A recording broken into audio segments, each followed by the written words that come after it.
Dylan B, you're my hero. I completely forgot to actually start the game. Hello. Hello, people. I'm... my phone is... my phone is functioning. Hold on. There we go.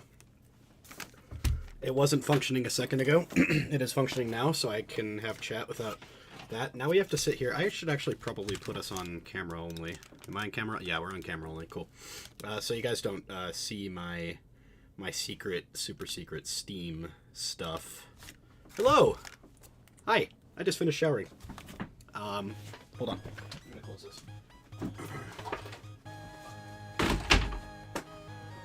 Cool.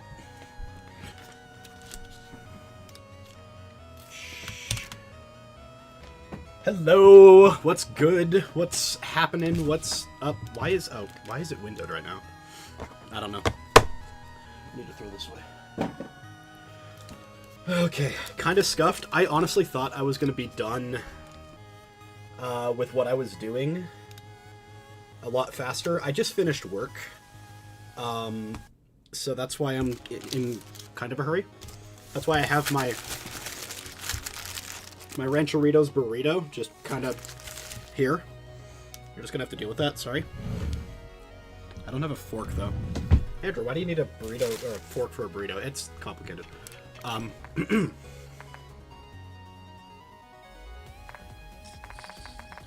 Where's the... That's cool enough, but how do I make it, like, not windowed?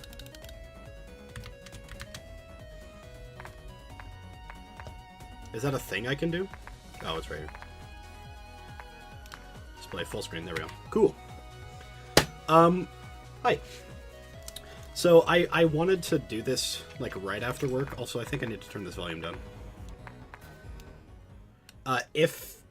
We're gonna have to do, volume mixing on the fly, so please tell me if, the volume is ever goofy for whatever reason. Right. I have this. I should plug this in. Anyway, what was I saying? Right. So I just barely finished work, and I thought I was going to be out by 10, because that's when I'm scheduled until. But we had a... Cool. Okay, it's working. We had inventory today, and my boss basically volunteered me to stay. And I said, that's fine, whatever, I'll help. But I got a thing I gotta go to, boss. So don't keep me too long. And he kept me for like 45 minutes, which is not too long. But it's definitely not the greatest thing in the world. Because I forgot how to run. Hold on. Guys, how do you run? It's not A, because A is jump. It's not B. I'm on the Switch GameCube controller, because I'm cool like that. It's not X, that's how you... Yo, how do you run? What is going on? Oh, it's right trigger. Okay, cool. Why am I learning how to run if all I'm gonna do is this? Yeah, so, I bamboozled everybody, by the way. Everybody who's here just got completely bamboozled by me. I'm not actually going to play the rest of the game. I'm just going to fish. You're just going to watch me fish, and we're going to yap, and we're going to have fun, and we're going to have the greatest day ever. But my boss kept me late, and it kind of sucks because I was really, like, excited to stream today. I wanted to do something for Pomelo, especially because Kyla's still not back yet. Of course, I'm not, like, trying to rush her or anything. I'm just saying, like, because she's not back yet, I was thinking, you know, it'd be cool to stream a little bit for Pomelo, but, I sort of instead had to just mark how many green onions we had, and how many tomatoes we had, and how many other variety of tomatoes we had. It was not fun. But we listened to Gorillas, and he's cool, and my other boss got me a Red Bull coconut so I could stay awake. Joke's on her, I'm using it so that I can play the greatest game of all time that has ever been made by anybody ever. Kaelaverse, Pemascape. My favorite game. Lakai? How do you pronounce that? Lakai? Lakai? I guess there's no pronouncing it because it's not a real name. But, I don't care. Ah! Okay. Fun fact, Carlo? Yeah, Carlo is my Oshi. Carlo... I don't know. I don't have a last... I'm not good at coming up with these. When we're on Twitter or Discord or whatever, and we're, like, making up funny, goofy names, it takes me, like, an awkwardly long amount of... like, an embarrassingly long amount of time to actually get...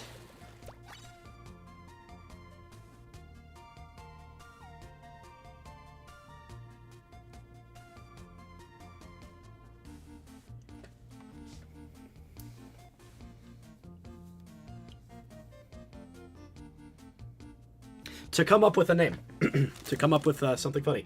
Okay, so I wanna point something out to anybody that missed that, to anybody that missed this amazing moment. I was about to yap a little more and talk about how you don't need to, like, in order to maintain your fishing streak, you don't actually need to play the DDR at the end. Right? And that's cool. That's great. That's wonderful. You don't have to play the DDR at the end. By the way, I'm B Maple, if B Maple is here. I don't think you are. I have 3 people here. But, you don't have to play the DDR at the end in order to maintain your combo. You can see at the bottom there, I unplugged my mouse so I can use this. You can see at the bottom there, I have combo 8. But... I was about to say, I don't even know what the DDR does. Maybe it just, like, increases your chances for shinies. But no, I just got a shiny. It's right there. I just didn't do the DDR at the end, the little DDR half of the minigame, and I just get a shiny. Wow. Wow. Guy, yeah, stream over. GG. We're done. Bye. No, I'm joking. We're not doing that. I don't actually know what I'm gonna end the stream. I thought maybe I was gonna do like a... what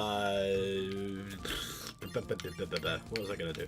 I thought maybe... So, I don't actually know if this is just gonna be a fishing stream, but I do kind of just want to sit here and fish and yap and eat my burrito and let my hair dry and drink my energy drink at 11:45. Oh, the other thing I wanted to do is we're gonna sit here and do my my Duolingo, my Indonesian Duolingo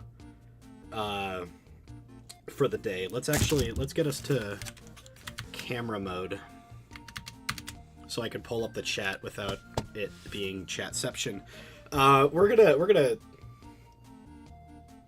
wait for a second here and do some Duolingo. By the way, is the stream functioning? Yeah, it is. Okay. Cool. So we're gonna sit here and we're gonna actually do my Duo. Why is the... Okay. We're gonna do my Duolingo. And I'm gonna ask for help from chat, and chat is obviously gonna help me, right? So yeah, datanglah. Yeah, okay. Bukakan toko ini. Hold on, let's listen to that again. Let's put it right up here. Not too close because it gets really loud. Bukakan toko ini. Bukakan toko ini. Hold on, I can pronounce that better. Bukakan toko ini. Bukakan toko ini. I'm saying ini weird. Ini. Okay. Bukakan toko ini. Open this store. Yes. Come. That's datanglah. Datanglah. Is adding la at the end L-A-H? What if I could TTS chat? If I could TTS chat, somebody would spam me immediately. We all know this is true. There's only 3 of us here. We all know for a fact one of you is going to troll me and just spam Dia it. seorang perempuan yang cantik. Oh, this sentence is long. Hold on. Dia seorang perempuan. So I was talking to my Spanish coworker about this. I'm fluent in Spanish, right? But one of the problems that I have is that I roll all of my R's, and even in Spanish, that's wrong. That's not what you're supposed to do. Because there's a difference between pero, I'm saying it intentionally in like an American accent, pero, versus perro with the rolling R, right? So for me, it ends up being like my correction has been to cut off the rolling R. Because in Spanish that matters, right? Pero, or like pero without the rolling R means but. Not like, you know, trasero is down here, but like, you know, this but that, right? But perro with 2 R's is dog, is anjing, not the bad anjing, the okay anjing. By the way, can you hear the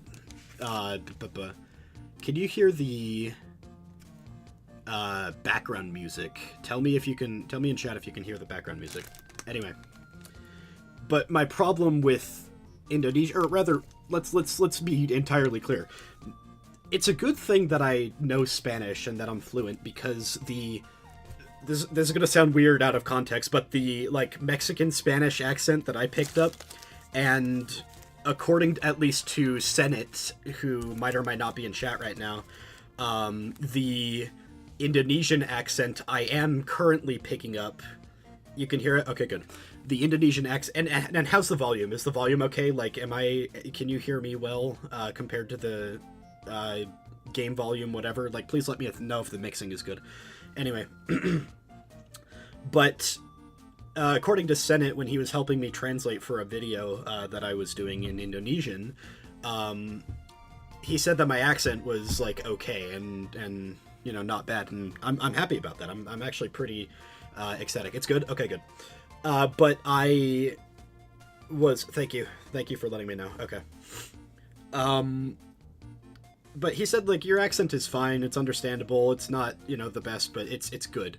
And I completely attribute that to the fact that the Mexican Spanish accent I picked up is, like, the same as... Because what I do when I'm speaking Indonesian, I can't speak it yet, but when I'm, like, doing Duolingo, is I say it in my Mexican Spanish accent. That's literally what I do.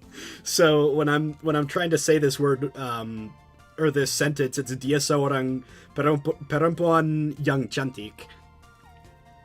And when I get to the perempuan, or really any word with an R, I want to roll the R because I have that problem in Spanish too. And like I said, my Mexican coworker teases me all the time because I'm saying, you know, I'm trying to say something like this but that, so ese pero eso. But sometimes I'll occasionally say perro eso, and she'll tease me because perro with the rolling R is dog. Anyway, yeah, let's get back to this. Dia seorang perempuan yang cantik. Perempuan yang cantik. Okay. Dia seorang. She is a Perempuan. beautiful woman, or pretty woman. She is a pretty woman. Isn't that nice? Isn't this sentence just something you want to be able to translate frequently in this community? Isn't this something that you want to say very often about a certain... Dia seorang perempuan yang cantik. Someone? Open this store. Buka toko ini. But not bukan. Because that would be not a store. Kami sering membaca buku. Kami sering membaca buku. Sering. Kami sering membaca buku. Sering. We often read books. Trying to risk Kaela. No, I would never. No, I would never do that. No. To a certain. Yeah. He is often wrong. Dia sering salah, right? Do I actually have anybody that speaks Indonesian in chat right now, or am I like doing this to like nobody? Nenek saya punya 3 cucu. Nenek saya punya 3 cucu. My grandmother, yeah, has 3 grandchildren.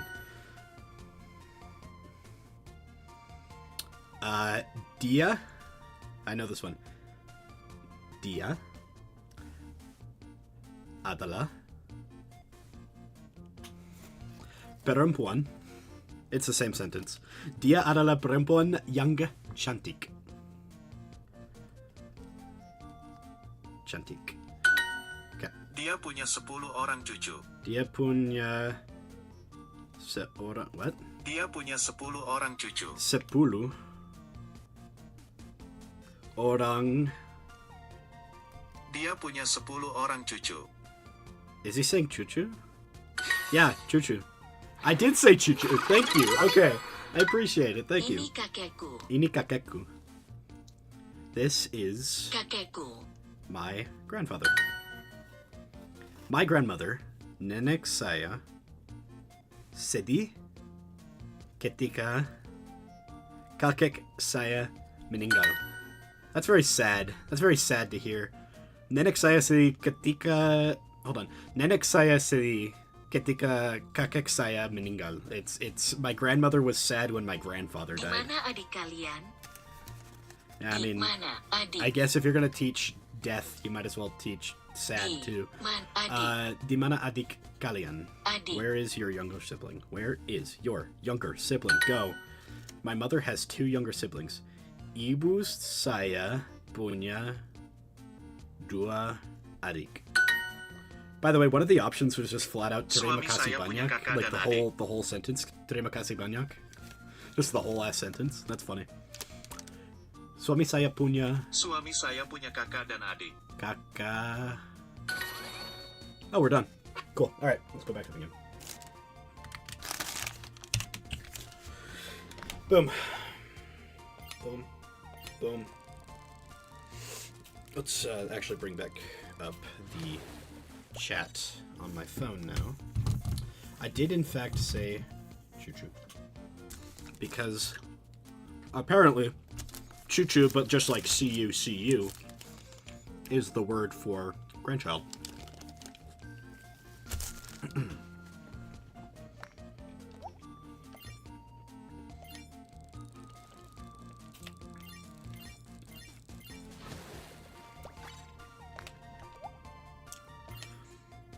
By the way, I've been to this restaurant like 3 million times in my life.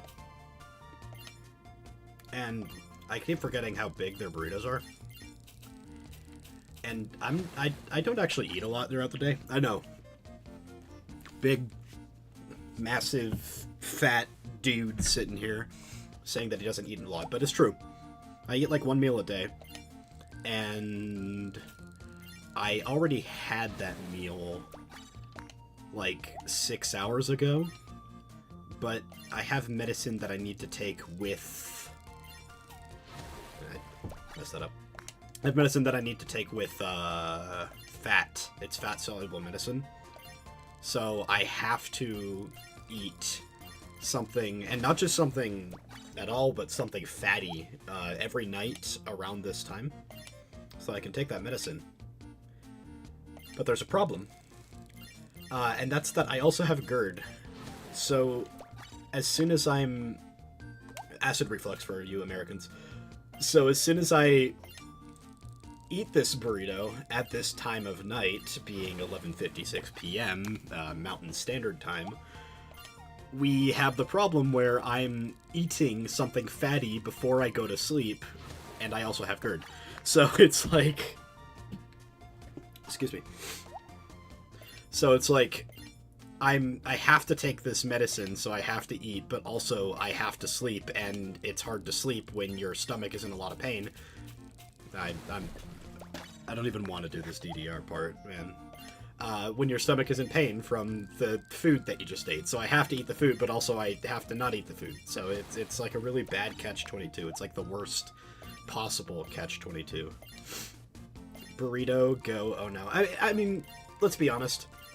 There's like a stigma that burritos are like bad for you and make you go, you know, to the restroom more frequently. Maybe for like Taco Bell when you're like eating dog food, but like this is real, you know. Maybe not the highest quality steak. It's probably still like choice grade, you know, like flank steak or something like that. But it's good. it's real food, so it's not going to be like horrible for you. And even though it hurts my stomach, like, fat isn't bad for you. That was kind of a psyop, if anything, from, in fact, it was the sugar industry in the, I want to say the 70s, but it could have been earlier, that, like, sponsored a bunch of, like, and they weren't even, like, scientific articles. They were literally just, like, advertising articles. No, I know what you mean. I'm on a tangent now. But they weren't even like scientific articles. They were literally just like like advertisement articles disguised as scientific articles. And by the way, those still exist, and it's really, really messed up that they do. But paid for by the sugar companies that linked like fat to obesity and general badness. And when I mean fat, I mean like the macronutrient, I guess, of fat. Like when you look at the nutritional info. And even to this day, when it says your percent daily value of fat, like on here, which you can't really see because it's turned, so I'm going to do it on this instead. This is crystallized ginger. Really good for you, really good for your stomach. Lots of antioxidants and lots of calories in a small bite. So if you're ever with the flu, like I was for the past 2 weeks, crystallized ginger. You can make it at home pretty easy. It just takes a little bit of time. But crystallized ginger is good to nibble on if you can't stomach food very well. But you can see in its nutrition facts, it has percent daily value, let me read it, of fats being like, you know, less than 1, less than 2, whatever, right? And these nutrition facts look a little weird because it's a local company, but still, you know, it's a functioning nutrition facts thing. I don't know if you could actually read that. Well, whatever. But even to this day, that percent daily value of, like, fat intake is still based on those, like, that massive conspiracy, like you said, by the literal, like, sugar companies trying to sell more sugar. It's quite literally the meme of, like, fat is a conspiracy invented by sugar companies to sell more sugar. Like, quite literally. And a high-fat diet, now granted, a high good fat, you don't want, like, the, what is it, the monounsaturated or polyunsaturated, I forget what it was. One of them is, like, actually genuinely bad for you. Hold on. Okay, cool. But, like, fat from, unless you have cholesterol problems, of course, like fat from beef or just meat in general, fat from whatever, those aren't really bad for you. It gets bad when they're the quote-unquote seed oil or whatever the conspiracy name is. You use fruit cup without syrup instead now. Yeah, I remember when, like, I was kind of brainwashed into thinking keto was, like, a thing that is, like, credible, I guess. And this was a long time ago. I don't really believe in diets anymore. It's really just calories in, calories out, and just, like, try not to eat too much, like, bad stuff for you. But, like, the biggest bodybuilders in the world, when they're not on their, like, bodybuilding season, they literally just, like, kako. It's calories in, calories out. Or seiko, I guess. Not kako. But back when I was, like, brainwashed into thinking that keto, like, functioned... Oh my... I hate the DDR part. As, like, a functional diet... They were like, it's high protein, high fat, and, like, really low carbs. And that's good and all. That's actually great because, again, carbs, calories is the problem, right? It's people are eating too many calories, specifically, like, calories without burning in them, right? Anyway, but the problem, I guess, was, or not the problem, the thing that I sort of realized, at least in that moment, so I at least thank the keto heads trying to get me into it at that moment, but the thing that I realized in that moment is that, like, fat isn't the horrible thing for you that people still to this day think it is. And now we still have these low-fat yogurts and low-fat milk and whatever, And it's literally just removing flavor for the sake of, you know, whatever. And understand for a second, I work in a deli. I work in a kitchen. For a local, I say local, it's a local chain, but for a local grocery store chain, Harmon's. Oh my goodness. Great grocery store, by the way. But I work in their kitchen. Like, I literally work in this, you know, place that's making all the, like, ambrosia salad and all that shit. And I kid you not, once a day I'll get somebody that comes in and be like, you know, I want something that's, like, low fat, but they're sitting there eating, like, ambrosia salad with their meal. It's like, because we have, like, fried chicken. That's, like, our big thing that we sell. But they'll come in and they'll get, like, the rotisserie chicken meal, which, granted, our rotisserie chickens are great, but they'll come in, they'll get the rotisserie chicken meal, and then they'll be like, oh, you know, I don't want the fat in the chicken tenders. And I'm like, understandable. Maybe they have, like you say, cholesterol problem is a pain, right? It is really, really bad if you have that kind of a problem. But then they get ambrosia salad. And if you don't know what ambrosia salad is, it is quite literally marshmallows, Cool Whip, not even whipped cream, Cool Whip, and a Dole fruit cup. And they add sugar to it. And that's it. That's ambrosia. We also have Frog Eye salad, which is Cool Whip, marshmallows, and not really tapioca, but it's like it is pasta, it is noodles, but they're like really small, like little like coin noodles, but like really small, like this big, and coconut. And granted, I do actually kind of like the Frog Eye just because I really like coconut. Uh-oh.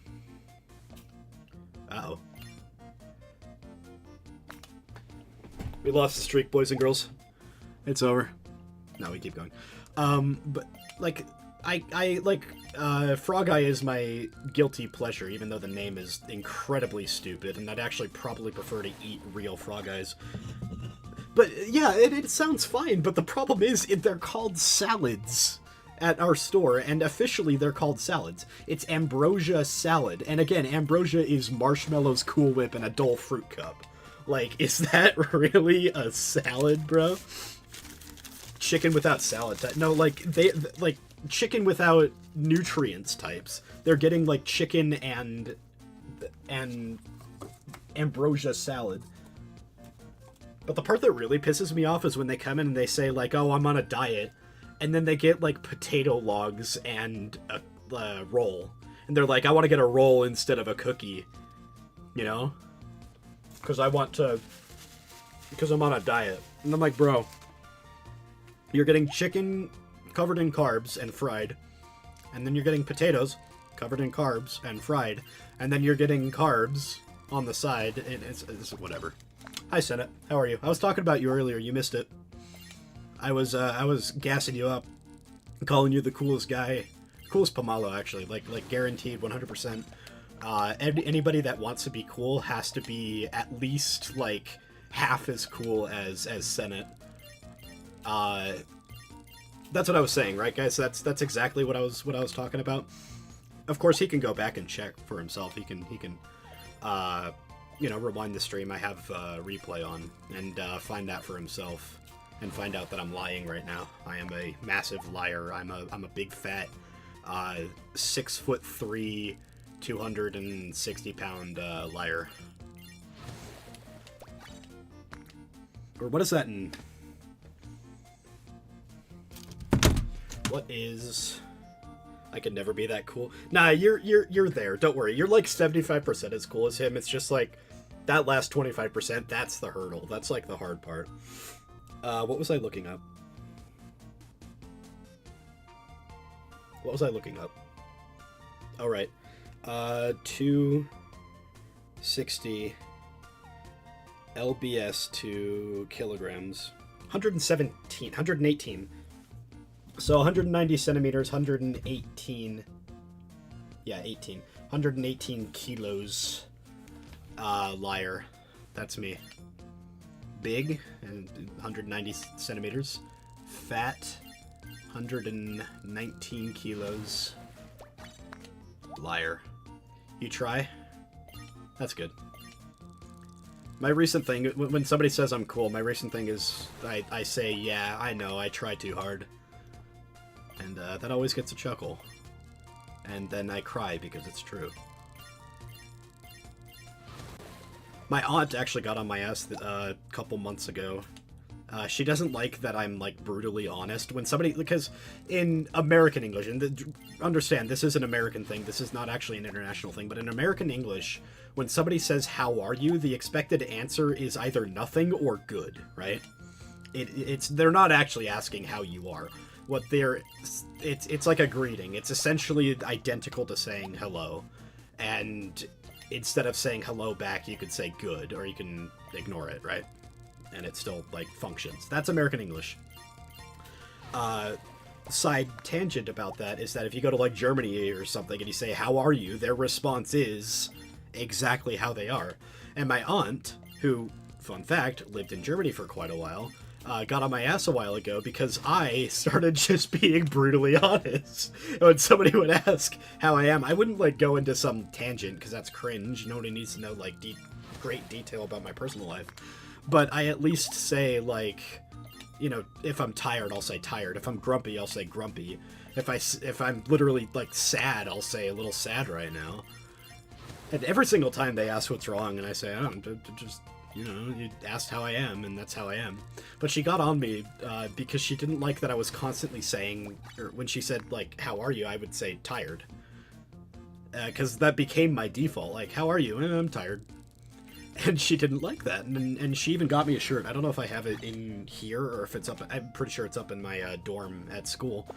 Yeah, it is like yo, what up? In fact, it's identical because guess what what's up means? What's up literally means how are you in like 90s like wannabe hood slang. Fun fact.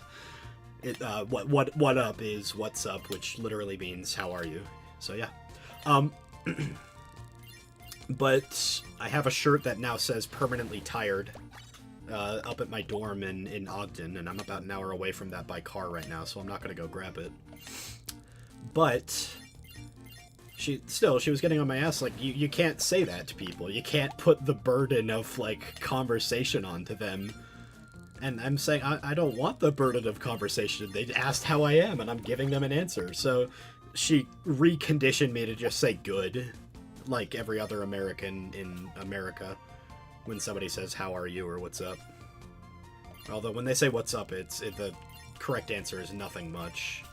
How about you? You gotta use your brain for US English. What you gotta do is use all of your brain to, like, ignore all of the rules. Because... For example, you want to know a real text message that I got the other day? Let me pull it up. This is crazy. This is from my roommate.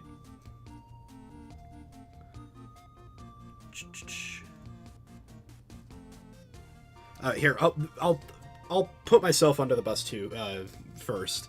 I sent him a picture of the One Piece manga collections, and I say, "Yo, copper drop," and he says, "Cop." In all caps, 3 exclamation points, and then splits.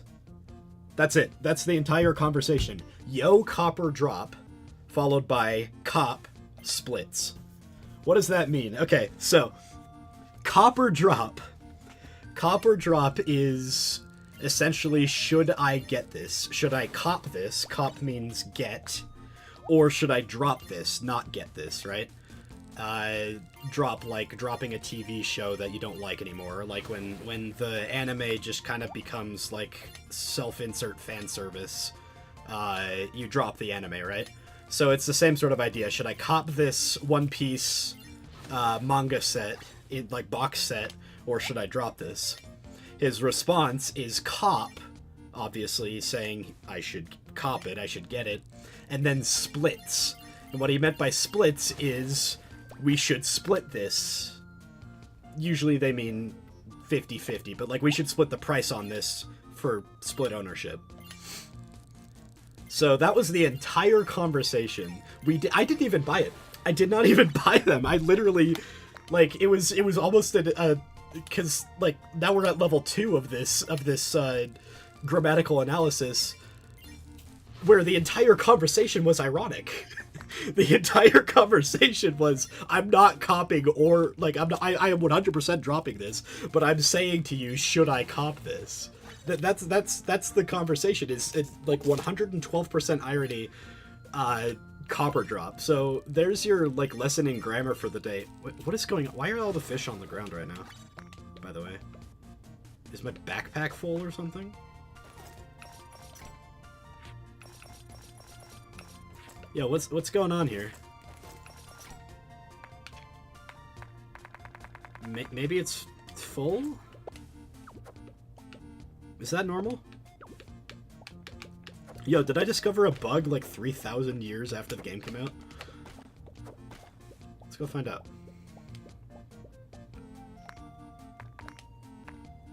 Fish. We're selling all of our fish, including the, you missed it, Senate, earlier. I need to show you this. This was the stupidest thing in the world. Where is it?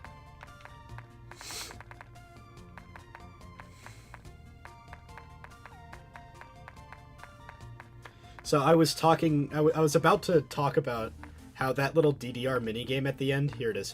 That little DDR minigame at the end, I don't think it literally does anything except for maybe like increase your shiny chances or increase like your, the value of the fish or something.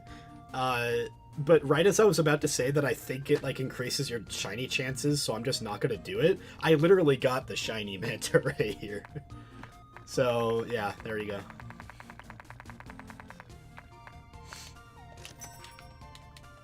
I have gold now. Can I pick these up now? Yeah, okay, so my inventory was literally full. That's interesting. Okay, so yeah, I've been selling the shinies because I mentioned this to Kyla when she was in like when I was streaming this and she showed up. I mentioned this to her. These fish, your fish collection. You see, I just sold the manta ray, but I still have the star next to the manta. So you're quite literally supposed to sell them because this is the proof that I got the shiny.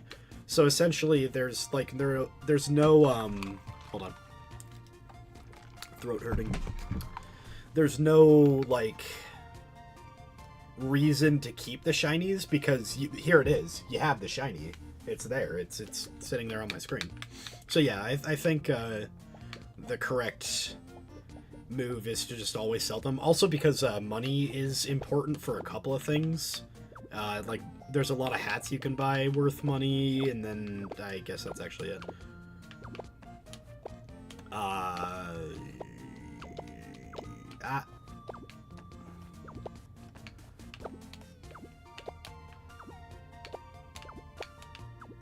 Why am I doing this? If I fall, we just go back to fishing.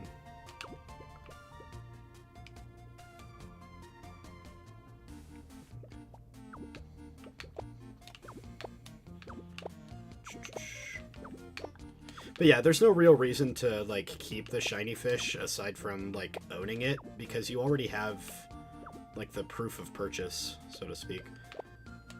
I don't think that's possible. I think I just messed up. That's funny. Yeah, okay. Yeah, I messed up at the end. I didn't want to like bonk my head on the thing, but I forgot that that's literally the last jump of the game, or of the mini game.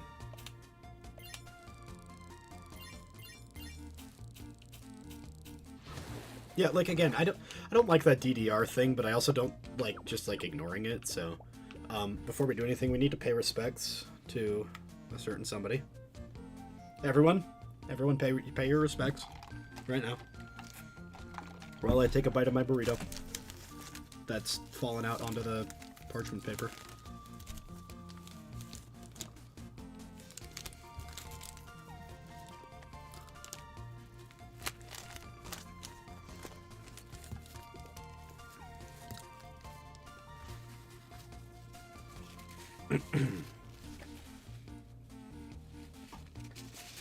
Alright, respects are paid to the one and only GOAT of Hololive game design. I actually don't know. Is there a GOAT of Hololive game design? And if so, why is it KU?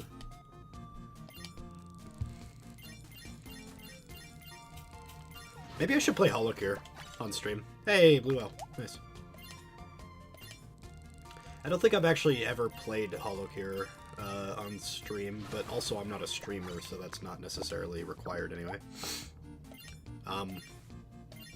I found this guy. I don't know if he's still making content, but there was quite literally a Holocure YouTuber, if you could believe it.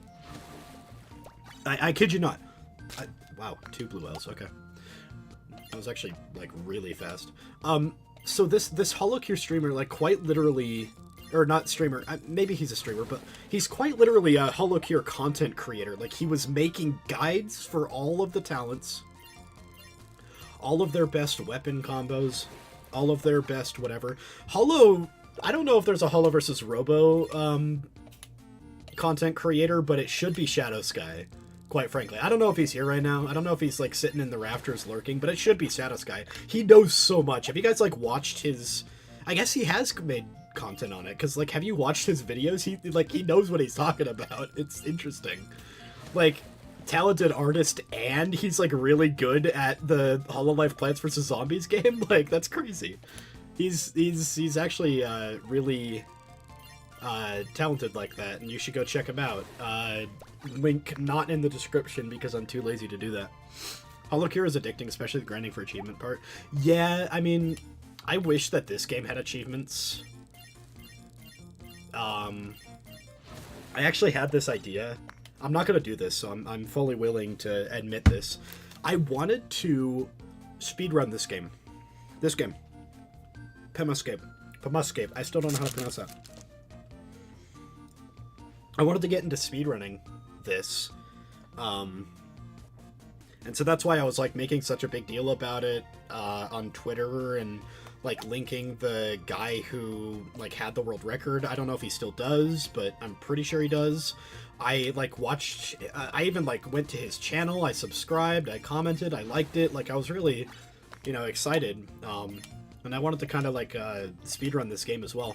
And it's not for like difficulty or lack of love for the game, because obviously I love this game. I quite frankly love everything about the community surrounding the game as well, right? But I just don't have time to learn a speedrunning route for a game that I think it was like 20 minutes or like something like that is the speedrun. I would have to check.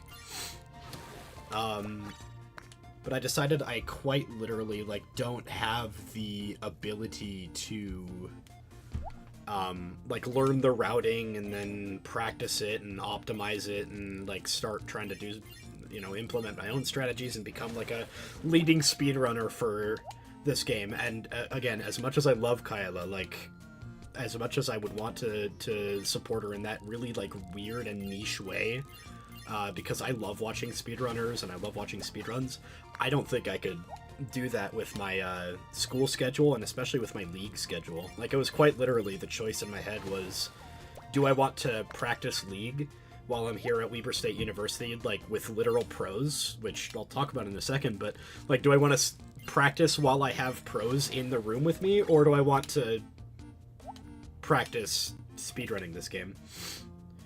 They are tempting for speedrunners because, like, there's a... So, think about it like this. In a game where your goal is to go from the left side of the screen to the right side of the screen, essentially. Like, it's not entirely true for this game, but imagine, like, the original Super Mario Bros. When your goal is to go from left side to right side, how do you optimize that? You're moving at the same speed throughout the entire game. And the Mario history, like, speedrun history, is really interesting. I'm sure you've probably seen, like, the speedrunning history of Mario, like, Summoning Salt videos, because he's, like, literally the speedrun goat. I mean, he is a speedrunner, but I just mean, like, he's the speedrun, like, community goat. But he, like, you've probably seen those Mario speedrun videos and all that, but like my very first thought when I watched the very first Mario speedrun video is, how the hell do you optimize this? You're just pressing right for the whole time. Like, and that's kind of true, because speedruns from 10, 15 years ago were still, like, roughly 5 minutes. I just lost my streak again. I don't think the streak does anything either, by the way. But, like, the speedruns from 10, 15 years ago were roughly 5 minutes, and what's the speedrun right now? Like 4 minutes, 55 seconds. It's literally roughly 5 minutes. They're making optimizations that are like tenths of a second or less. Like literal frames now is what they're at, because they've saved every frame rule, which is whatever. They've saved every frame rule, so they've saved every possible like chunk of what is it, 16 frames or 21 frames or whatever. And so now they're literally down to the frame on the final room with Bowser, or on the final level with Bowser, that ends the speedrun. And so there are optimizations you can make on a press right game, and so I was thinking, okay, well, Pemascape is a little different because it's a Metroidvania, kind of, sort of, not really. You can make that judgment for yourself. It would sort of be like speedrunning Castlevania, sort of like speedrunning Metroid, right? And it's actually a fun speedrun to watch, and it's a fun speedrun probably even to attempt. But then, again, like, there's two things. Number one, it's not really a popular speed game, and rightfully so. I mean, this is a game for us. It's a celebration of Pomalo, quite literally. So it's not like we need this massive speedrunning community to, like, come in and make this game really popular in Speed Demos Archives, or whatever it's called nowadays, speedrun.com. But we still, like, you know, it'd be cool to have a speedrunner, and I wanted to do that. But this was about when I was getting ready to go to Weber for the first time, Weber State University, my school, and I was fully aware at this point. In fact, it was the reason I went to Weber in the first place over other schools that cost the same and were the same distance away, is that Weber has an incredibly, or had, I should say, good esports program. It's had because they essentially, like, workplace abused my coach out of the place, and said, like, and I quote, club sports doesn't care about trying to win, and they're saying this to literal professional players. I have, last Thursday, in fact every Thursday, I sit in a room with Batao, who used to play in the Brazilian Pro League, Goku, who is also in the Brazilian Pro League, Mystiques, who was in the EU West Pro Leagues, whatever that is called. I forgot the whatever.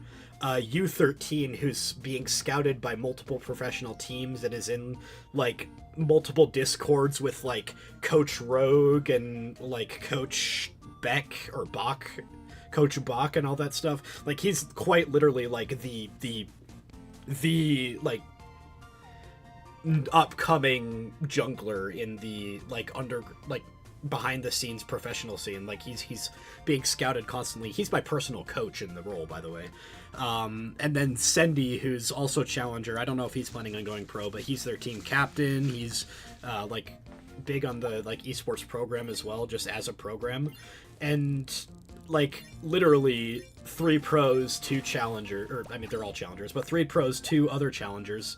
Were we sponsored? I think so. We were considered a top 20 school for League of Legends in the nation, by a couple metrics. Other metrics put us in, like, top 50, but we're considered a top 20 at minimum public school, like, in the nation. Okay. Even now, because they're still there. They're still going to school with me.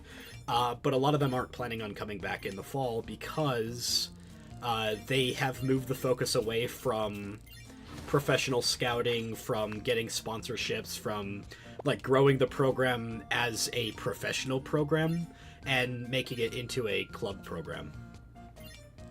And that's a problem because we have professionals who are here to compete being told we don't care about winning. That's as stupid as it sounds. So whatever, the program's probably going to go belly up, and that's really sad, but what can you do? I say belly up, like, it's going to have an esports program, but, you know, the problem with a lot of schools, especially, community colleges and universities, like, on the adult schooling level, is getting the administration to understand that, like, esports gets kids in the door. And I am an alumni of Salt Lake Community College. Yeah, it really does suck. I'm an alumni of Salt Lake Community College. That's where I competed for Hearthstone and got first place in our national championships. Like, I won, right? The entire damn thing. Now, granted, it was a national championships of 12 schools, but still, I won, and that felt really good. But... and I say of 12 schools. It was 12 schools in the NJCAA. There are other esports leagues. This is like the official junior esports league of the NCAA, which is the official athletics administration of like public schools in America. So anyway, on an official like NCAA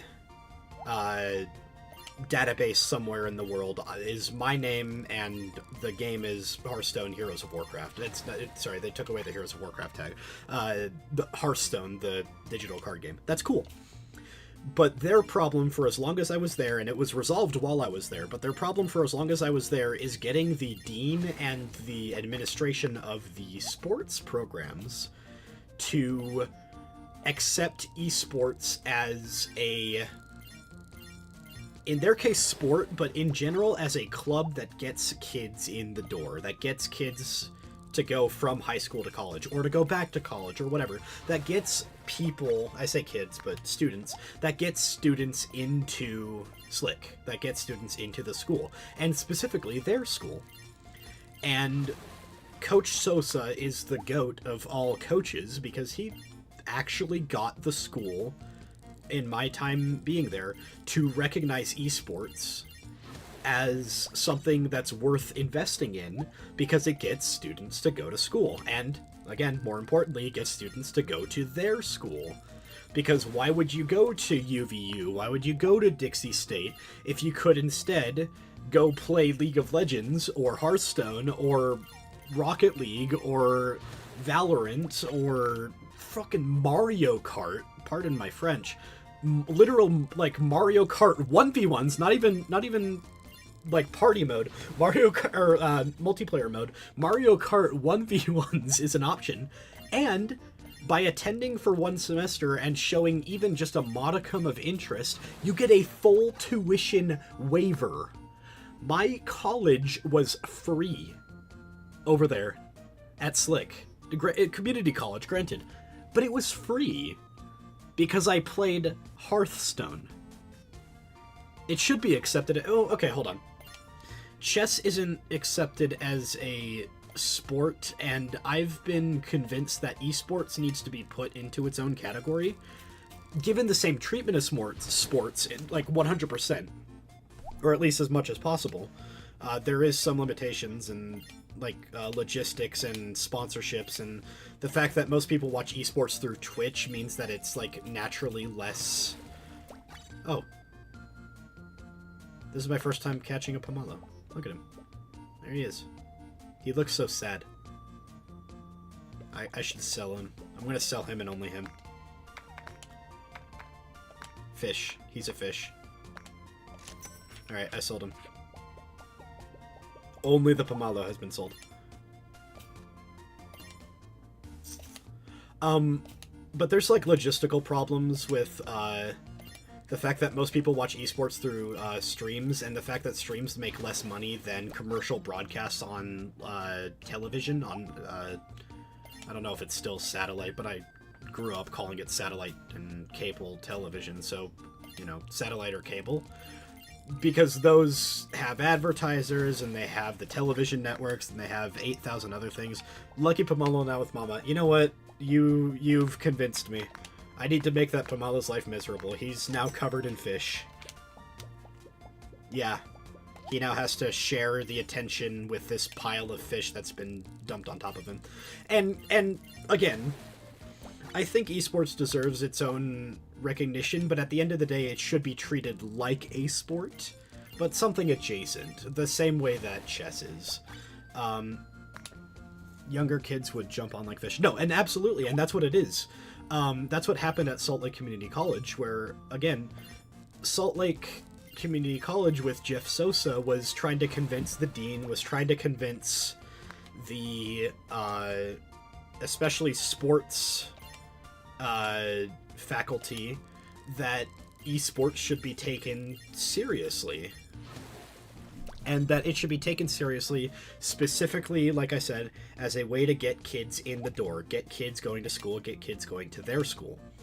Because, again, why go to Dixie State, or whatever the hell it's called now, Utah Tech? Why go to Utah Tech, whose esports program is a club run by, like, 3 people that have no idea what they're doing, and they admit that?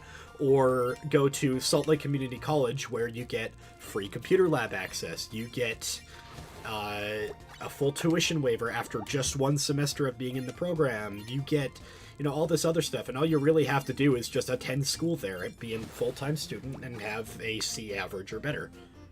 And that's enough, right? That is enough for Salt Lake Community College to accept them. But that was Slick's problem. Slick is what we call Salt Lake Community College. SLCC, Slick. Slick's problem was getting kids into the door, and they've solved that problem. Weber's problem, that they never solved, and in fact failed at solving, and I'm sad that they did, is getting kids out of the door, graduated, in that field. Specifically in that field. So what do I mean by that, right? When you go to school as a football player, you're not expected to graduate from university, from Weber State, or from wherever you're going. You're not expected to graduate from that university going into cybersecurity or digital culture or whatever the hell your major was. If you go to school for football, you're trying to pass all your classes, but you're trying to graduate so that you can go into the NFL, right? But at Weber, esports is under the club sports program. Now, granted, it is club sports, but it's still club first. It's a club first. And because of that, any scholarships that are tied to it are under the legal stipulation that it is a scholarship of incentive, not a scholarship of, like, they want to go into this field. Think a scholarship where you write an English essay versus a scholarship where, like, you're attending English seminars and or like attending writers seminars and doing whatever. Like that's the difference that we're talking about here, is the former. It's just like the scholarships applied to this esports program are implying that you are a student going to this school. Hey, another shiny, nice. Trying to graduate with your major, and like esports is, you know, a fun thing you can do, like an extracurricular, because extracurriculars are good for whatever reason, like objectively good for the school. But our coach was really trying to prove to the school, to his boss, to whatever, that esports is a valid graduation path, a valid thing that students can do in an attempt to, like, make that their living. You want to go pro, come to Weber, we will help you go pro. Quite literally, and I'm not going to sugarcoat it, that's why I went to Weber over other schools. Because their, I guess, advertisement to me was, like, their reason for me to go, their draw for me is, you want to go pro, we will help you, we will give you resources, we will give you coaching, we will give you a lab that has a better internet connection and PC than your home PC. They will do all of this for you, and they will set you up for success so that you can graduate and then go to... Wow, hey, that was really fast for another shiny. so that you can graduate and then go into, what is it, the LCS. Or even amateur pro leagues, right? Whatever LCS tier through 2 or 3 or whatever. Like, that's fine. But that's like their advertisement to me and to a lot of other students, including the literal professionals. And in fact, that's why they were scouting those professionals, because they were saying, number one, let's get these people of high standing to our school that is, you know, advertisement and prestige enough. Let's get 2 Brazilian and 1 European pro, as well as a future pro and a potential future pro. Put them together, give them a team, give them the resources to play. Granted, make them, you know, follow some scholarship rules like coaching the understudies, I guess. I don't know. Coaching students, which is also, you know, benefiting the program and all this. Like, it was a fantastic program for all these reasons. And then club sports admin at Weber, whose name I won't say, through means that I won't say because it's, you know, his story to tell and not my own, bullied, essentially, not even essentially, literally bullied Coach Tyler out of Weber State University. And he doesn't work there anymore. He was quite literally put under workplace harassment and then given the option of severance or lawsuit. Or rather, he was given a severance package, and if you accept the severance package, they can, like, remove your severance, or even make you, in some cases, make you pay it back if you sue them for whatever reason, if you get into any legal action against them. And so he can't sue them for workplace harassment because they gave him a package that allows him to, like, literally survive. And again, he's a teacher on a teacher's salary. Like, how is he supposed to make a living without that severance package, right? So he's in his own catch-22 situation and just kind of said, well, nothing I can do. And that sucks because he was the guy that was running the program the way it was, that was trying to get kids to graduate into professional league. And that's not a thing that we can do anymore at Weber. Now, granted, that doesn't mean that you can't go pro, you know, by your own merit or whatever while going to Weber. What it means is that Weber is no longer willing to provide resources.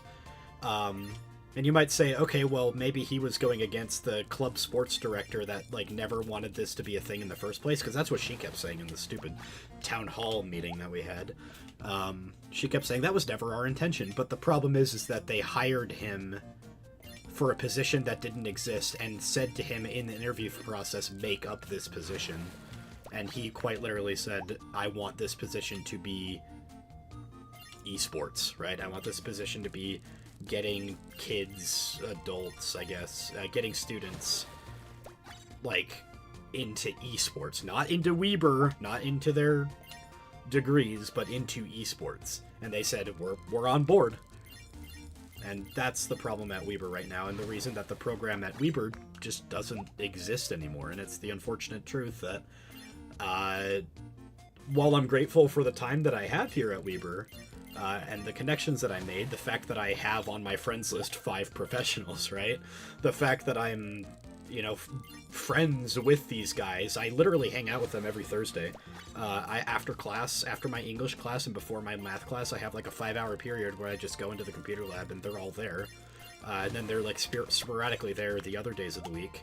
And we just hang out. I'm just hanging out with pros and whatever. Like, people have been to Worlds. All 3 of the pro guys have been to Worlds. By the way.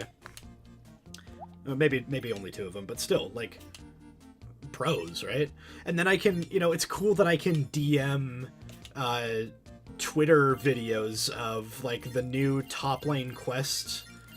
I mean, they added lane quests to every lane, and oh, I got another Pomelo. That's today's the first time I ever got one, and now I got 2. But it's cool that I got, like, these this opportunity to meet these professional players while the program still existed. Some of them are staying, some of them are leaving now that the program doesn't exist in that capacity anymore. But my mom actually put it best, where she said, well, you can just work on getting into these, you know, scouting things that you is in. Of course, that would require a lot of work, and I'd have to go, like, 4 divisions above my peak right now in order to get there, but that's my goal. My goal is to, while at Weber, while at least, like, knowing these people and through the resources available to me from knowing them, is to quite literally reach Challenger and get scouted. And if I don't, then I just, you know, I have a computer science degree and I go into computer science, right? But it was supposed to be a program. My brain didn't even, like, register that. A third Pomelo. That's crazy. But yeah, it's like that program, like, it just, like, sucks that it was originally meant to be an esports program first and foremost, and now it's just, like, a place to play games. And fun fact, like, people don't like applying arbitrary rules to themselves, right? No, I got 3 in one stream. That's a third Pomelo today. We sold the first guy, and then I just got 2 in a row, right? Oh, wait, hold on. I'm trying to open up my inventory, and I just keep forgetting.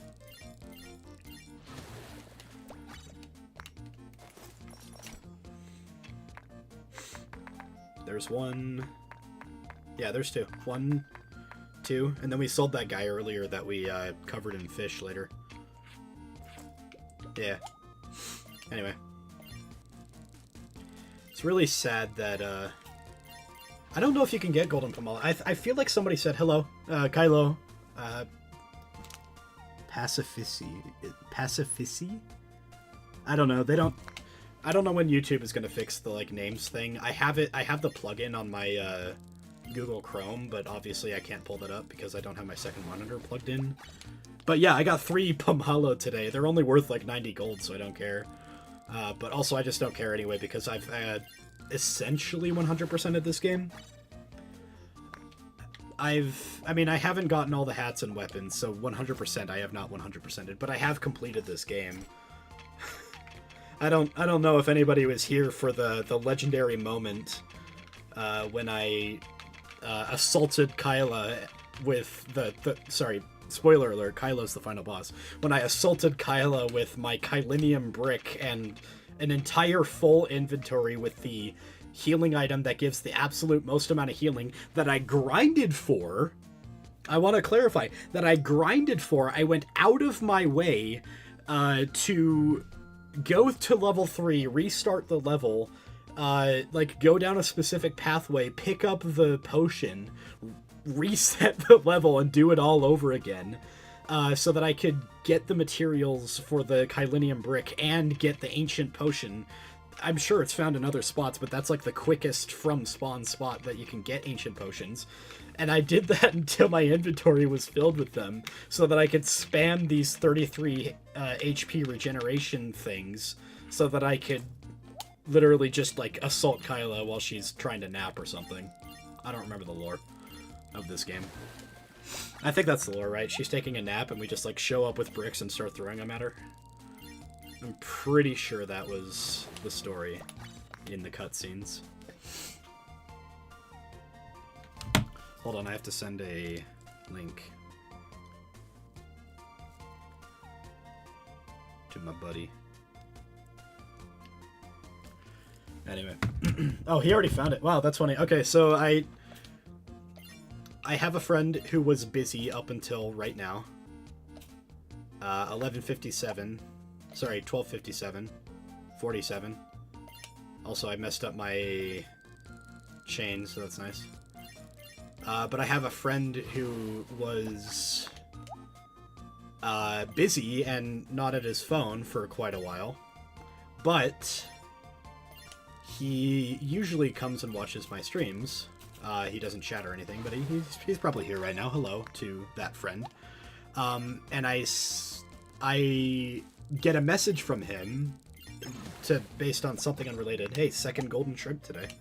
I get a message from him about something unrelated, and I'm like, okay, I know that he's out of his thing. I'm going to send him a link to this stream so that he can come watch me.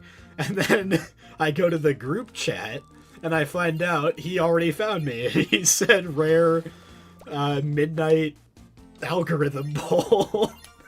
And then a picture of the, you know, the cereal guy meme that I made a meme about and didn't post on X because I thought it was kind of weak. With, like, he's spitting out his cereal. It's like the old Rage comic of him spitting out his cereal. He posted that image, like, of the spitting out the cereal. Like, what? Rare algorithm poll, so yeah. Now I have explained the joke. But yeah. But Kylo, to anybody who's joining, I am fishing. Because this is a fishing game, right? I was going to put that in the title. I probably should have. We can change the title, can't we? Here. What is the title right now? Where is... There you are. Let's change the title to This is a Fishing Game, right? Okay, there's my mouse. How do I edit this? Oh, I didn't even give it a real title. I just said Kaelaverse Pemascape. This is a fishing game, right? Alright, for those of you watching at home, give it about, like, 30 seconds and then refresh your YouTube. You should be able to see the new funny title that I spent hours coming up with, apparently. Then he sent another unrelated message in the meantime. I wonder if he was watching. I wonder if he heard me talking about him without name dropping, because why would I ever do that? The friend meta. Bro, hold on. I'm gonna read this out and embarrass him. I'm reading out an anonymous chat message from an anonymous chat. Bro is over explaining the friend meta like Northern Lion, but for suburban American guys. There you go. Oh, did it update without needing a refresh? Okay. Yes, I heard. Oh, yep. Hello, bud. How you doing, buddy? Anyway, I'm not gonna interact with him in that chat too much because this is a stream. I need to interact with stream chat. If you want to break your vow of silence, your monk vow, you can come chat in the real chat. But yeah, I don't even know what I'm grinding for, Senate. Like, what am I doing? I have all the fit. I guess I can like grind for all the shinies. If we wanted to go play the real game, I could go grind for like I literally don't have all the bricks.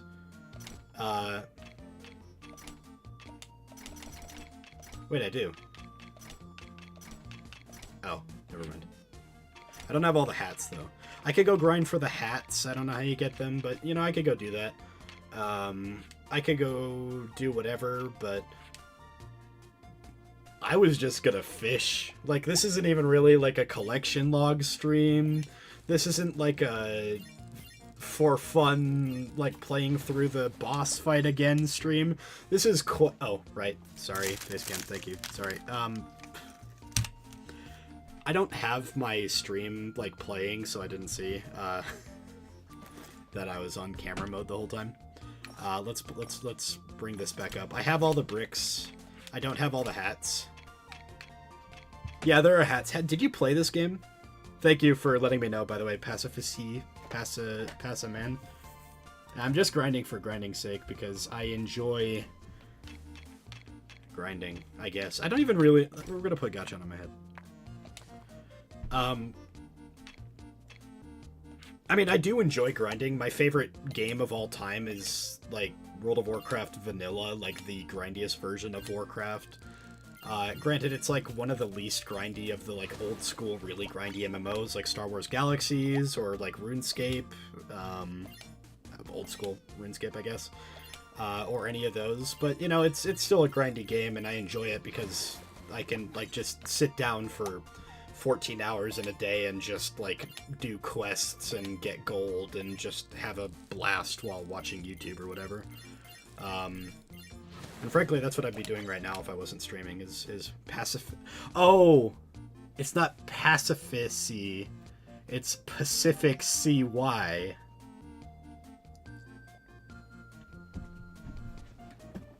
Again, I'm so sorry. I don't have the name. I mean, you can't. I don't think you can do like YouTube plugins on the phone. And I have my chat on the phone right here, with the stream paused. I just took a screenshot, I guess. Okay, that's cool.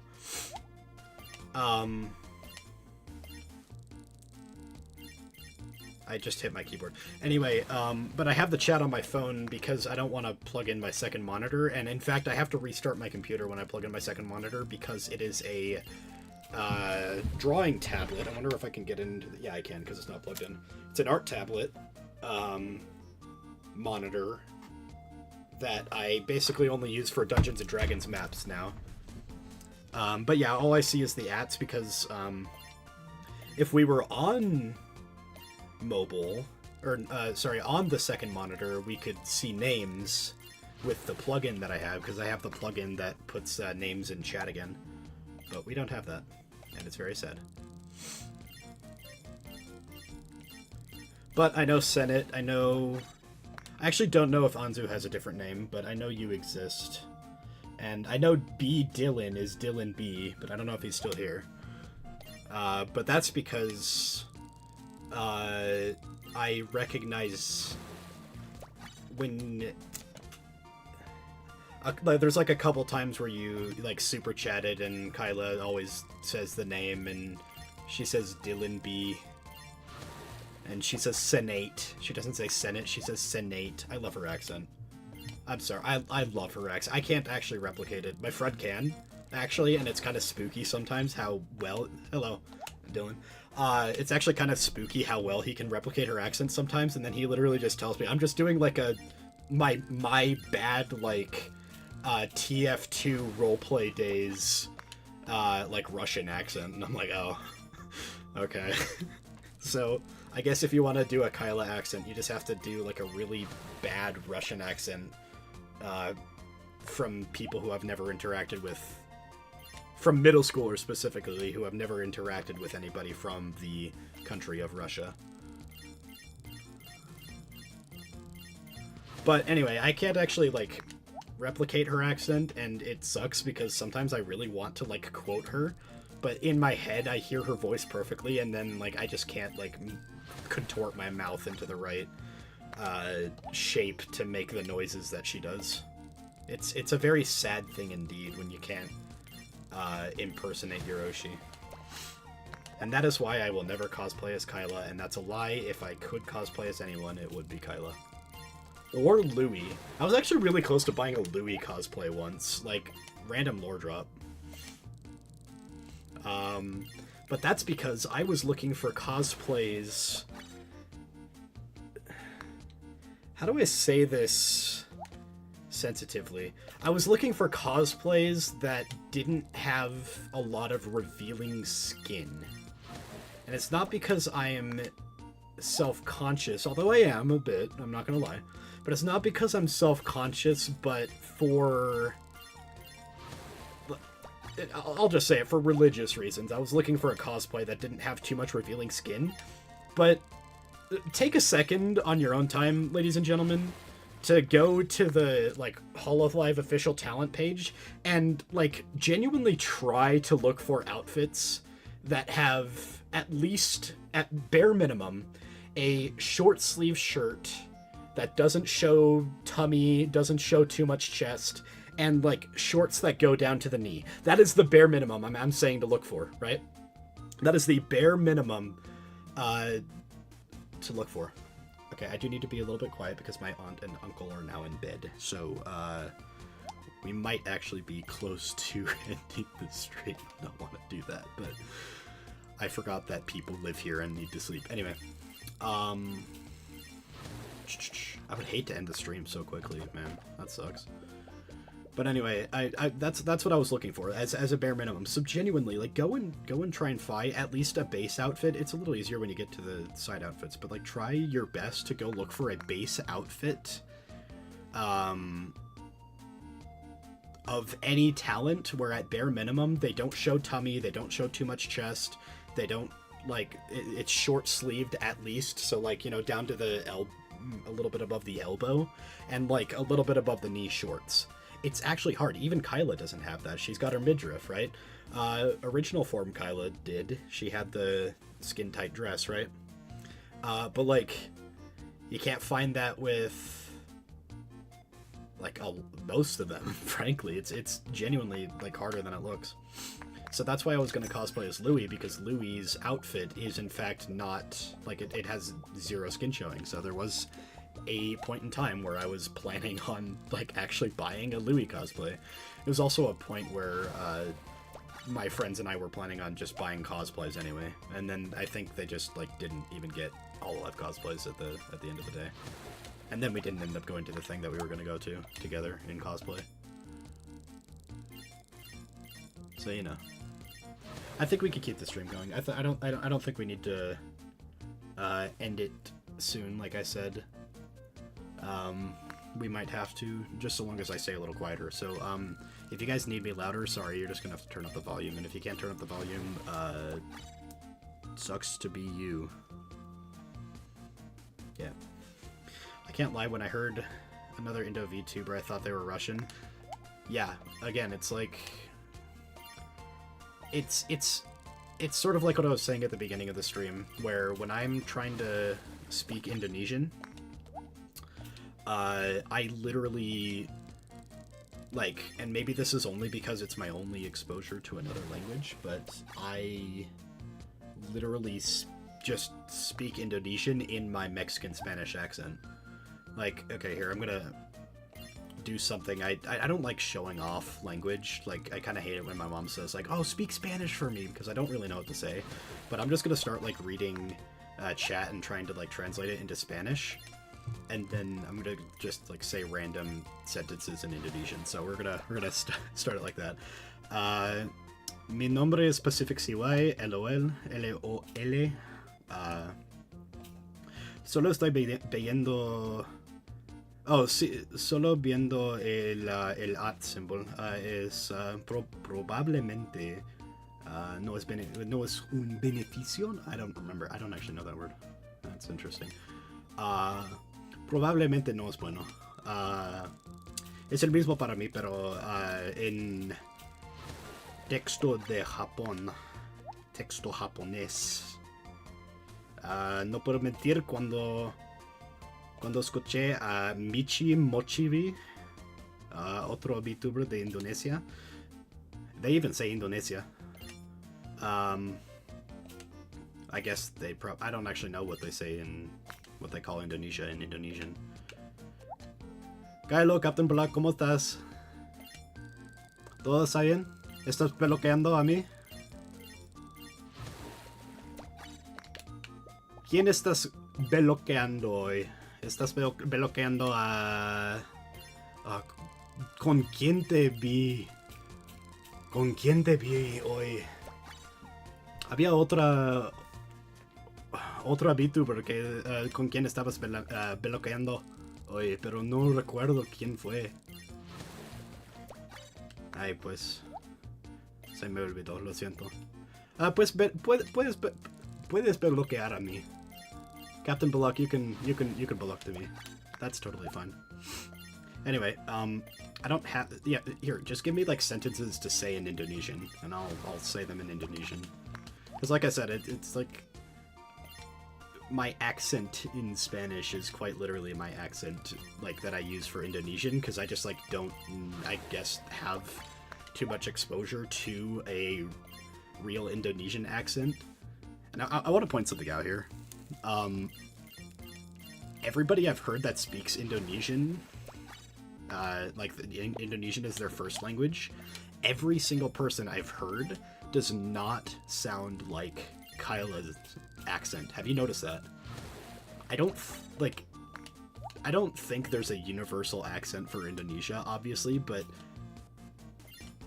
quite literally, I've never heard another native, like, first language Indonesian speaker who has Kyla's accent. Am I like tripping? Am I like hallucinating? Like, is that real or is that fake? Somebody confirm, please. I'm gonna actually take a bite of my burrito while you confirm or deny that. I dropped my thing.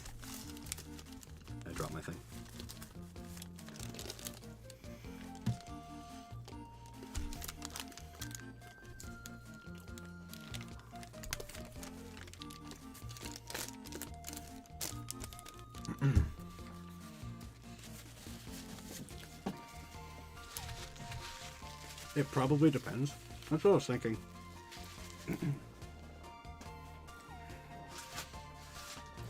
Because last I checked, Indonesia is the country in the world with the most languages naturally spoken within its borders. Or, like, originated within its borders. And it's genuinely like 170 something.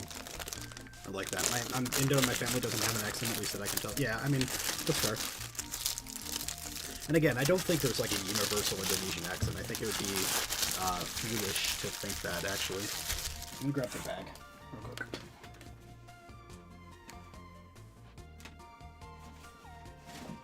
Where did I put the bag?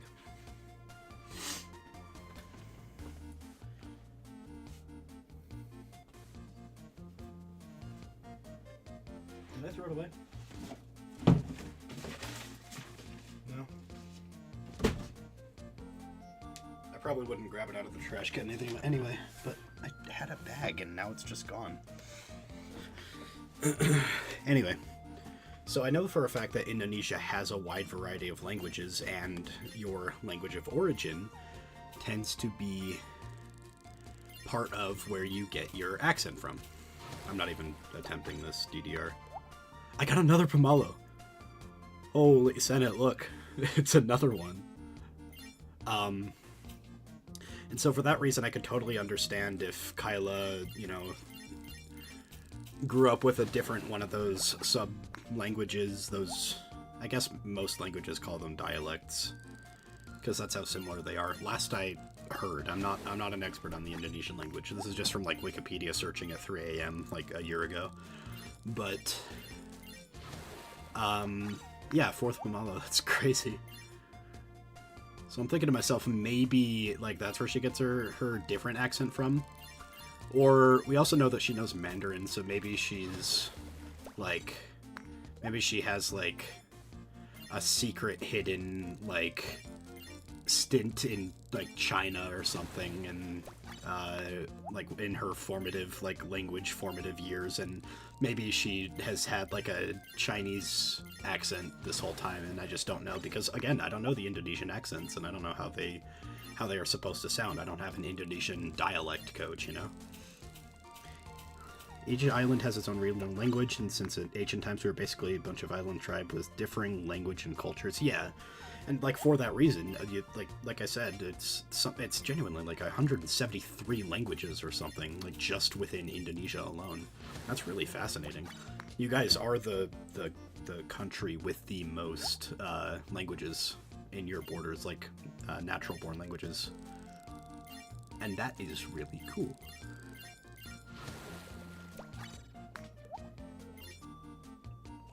Also, fun fact, I thought Java was a lot smaller than it was, and somebody, I think genuinely, like, maybe I'm just reading into this wrong, but I mentioned it in, like, a super chat, I think, or even just, like, a regular chat, where I'm like, you know, how is it getting cars to, like, your islands, or whatever, like, you know, how difficult is it to, like, get cars to islands? And I genuinely meant, like, the smaller islands, but I did, in fact, also, like, include, like, Java in my, like... Because Java's the name of the big island, right? Where, like, Jakarta and Bali are. Or am I, like, tripping as well? Anyway. But I thought that place was a lot smaller than it was, because I've never actually, at that point, looked at Indonesia on a globe, just, like, a map of Indonesia. But... I used to think, like... And in fact, I think this was when Kaela was talking about that one story when she got, like, assaulted on the road by the crazy driver. You guys remember that? It was a Pajungsen in, like, a year and a half ago or something. Where she got, like, attacked by a guy on the road, and then I think her dad, like, got out and, like... No, maybe they hit her car or something, and then her dad, like, got out and made him, like, pay for it or something. I don't know. Like, he was trying to hit and run, and then he couldn't because her dad's the GOAT. But whatever it is,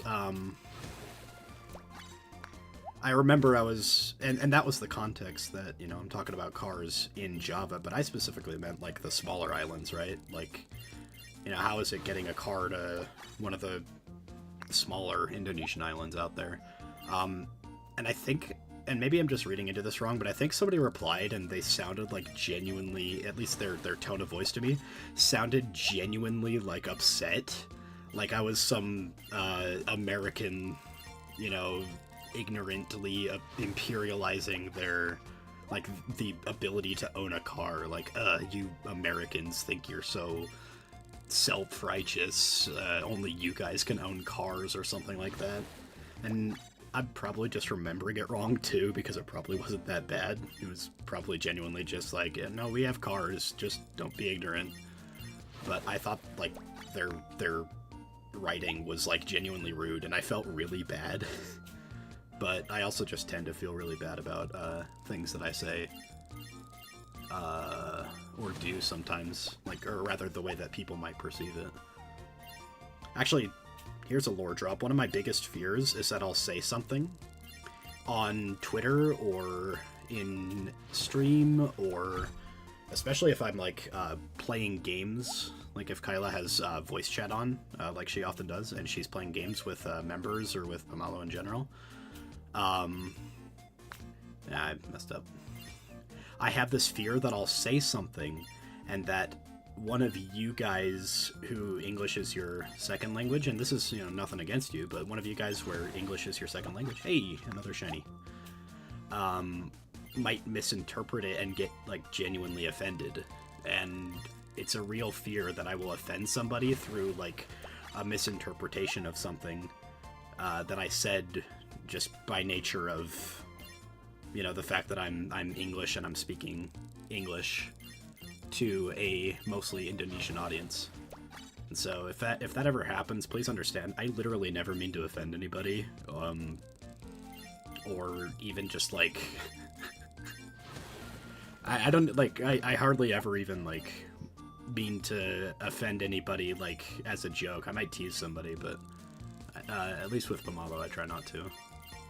With my friend group, though, they're lambasted constantly, every day. I hate them. My closest friends, I hate them so much. They should all die. Again, joke. Alright, I'm gonna catch up on chat, hold on. Each island has its own regional... yeah, you already said that. Or, I already read that. You did not already say, you said it only once. I'm assuming it probably varies a lot. Some people in Java have differences from Sumatra, Bali, or Borneo. Yeah, I mean, yeah. I thought, okay, am I wrong, or is Bali on the island of Java? Is that real?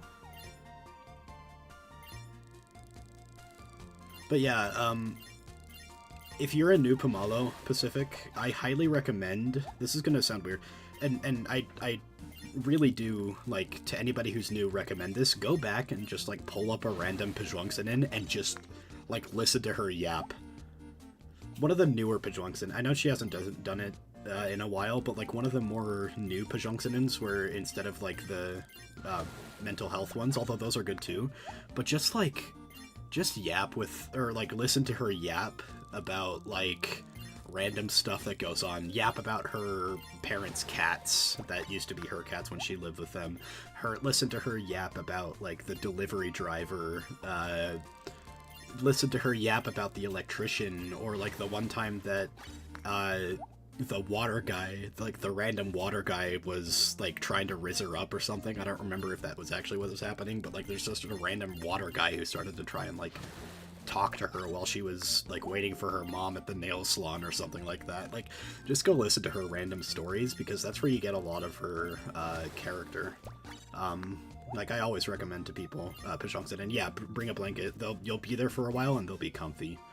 I love listening to her, yeah.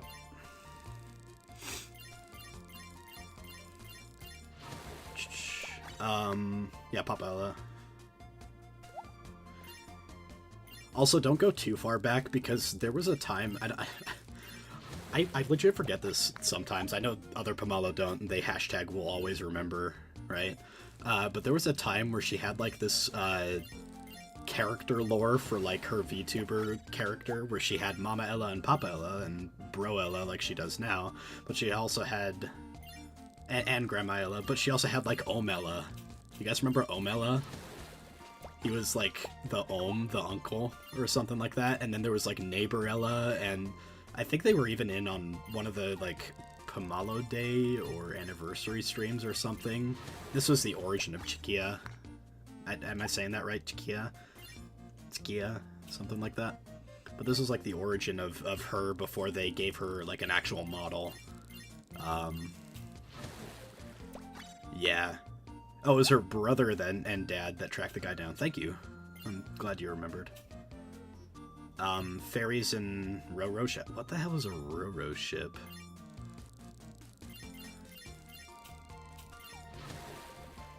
What in the actual hell is a Roro ship? I'm so lost.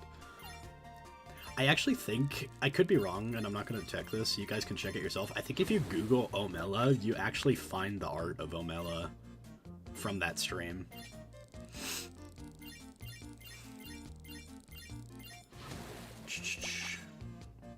Yeah, the guy hit their car and they chased him. Bali's on its own island? Okay, I don't know why I thought Bali was on, like, the big island, you know? Or is Bali on the same island? Hey, another shiny. Is Bali on the same island as Jakarta? I could have sworn it was, like, separated by a mountain range or something. I haven't looked at the map in a while because I'm no mapperizer.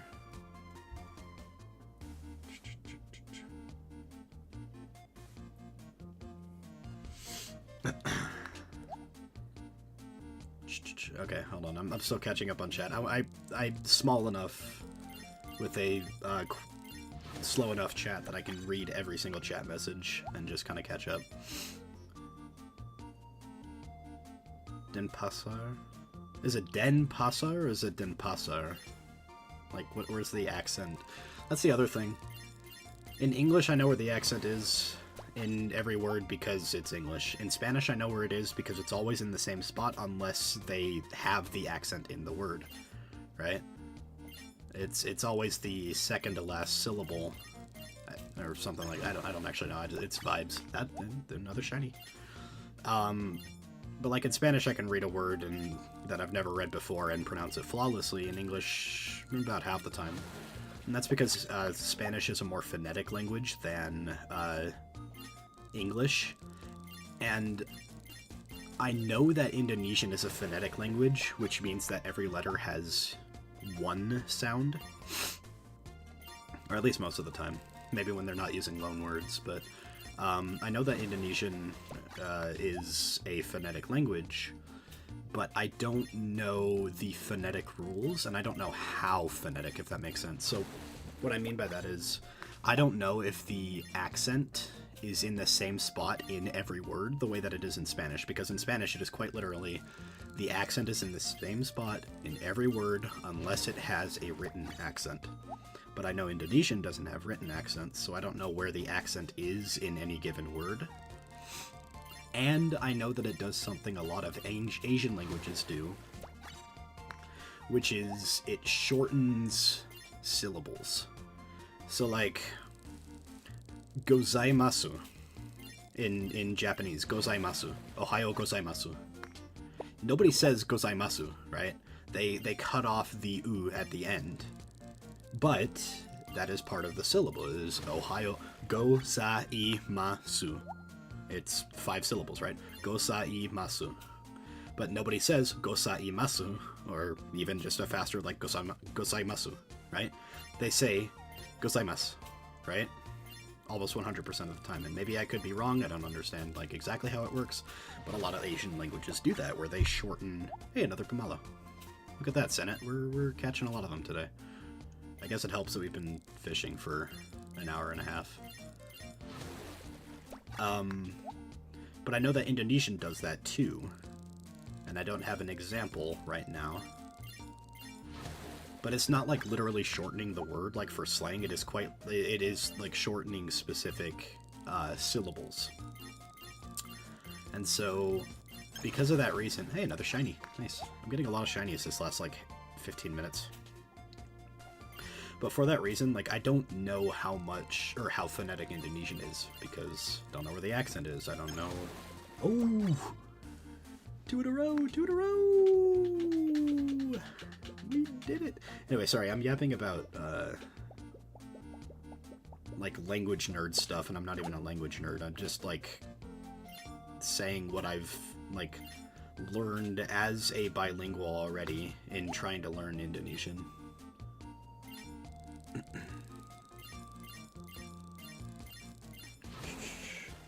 But Denpasar, Denpasar, I don't know. Is the main city in Bali. Someone will correct me, and the airport there has the code DPN. Oh, do you guys care about your airport codes like Canada? Like Crony Eno Land?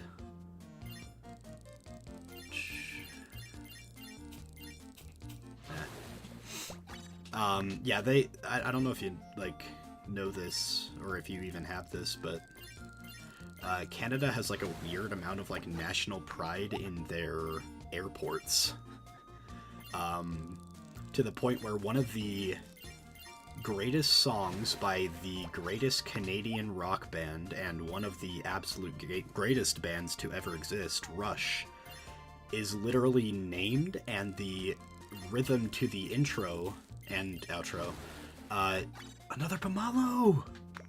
We're so rich in Pomalo! Anyway, but one of Rush's best songs is YYZ on the Moving Pictures album. Let me double check. Here, I'm gonna play a little bit of it so you can hear it. But they really, yeah, it's on Moving Pictures, but they really care about their airport codes to the point where I think it was Neil Peart, when they were flying to YYZ, which is their local airport, for them, they liked the rhythm of the airport Morse code, and so they made it into the rhythm of the song. So, like, pardon me while I play it here for a second.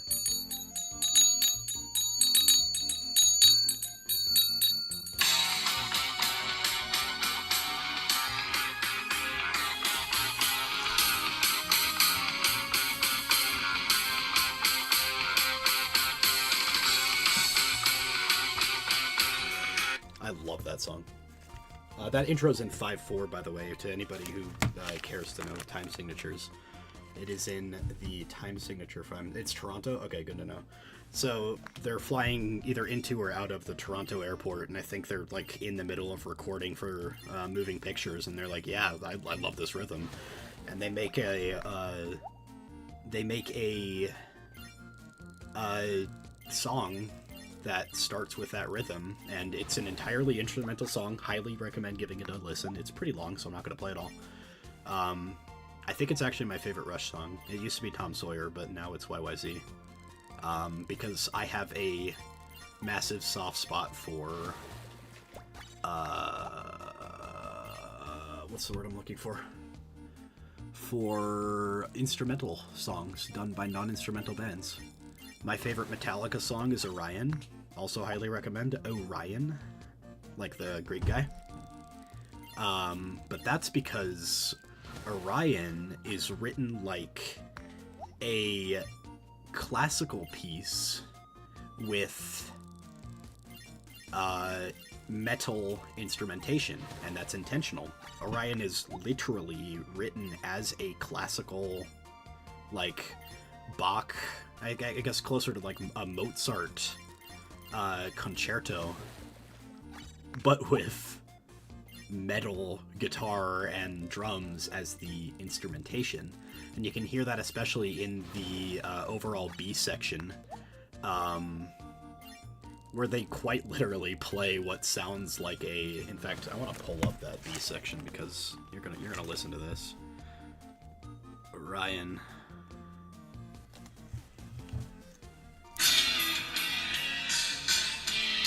I think this is the right where it starts.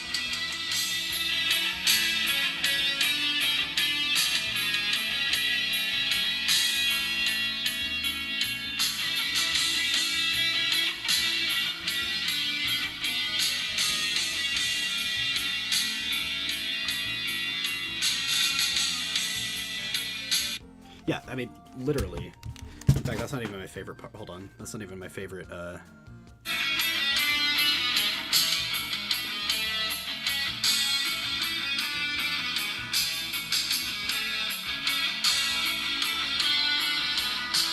It sounds a lot like a Mozart concerto that I had analyzed in high school for my music theory class. Metal Symphony, that's one way to put it. The difference is that there is a massive difference between a classical symphony and a modern symphony. Think John Williams' Star Wars is modern symphony, or really John Williams anything. And then think, you know, like the Blizzard Orchestra doing all the, like, genuinely incredible World of Warcraft music. By the way, if you're looking for, like, incredible game music on its own, World of Warcraft music 100% of the time.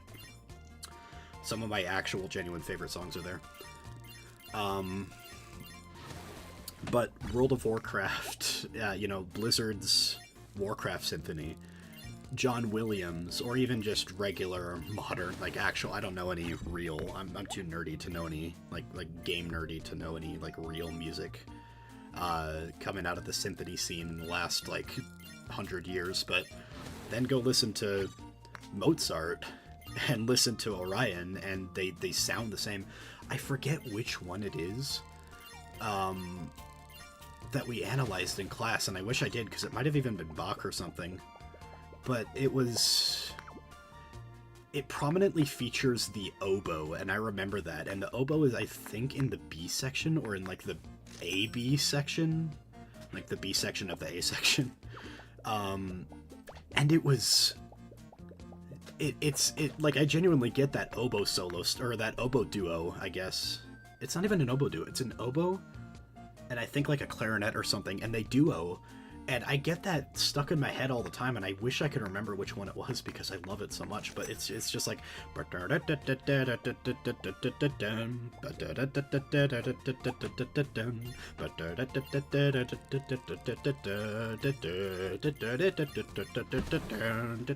and it plays like Orion, and so it's like my... I love instrumental songs by non-instrumental groups, and I love that they all have a reason to be an instrumental song done by a non-instrumental group.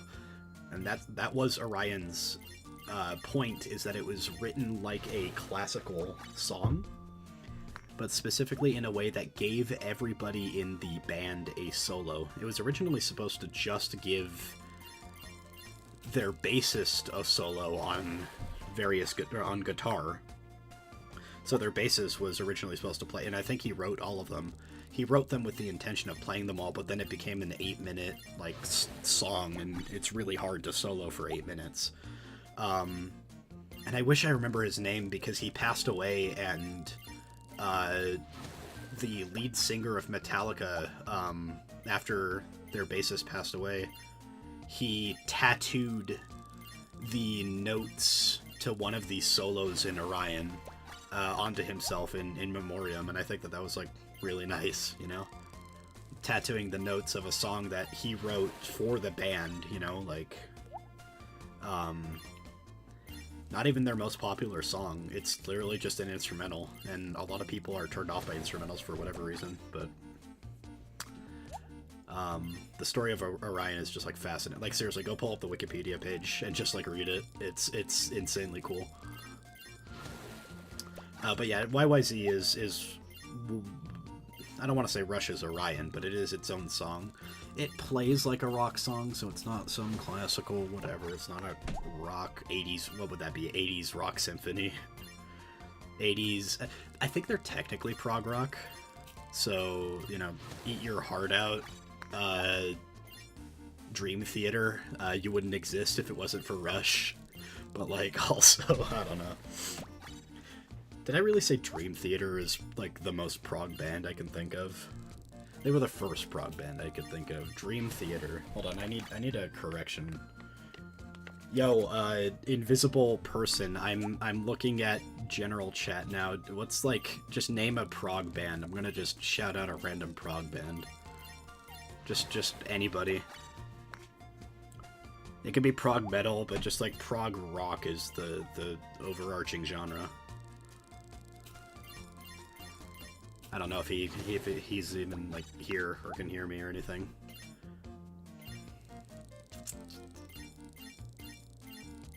I know I'm, like, sitting here, like, it's my stream and I'm sitting here yapping about myself, but, like, does anybody, like, how are you guys doing? What's going on in your lives right now?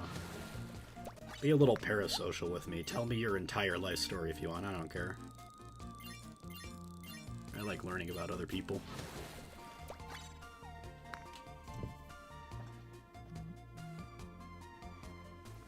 Hold on, I've gotten a response.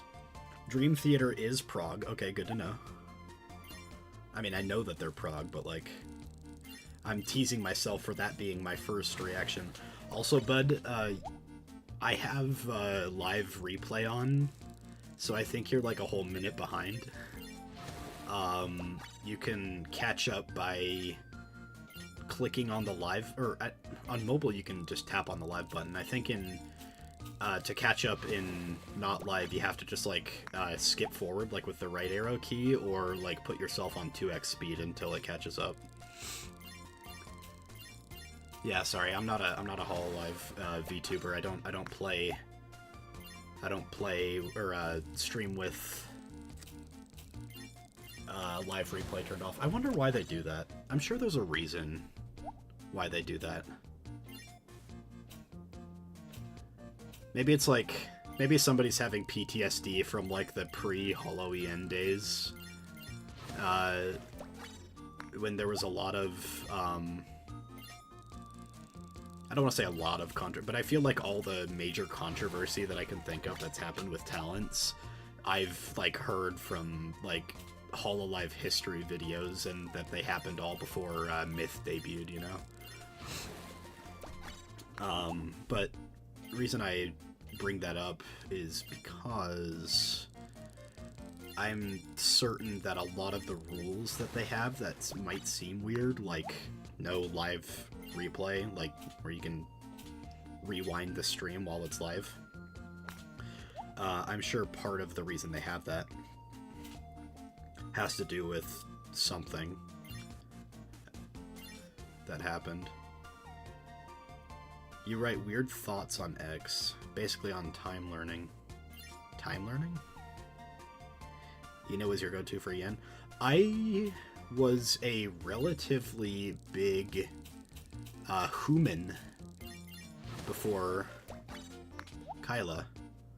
Another lore drop, I guess. I was a quiet human. I think I super chatted a few times, but I was a human, more than Pomalo at the beginning, and I really liked Mume, but she had one of her, like, few months of, like, not streaming just as I was really starting to get, like, really into her, and at some point, like, just I know around this point I had started to get medicated on something that, yeah, I miss Mume too, don't worry, I was getting there. But around the time that I discovered Kaela, I was starting to get medicated on some, like, mental health medicine. And this stuff, I believe at the time it was olanzapine and sertraline. It's really addictive, and it really, really messed with my head. Like, I was walking around not in like a dream state, but in like a autopilot state. I did not feel like I was in control of myself. Not in like a, oh, I'm crazy, I'm gonna go kill people or anything like that, but I was in like a really like hazy autopilot, just kind of living life, and it felt really weird. And in moments of lucidity, I was like, you know, watching Kyla and be like, this is interesting, I like her, she's, you know, cool, and I'm not gonna say cute because she might show up and say get some help. But that was around the time that I kind of hate saying switch because it makes me like, it almost feels like cheating. Like, okay, obviously not like that, but it almost feels like, you know, giving up on one person for the other, like, implies that you, you know, are replacing them in your heart or in your soul or whatever. But I did genuinely switch Yoshis, and there's no shame, I guess, in admitting that, but... And this was... She was a few months old, I guess. She wasn't... Like, it hadn't yet been her first anniversary. In fact, it was Trombone Champ was my first stream. Another shiny. Let's go. It was Trombone Champ that was my first stream. And I remember because one of my very first Super Chats ever was saying 11-9 is a bad date. Hey, 2 in a row, nice. That's happened twice this stream now. And I said 11-9 is a bad date because I wasn't thinking straight, and like the dates are backwards over there versus here, and they meant November 9th and not September 11th. And I was trying to say, no, the date you're not thinking of is 9/11. And I felt really bad saying that, and combined with the like brain medicine I was taking at the time, like I was like immediately like one shot. Like I said, okay, never mind, I can't watch Kyla anymore. I've like killed myself in front of her community. I didn't even know you guys like the community name yet, but I was like, oh, I just killed myself and like embarrassed myself in front of her community. Like, I'm never gonna show my face here again because that was just like embarrassingly stupid. And she said, yeah, no worries, no, it's okay, people make mistakes. And I was like, okay, boom, this girl's my Oshi. She like respects people through mistakes, and I think that's like really cool. And that obviously I've learned a lot more, but that was like the actual like moment that like, okay, no, like Kyla is my Oshi. It can't not be. The fact that she's sitting there, she's listening, she's understanding, and she's a VTuber on the other side of the planet. I thought that was really cool. But yeah, if she hadn't said that, I would probably not even be to the Hololive community anymore. Like, no joke. And again, I was in a really like bad mental place. In fact, there's a really bad period towards the beginning of like me being a Pomalo. I'm kind of just rambling about like my history of mental health essentially, but there was a really bad point where I had just stopped taking the medicine and I was going through literal withdrawals, and I was quite literally like addicted to this olanzapine and sertraline, and I was told to quit cold turkey or else it would mess with my head even more. So I was getting like, I was shivering, like I was like that, like I was tweaking quite literally. I was it was not good. If you've ever seen people who were like drugged up and not even in rehab, like I mean, but yeah, like if you've ever seen people in rehab, that's what the prescribed medicine from real doctors supposedly wanted me to take for my health. So they got me off that immediately. I never took it again, and while I was going through withdrawals, while I was tweaking, I like was really embarrassing in chat and in super chats, and I felt really embarrassed. I still, like, to this day, you ever like think about something that happened to you in like high school or like a couple years ago or whatever, that like hasn't been relevant and nobody thinks about it ever again except for you, and it just kind of randomly shows up at like 3 a.m. while you're in bed or like while you're in the shower or something, and you just like cringe at yourself from literally a decade ago. Yeah, that's like my biggest cringe moment in my history as a Pumalo, is when I was literally addicted to medicine that was prescribed to me that shouldn't have been. And I was being frankly obnoxious and a bit annoying and selfish, but more than anything, I was being cringe and in a public forum. And I hated that.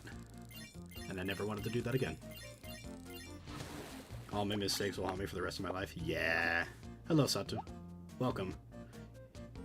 You just got to be talking about when I became a Pumalo and I was addicted to medicine that I was prescribed, and that I was told to quit from my prescription cold turkey because it was quite literally killing me. And that was about when I became a Pumalo as well. So, you know, the fun times ensued.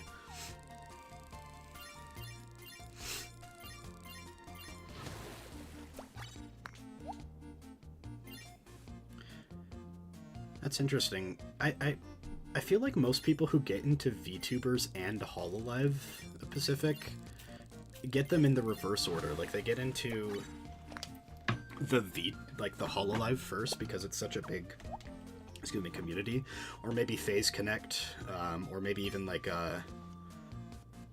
Niji Sanji. Do they still exist? I don't know. But like, they get into one of the corpos, and then from there they get into either more indie or some of the more niche members or whatever. I say Phase Connect like it's a big one. Sorry, I don't think it's really a big one. Sorry to my fans who are big Phase heads in chat. I watch a decent amount of Irie and Jelly sometimes. I wouldn't say I'm like belonging to them. It's like, if the stream is on and I've got nothing else going on, I'll turn it on.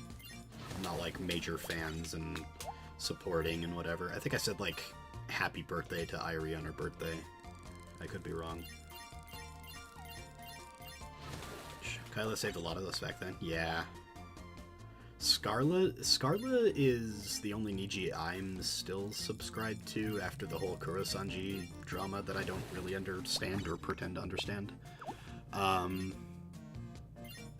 And I'm not, like, outing myself as a major horn dog here or anything. I know that she's kind of that demographic, but I just found her funny. I think she's just a funny person.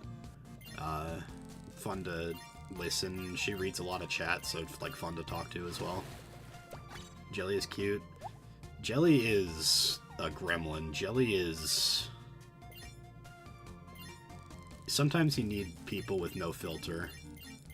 Like, I love Kyla, obviously. She's my Kami-oshi, as it were. But it's clear that she, you know, maintains her composure and doesn't just, like, go off and, like, you know, that Rene clip where she's just, like, swearing at the game of the month from last month, or the game of the week from last month. Hey, another shiny, nice. The hitting accept game or whatever. I don't even know I mean, I do know the premise. It's like making it impossible to hit accept. But you know that clip of like Rene just like unabashedly swearing at the game and like just going crazy? Yeah, Kyla wouldn't do that. But sometimes you need that no filter, and honestly, like Jelly from Phase Connect is that no filter in a different way than Rene saying dog in Indonesian a couple thousand times. You started with V-Shoujo. Okay. V-Shoujo was also a weird drama that I don't pretend to understand or want to understand. I've found that keeping out of drama keeps you out of drama. Primarily went indie, back to V-Shoujo, and then Hololive in addition. Yeah. I don't know if Mr. Balak is still here, Mr. Captain Man, but For what it's worth, good sir, I don't think you're blocking at all. I think you're allowed to watch other people and even interact with them and even call them your Oshi and not have it be considered a block. I think blocking is like what happened with me, Mume, and Kaela, where I like flat out turned from Mume and started watching like only Kaela for a while. I think that would be what's considered blocking. So I think you're safe with me, Captain, if you're even still here.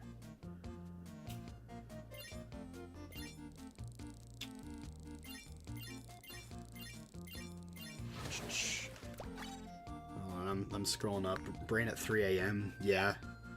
No, cause like, dude, I sometimes still cringe about when I was in kindergarten. I mean, you say 20 years ago. That was 20 years ago. More than that. 22 years ago, I was in kindergarten.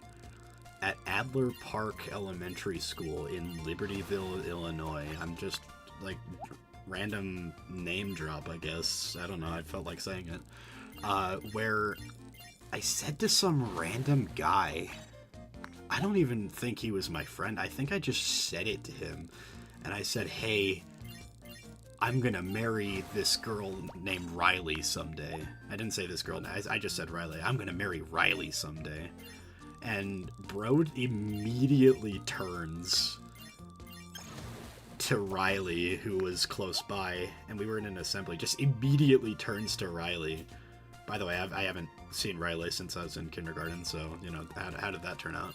But bro immediately turns to Riley and just says it, like, out loud. Like, hey, Andrews said he's gonna marry you. And then she turned to me and she said, me? And then I never spoke to her again. Like, literally never spoke to her again. I moved from Adler Park, Libertyville, and, or Adler Park Elementary School. I moved from Libertyville, I think literally like a couple months later. And we moved to... Carrie, and I went to... Where did I go before? I went to Canterbury Elementary School. Oh my goodness. I went to Canterbury Elementary School, and they put me in the gifted kids program, like they do with a lot of random kids that aren't actually gifted back in elementary school. They put me in the gifted kids program, and I got like an hour a day where... Hey, another Pomelo, nice. I got like an hour a day where we played some stupid, like board game where we moved by doing math problems, and like I was so invested in that. And then when I was in like my 3rd grade and 4th grade class, because it was a multi-age class, so we had the same teacher for both years. When I went to that class, there was one time that my, hey, another Pomelo, but I can't pick him up because my inventory's full. I went to...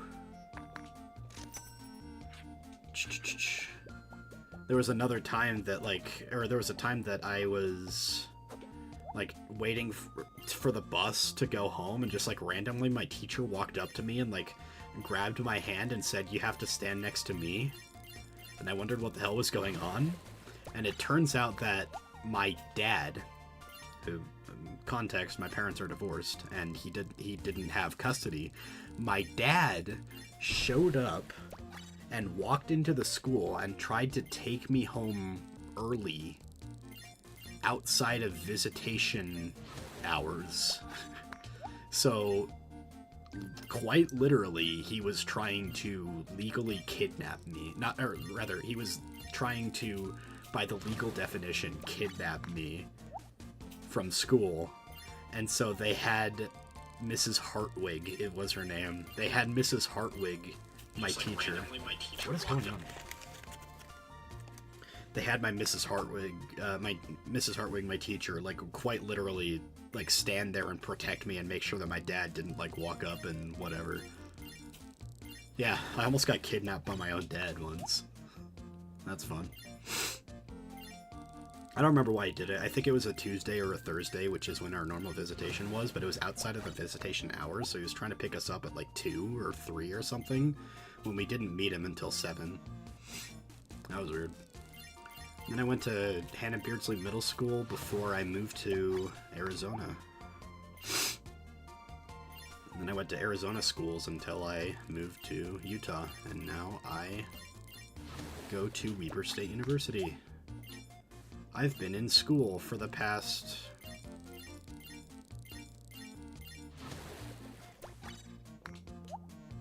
When do you start school?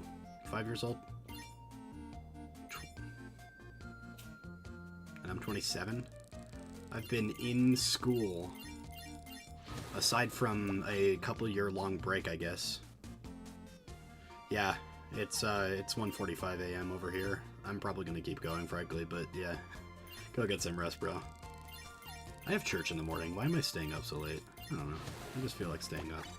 But Atsu, Dylan, have a good night. Don't die. I think that's the best piece of a, like, best going away, like, goodbye you can say is, like, don't die. Just don't die, man. Have a good night, man.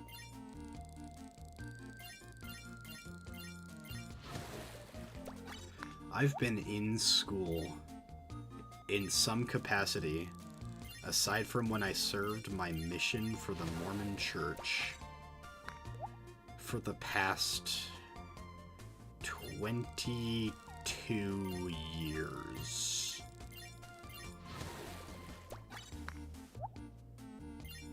I have been in some form of college or another for almost half of that.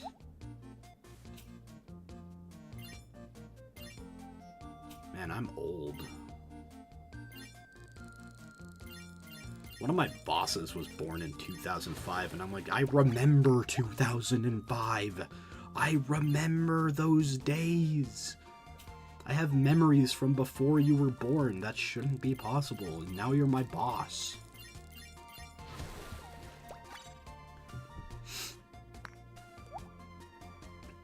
That is amazing. That is an incredible yearbook sign.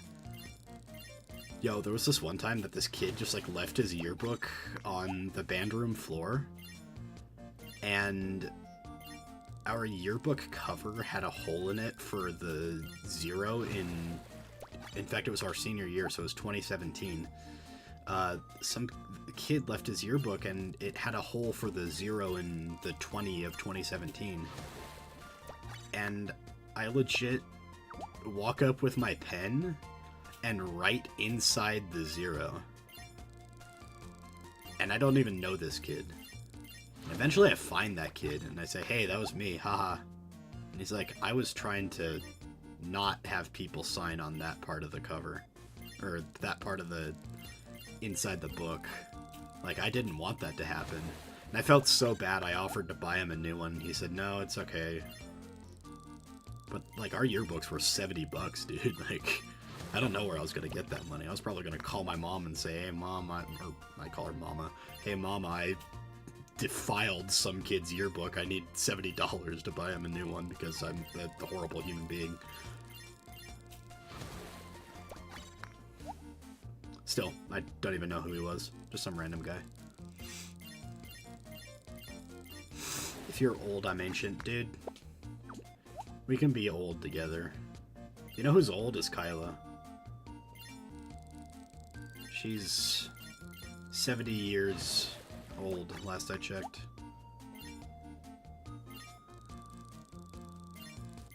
I wonder how she's doing. I wonder if she's still coughing.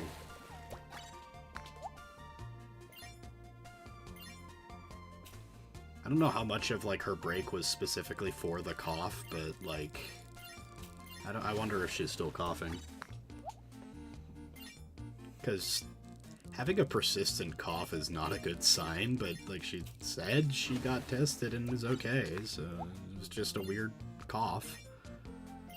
Or maybe, I think she said, like, it was, like, a nothing burger, not that it was, like, nothing, you know? You know, it's like the common cold is essentially a nothing burger, but it's not nothing, it is the cold. But, so remember my friend put the... That's beautiful.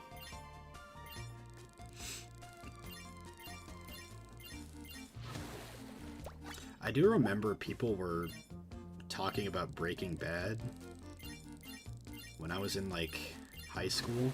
and I never watched it until, like, recently, like a few years ago. And holy hell is it good. I know Breaking Bad is meth, not cocaine, but I wonder if people were writing the meth formula, or, like, drawing it, because I know it has a lattice structure, or whatever it is that you learn in chemistry class. Why is my... I'm sorry, my YouTube keeps refreshing and, like, trying to play the YouTube video. I told everyone signing to be as I didn't tell anyone to do anything. I don't know.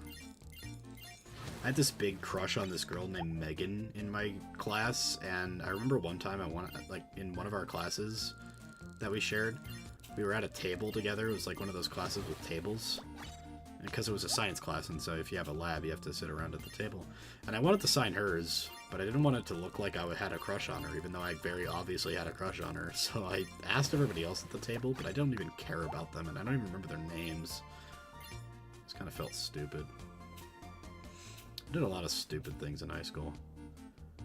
I recently described myself in high school as, and I quote, a yellow, involuntarily celibate potato. Because I was much fatter. I had, like, flat, maybe not greasy, like, but like flat, like, plastered to my head hair. It was blonde, and I'm white. So there's the yellow. And I just looked like I would, like, wear a fedora. I didn't wear a fedora, but I looked like I would wear a fedora, you know?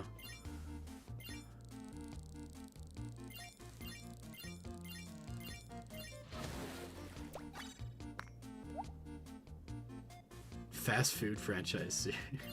Oh, I see what you mean, yeah. It's a really good series. Also, Senate, I think you might be a minute or two behind. I don't know if you just had the delayed reaction, but I have the, I have YouTube on, like, you can rewind the stream, and so if you ever pause for any reason, even to just, like, send a chat in another, like, whatever, it will pause the stream and then pick up from where you were. So if that's true, in order to fix that, you just gotta hit the right arrow key a couple times, or double tap on the right side of your screen if you're mobile, or, like, switch to 2x speed until you catch up.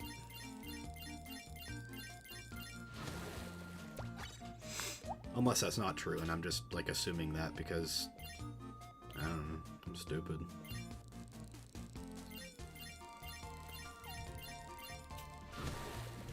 Probably delayed. Oh no, you're fine. That was a quick response. You're probably fine. I do have, like, a 10-second delay just naturally on YouTube, and I don't know why. I feel like I genuinely, no, not even a 10-second. It's like a 30-second delay. Like, I've watched myself. Another Pomelo. I didn't even notice. I've literally watched myself. Like, my own stream while, like, I was playing League, and I was a whole, like, 30 seconds to 45 seconds behind. But, like, I was trying to get caught up with, like, the 2x speed, one, which gets you the most caught up, and it just, like, it was like, no, you are caught up. This is as caught up as you can get. It makes me think, like, I know Kyla responds to chat messages faster than, you know, 45 seconds from the viewer's perspective, so, like, I don't think it's you guys being over their thing. I think it's literally like my stream software, or my stream settings, or just, like, me. My internet isn't great. That might be a reason.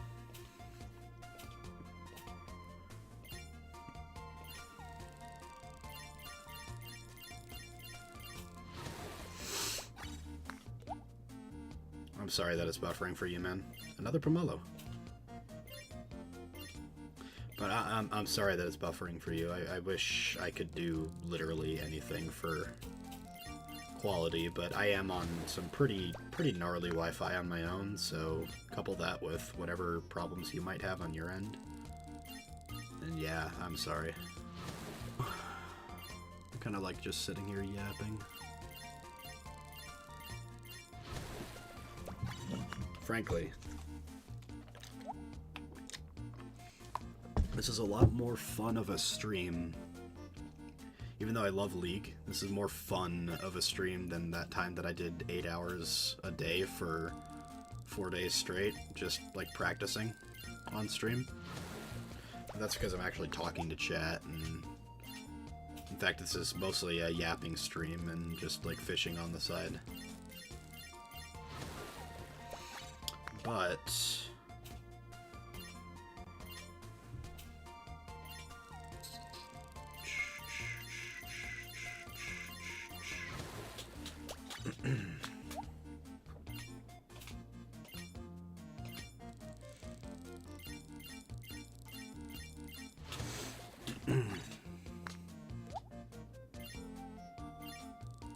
I like suddenly lost the ability to multitask this game. It's like kind of concerning, is it not? Hey, we're on combo 69, guys. Look at it. We're gonna sit on the 69 screen for a second while I like actually eat a little more of my burrito, because I do need to from food.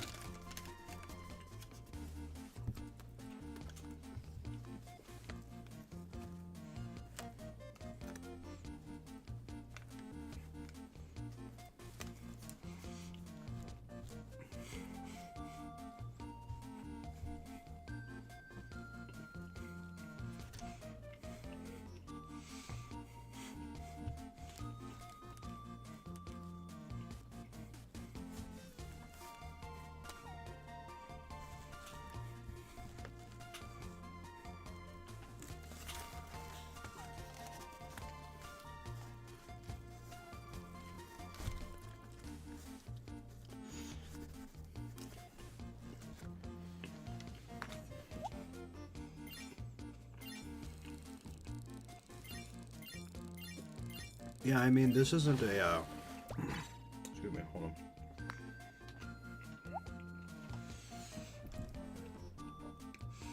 This isn't really like a dissing of my Wi-Fi as much as it is a praising of the university Wi-Fi, but the Weaver State, Wi-Fi is significantly better than my own at home. You can download Enfield on that Wi-Fi in about 10 minutes. It took me 2.5 hours to download it on my home Wi-Fi.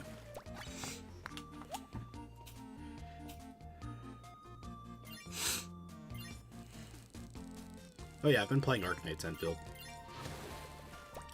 I have zero, like, interaction with the Arknights franchise before this. I literally just got it because, like, it's the gacha of the, like, month, I guess. But as a JRPG with a story, but it is fun and a good story. As a factory sim, it's okay. But I'm not big into factory sim, and I'm gonna just copy some like Mega Autismo guide from somebody on YouTube once I get to that point.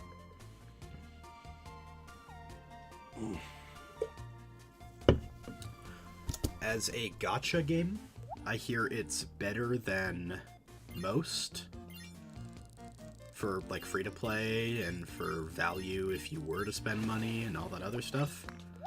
But I have no experience with the others, and I hear Honkai Star Rail is better. So if you like the gacha part the most, I think Star Rail is the one people are saying is like the absolute best out of the big ones for polls and stuff. And I don't even like gacha. Like, I don't like spending money to like get characters and then spending more money to get their weapons, and like I don't like all that. And remember, this is coming from a guy whose like competitive history in gaming is like card games. It's just like a big line of card games going all the way down, and not even many card games. It's literally just like Magic and Hearthstone. Just those two. I lost my streak. It's over. And Hearthstone is a collectible card game where you can't trade. So it's quite literally a gacha game. But you're gachaing for cards.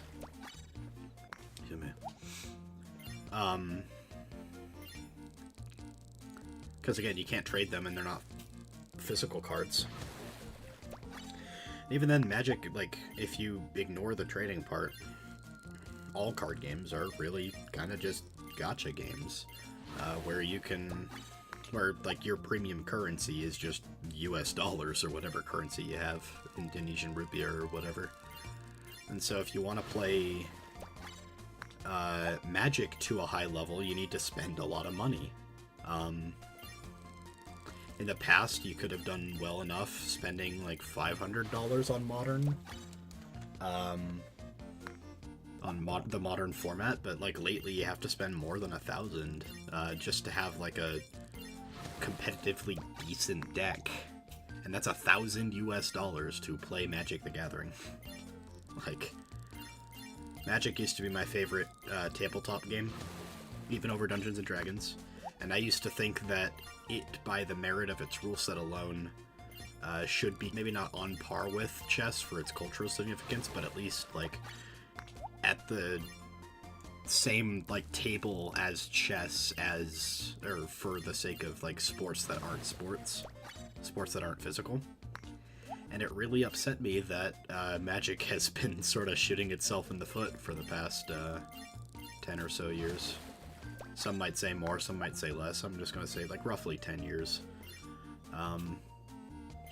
Because it took a really great thing and then it just kind of focused on, you know, Fortnite crossovers and like the, you know, like the Soy Jack guy who's pointing at the, or like the two Soy Jack guys that are like pointing at the thing, like, you know, it's like that, and then they're saying, I get that reference. Like that's Magic to me. You know? That's what Magic has become, is literally just the two guys pointing at a thing saying, I get that reference.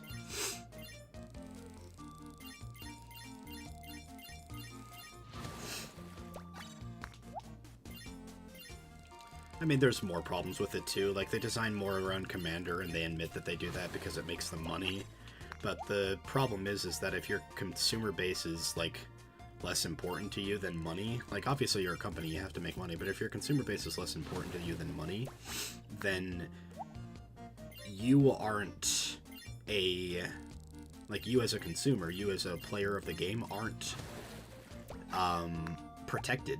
You're, like, not valuable to them, and what it ends up being is that you are a, you know, number on a spreadsheet, or like a, not even a number on a spreadsheet, you're like $1 in their bank account if you spend money on their, you know, new Commander set from frickin' Fallout or whatever. And it used to be that they cared about their professionals, they cared about their whatever, and it sounds very similar to my gripes with Weber's esports scene right now, right? The thing that I was talking about earlier. But it's the same sort of thing going on, but with Magic the Gathering in its game, where they have this great rule set, they have this, you know, fantastic thing going on, and they kind of care more about pushing the party game mode and neglecting you. And if they're neglecting you, even if they're doing it for business savvy reasons, they make more money off of the people that they're not neglecting. They don't care about you. Like, they have said, we don't care about you. And so if they're neglecting you, you can just go find other things to do. Go play Hearthstone. Go play Legends of Runeterra. I guess that game's dead. Go play the One Piece TCG. Literally, the One Piece TCG has more people playing it at my game store than Magic, and Magic's been around since 1998. And One Piece TCG is, like, half of it is, like, the quality of art that you'd find on Twitter, which is good, you know, good Twitter art. But, like, literally Twitter fan art of One Piece characters, and then the other half is quite literally manga stills. Like, I kid you not, a lot of the art in that game is just Eiichiro Oda manga screenshots. And that's cool, but, like, you know, you have Magic, which puts so much effort into its card design. Like, they have some of the coolest cards out there. If this wasn't specifically a Pemascape stream, I would, like, go and... You know what? I've showed songs. Whatever. I've showed songs. I might be willing to show some Magic cards that look cool.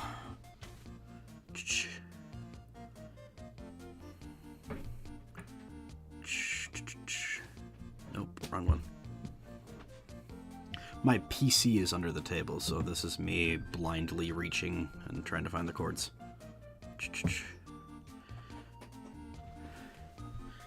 Yeah, I mean, at the end of the day, if you're gonna play a gacha game, bro,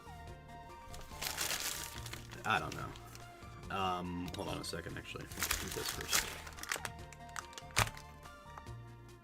I think, yeah, okay, that did it. Let's pull up.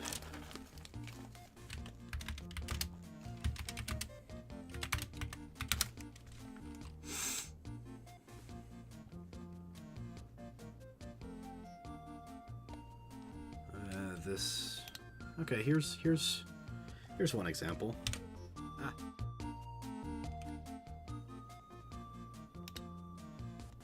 Yeah, okay, you can see it. Cool. That was weird. Apparently, if you hit Control and then like a numpad number, it changes your tabs. So here, you can look at my live streaming studio thing.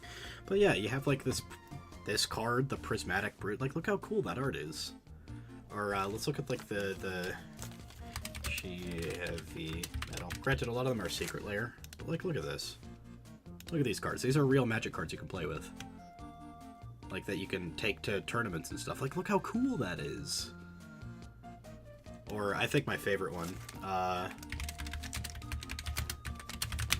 This is literally my favorite card art in Magic, and I don't really have a reason why. It's based on some album cover, I think. For somebody I don't even know. I just really like...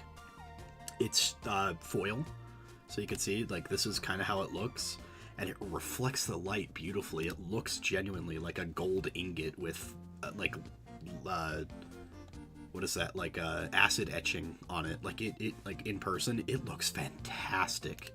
And you have art like this, and it really sucks that there's so much, like, creativity and style put into Magic the Gathering. And granted, yeah, I mean, if it's a stylistic card, then it usually costs more, because you're paying for the rarity, you're paying for the fact that it's, you know, got a different color, or different art. But one of the things that is, like, unfortunately true about Magic is that they decided that, not even that, but just, like... or not even the alternate arts or whatever, but just, like, they care more about the people that make them money than the people that are playing their game. And again, technically from a business standpoint, that's fine. But from a consumer standpoint, if they don't care about you, you have no reason to stay. And so I had no reason to stay with Magic, and that really sucks, because, like I said, there was one point where I genuinely said, and argued, and even got people to agree, that Magic deserved to be placed alongside, not on cultural par, but alongside chess in the discussion of non-video game esports / non-sport competitive games. Alongside League of Legends, alongside Dota 2, like, it was a pinnacle of the... to me at least, it was a pinnacle of competitive gaming as a whole, and it's just kind of not there anymore. Actually really close to a full shiny dex, that's nice. You never got any card games, those 2 decks into Thomas the Tank Engine? Well, luckily for you, bud. More likely than not, Magic will probably have a Thomas the Tank Engine crossover set.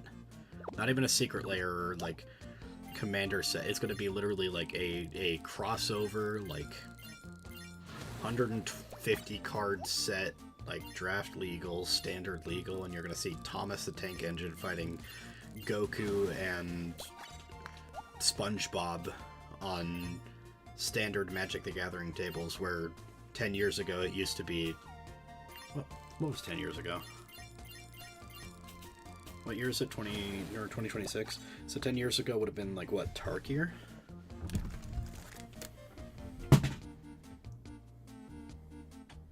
In fact, let's just go back to my alt tab. Let's just, I'll show you.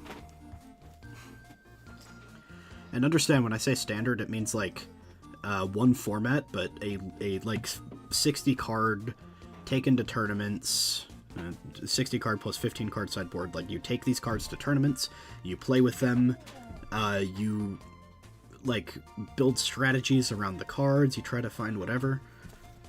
It's just for a second. Ready for this?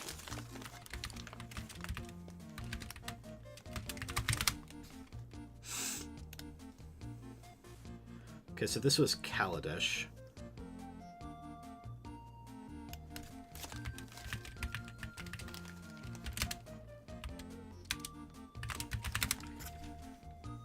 So you have Chandra, right?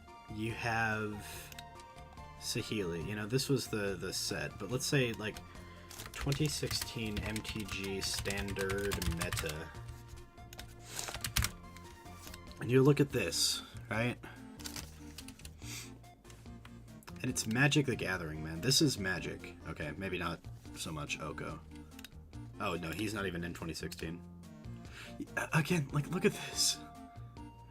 This is the card defining the modern standard metagame. And maybe not even now, but it's Vivi Ornitiere from Final Fantasy, right? This is the card that you're playing at tables. Or, like, what's the 2026 standard meta? Let's just look at this right now. This pisses me off. Yeah. This is the most played card in standard, aside from basic lands. No, that's not what I meant to do. But sure, I'll open it.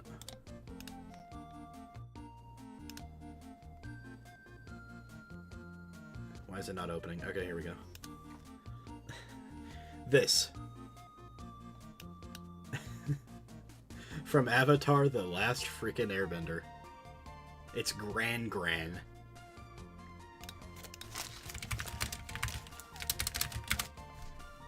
It's Gran, guys. Magic the Gathering's #1 deck. Here she is in the show. Magic the Gathering's #1 deck right now is defined by this character from episode 1 of Avatar: The Last Airbender. 10 years ago, it was original stuff. Let's look at the 2016 standard meta again. Here we go. We have this deck right here, based on Gideon, ally of Zendikar. You have Archangel Avacyn. Look at this. Look at this beautiful, gorgeous, like, the design is unique and special to Magic. She's got this, like, she's got lore in her card. Her card is she's the protector angel. She comes down and saves the people, and she gets so disillusioned by how evil humanity has become that she becomes their purifier. She kills them. She transforms and deals 3 damage to each other creature. She sends a wave of literal fire and blood and death and destruction and Gran. Anyway. This is where we are with Magic the Gathering right now. This is my problem with Magic the Gathering right now. is that where used to be a unique world and a competitive game that cared about its players and, like, it had its own art style and aesthetic and, like, original Magic. Look at old Magic cards, they look like Heavy Metal magazine, right? You look at this shit. I'm sorry to say, it is shit. It's fucking grand. Sorry. Today. It's not even the aesthetic change, it's quite literally just like we don't respect the competitive integrity in players. Like, if they had made the Grand card identical, except she's, like, just an original character, that technically doesn't fix it either, because she's incredibly over-designed. Because they design around Commander. They design around the, like, for fun game mode. That would be like if League of Legends started balancing around ARAM and exclusively around ARAM, and then anything that shows up in regular League is, like, emergent. It's like, suddenly you get this, like, busted combo of items that is kind of mid in ARAM, but when you go to Summoner's Rift it becomes this incredibly broken, like, whatever, and they just never fix it because they only care about balancing around ARAM. But Worlds is still played on Summoner's Rift. That is quite... In fact, that's an exactly perfect analogy. If they balanced League of Legends around ARAM, but still had Worlds... exclusively around ARAM, I should say. But they still had Worlds beyond Summoner's Rift.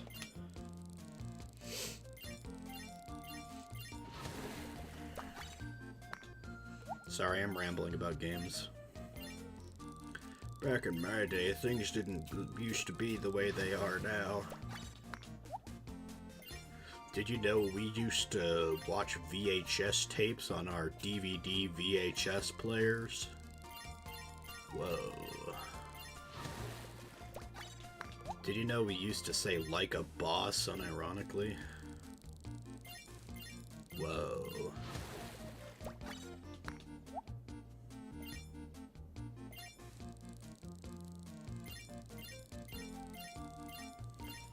I remember when the DS came out, and then, like, I'm pretty sure the iPhone came out first, but to me, to my kid perspective, who didn't, like, have an eye on tech news, it was the DS came out first, and then the iPhone. Or rather, the DS came into my life first, and then the iPhone, and I said, whoa, these touchscreen things are the future. How are you ever gonna get more futuristic than a touchscreen, right? Like, think about it. When your only perspective of screens was a screen, like, now you can interact with the screen by touching it, so, like, how much, like, more in-depth can you get? How much, like, more immersed into the content on the screen itself can you get? And then, of course, we get VR, and then we get... Yeah, I don't know, man. I don't know what's going on with the delay. But anyway, like, you know, imagine to a kid where, like, touchscreens are, like, the coolest thing ever, and then you have a DS, and then you see an iPhone for the first time, and you think, huh, they copied Nintendo. I literally thought that. I don't know if they did, but I literally thought that everybody who had a smartphone could have just been using their DS, you know? They could just be playing on their DS with the DS touchscreen.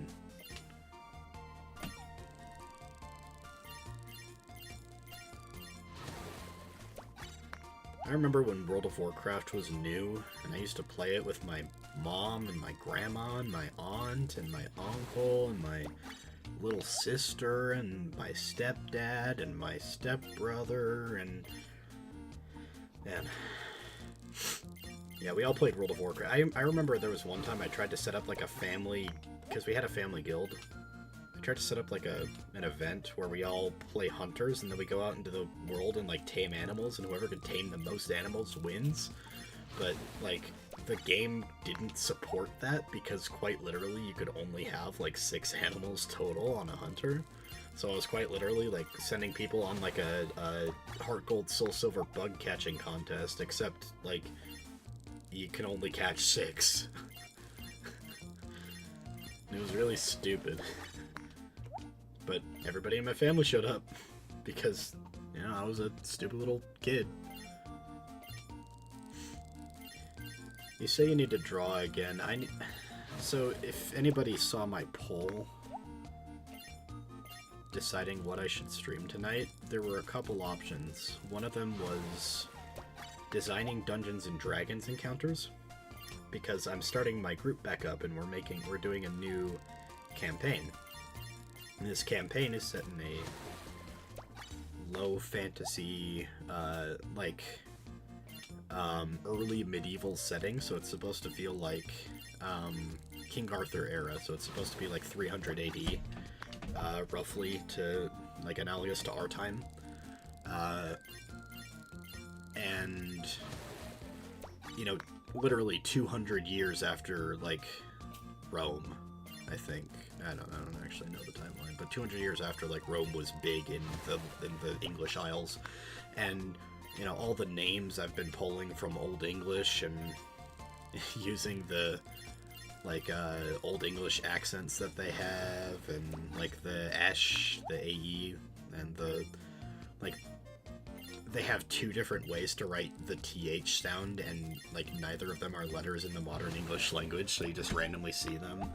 And you know, I'm getting really immersed into it, and I'm really excited for it. It's gonna be, like, Game of Thrones-esque with how many plot lines are going on at once. And all my players are down with it, because all the plot lines are their personal stories intertwined with existing stories in the campaign. They're all bad guys, too. It's a bad guy run. I'm gonna have fun. But it's really low fantasy, so they only have one spellcaster, and he's quite literally supposed to be as powerful as Gandalf, even though he's the same level, right? In D&D terms. And so, quite literally, the campaign is supposed to genuinely feel like there's no more magic in the world than, like, a Gondorian peasant in Lord of the Rings would ever encounter.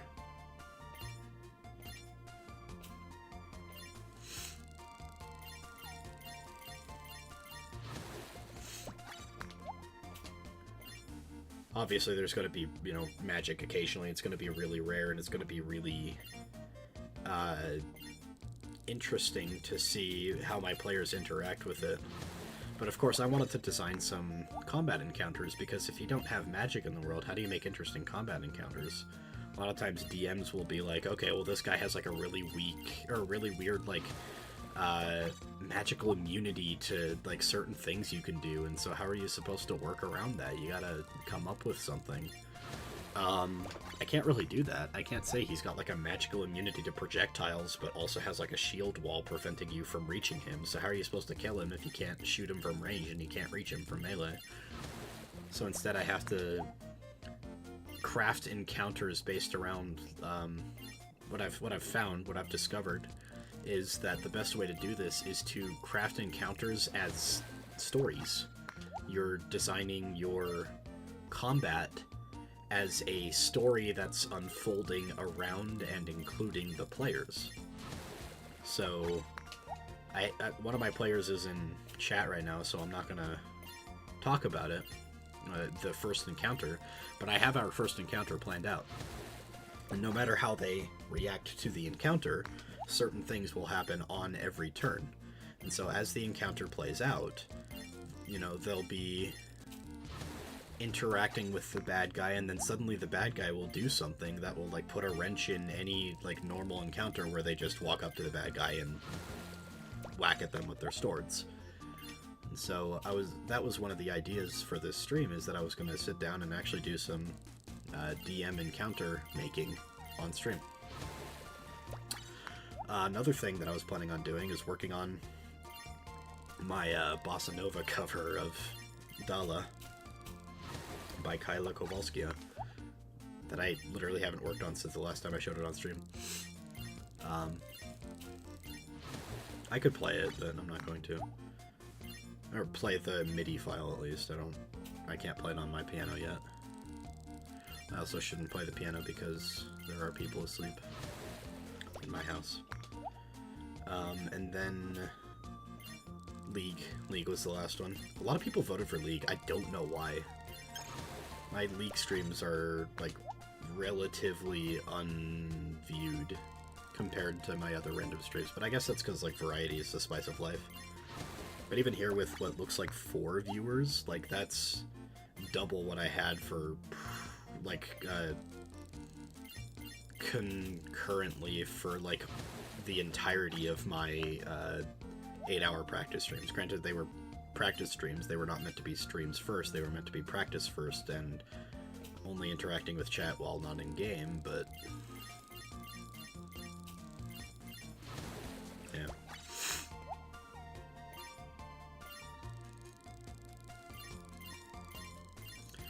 If anyone's here, how are you holding up?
I used to draw a lot. Back in ye olden days, I kind of thought maybe I could be a fan artist for Kaela. But I was talking to Shadow Sky about this. I can't stand it. I don't like drawing for long periods of time. Like, I realize that if you're gonna do something, you need to enjoy it. Like, if you're gonna do a hobby, you need to enjoy it. I didn't actually enjoy drawing. I enjoyed having drawings.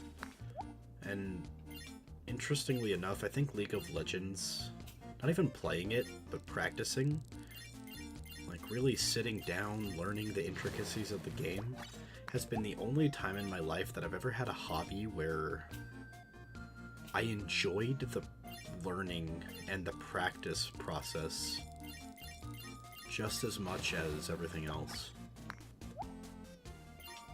Like, just as much as being successful.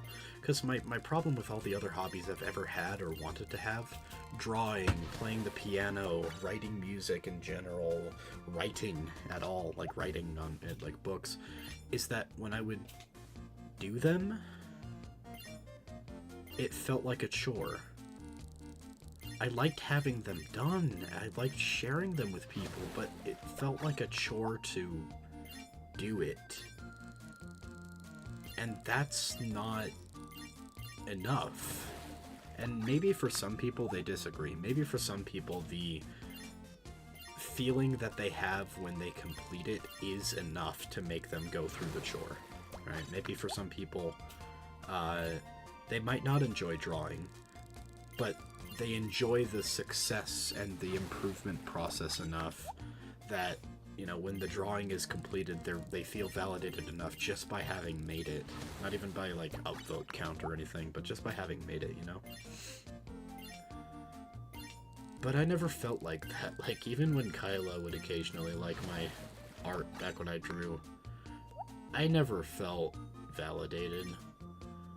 I feel just as... I mean, I felt a little validated, I'm not gonna lie, but, like, I feel just as much like heart pounding, like, oh, she noticed me, you know, when she likes my random posts on Twitter, as if she had liked my random arts on Twitter. And so, like, there was no real, like, incentive for me because I didn't enjoy doing it. I didn't enjoy the art once it was done, and it was just kind of not fun all around. But when I got into League as a game, right, I said, oh, it's just a game. I'll try it. I'm having fun playing the game, whatever. But what happened with League is that I gained, like, a real enjoyment, not just of playing the game. Obviously, playing the game is fun for me. I genuinely enjoy League of Legends. I know a lot of people, like, that play it, like, for some reason, they constantly talk about how much they hate the game, but they never quit. Like, why? What?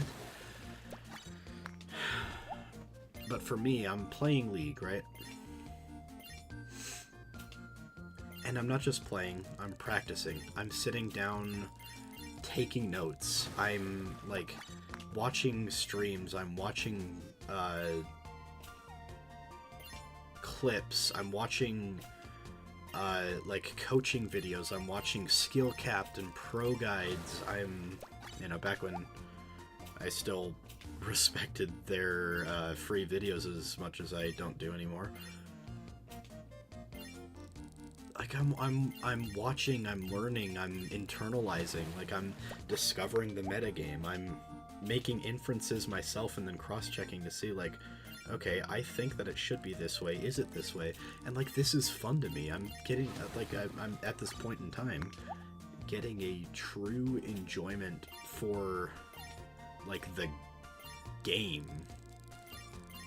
Like, the hobby, the skill, I should say. Like, really, that's what it is. I'm getting a true enjoyment for the skill of League of Legends. And I didn't have that before with any other hobby. When it came to drawing, when it came to piano, when it came to all these chore hobbies. So I'm excited to be practicing and getting better and seeing improvement, and I'm even excited to get disheartened when I mess up and, like, want to do better and want to learn from my mistake. Why did I mess up? You know, why was I in this situation? I'm VOD reviewing, right? I'm talking with people much better at the game than me constantly. I'm friends with professionals. You know, this is stuff that, like, I care about a lot more than, you know, trying to farm for likes on art that I didn't enjoy making. And I think that's really cool. Yeah, I mean, to be fair, I doodle still. It was more when I, like, came up with an idea for something I wanted to draw, and then I sat down and, like, tried to draw it, you know? Like, go to a Shadow Sky stream. Just any of them. Just go to the VOD of any of them. And or even, I think he's streaming later on today, so go watch him today. For you guys in Indonesia, it's today at least. Like, go watch him, and, like, watch how much he just, like, passively enjoys doing it. Like, it's second nature to him. He's having fun. He's putting in the effort. He's, you know, talking about how he improved and what he did to improve and blah, blah, blah, blah, blah. And I'm sitting there, and I talked to him about this. I said, I literally cannot enjoy this hobby as much as you do. And I've tried.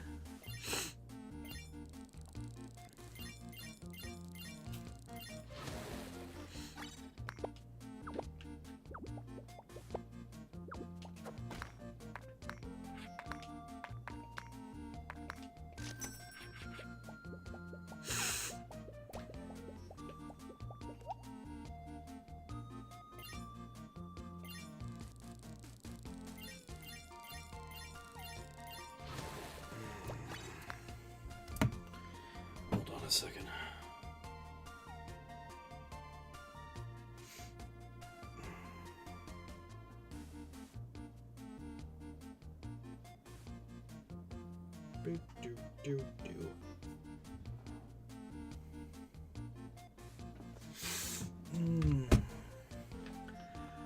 think this stream is about overstaying.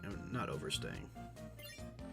Is about reaching the point where a Midwesterner would slap their, well,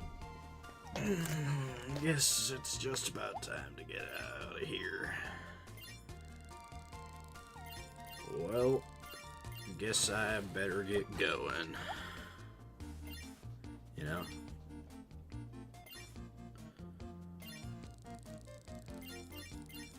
And yet at the same time, I kind of just want to go for like 12 more hours. I don't really care if I keep going. I don't care if I never stop. I enjoy streaming.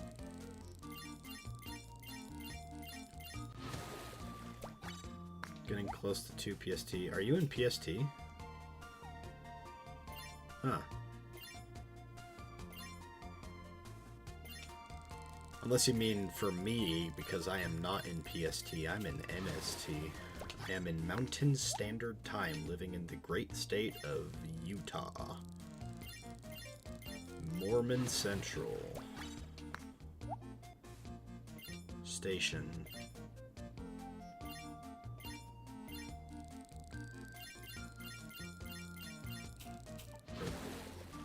You're a PST man? Okay. I guess your name literally has Pacific in it, but I didn't know if that meant you were like a, in the Pacific Islands, where, Indonesia... Is Indonesia in the Pacific Islands? Or in the Pacific Ocean? I know it's not in the, what people consider the quote-unquote Pacific Islands, whatever those countries are. I guess, Hawaii is one of them. Not a country, I guess, but you never know. Is Indonesia in the Pacific? That's the question I'm asking. Or is it in some sea technically? I don't know where ocean boundaries end.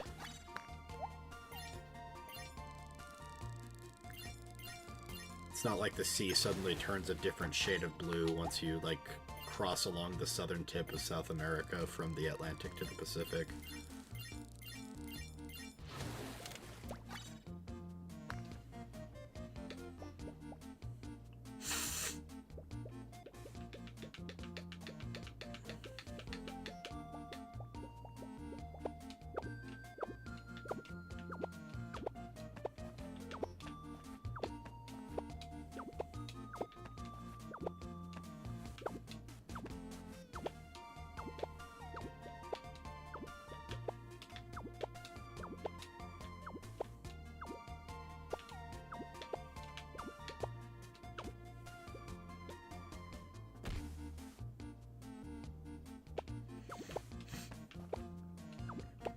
So part of it's being in the US Pacific Coast. Yeah, I mean, I added XD to one of my names, one of my gamer tags back in the day. Because of Pokemon. Pokemon XD. I wanted to be like Shadow Lugia, because shadows are edgy.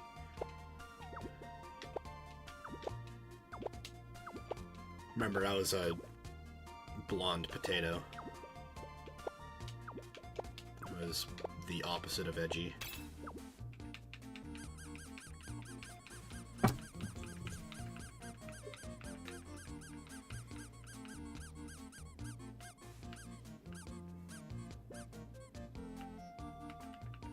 This is my favorite part of the game.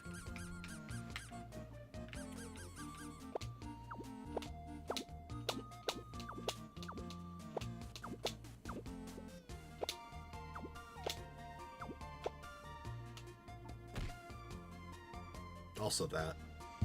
I also quite like it when he falls and dies.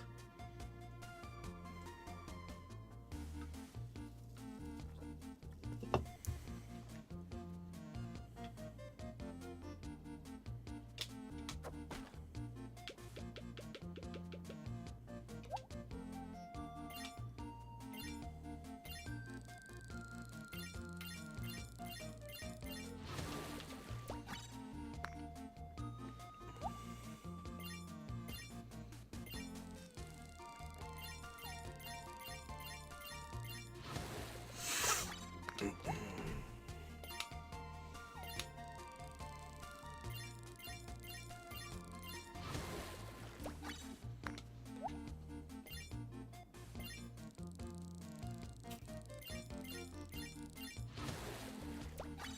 exhaustion is beginning to hit me.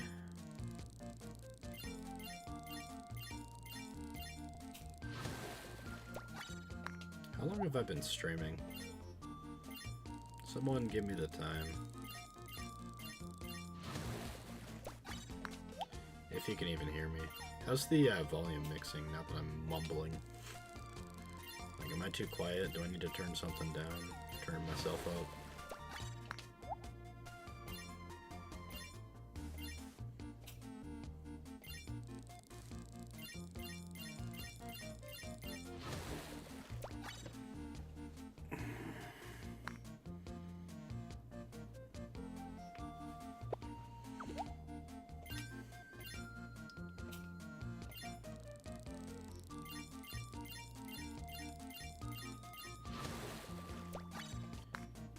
I guess if nobody's saying anything, that probably means they couldn't hear me, which would mean that I'm probably too quiet while I'm mumbling for you to hear.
I think the rest of the chat fell asleep. But I can move my mic closer. It's a standing mic. Is this better? Is it better if I do this?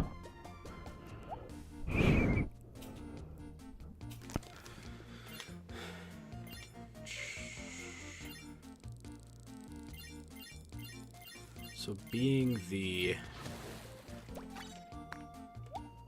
Mormon that I am, I promise I'm not gonna talk about religion itself, but twice a year, every year, we have this large televised, streamed conference.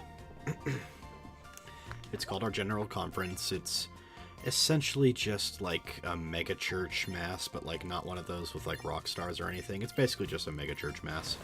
They just talk about things, and that's when they do like general announcements, say how many new temples they've built and are going to build and where they're going to be built, and you know, if any of the general authorities or the president of the church died, like what happened last year.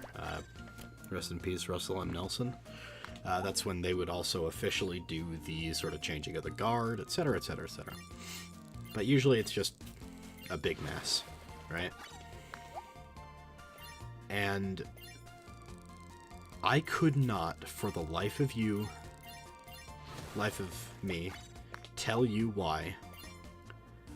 But all those old white guys, because a lot of them are just old white guys, a little more diverse in recent years, but a lot of those old white guys have a whistling S problem. Like, no matter how deep their voice is, it sounds like the S that Herbert says in Family Guy. Like the way he does his S. I can't even do it intentionally. Hold on. S is. S is.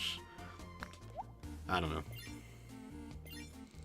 And I say I can't do it intentionally, but when I'm like up close, listening to myself in the microphone, like real close like that, I can kind of hear the originators of it. And another fun lore drop, I had a speech impediment as a child. So at the same time that I was in the gifted classes, I was also in the speech therapy classes. So 2 hours out of my day were just ripped out of the rest of school and put into other classrooms, and I think that's kind of sick. But I used to say my S's as TH's. I talked like this. I had the lisp that was kind of like this. And so I went to speech therapy class and mostly just played Line Rider on the computer, and it was great. But what happened as I grew up and I grew out of the impediment and I started, consciously trying to change the speech impediment so that I, speak normally, is that I still occasionally notice the tip of my tongue reaching my teeth. Because, the difference between an S and a TH, and the reason that S to TH is a common speech impediment is because really the only difference between S and TH is whether your tongue is touching your teeth. And so even now, I occasionally feel myself not like slipping back into the impediment, because I can't like do that unless it's intentional anymore, but I do sometimes feel the tip of my tongue like touching my teeth, and I still feel the S, when the exercises that my speech impediment teacher would tell me to do, where it's just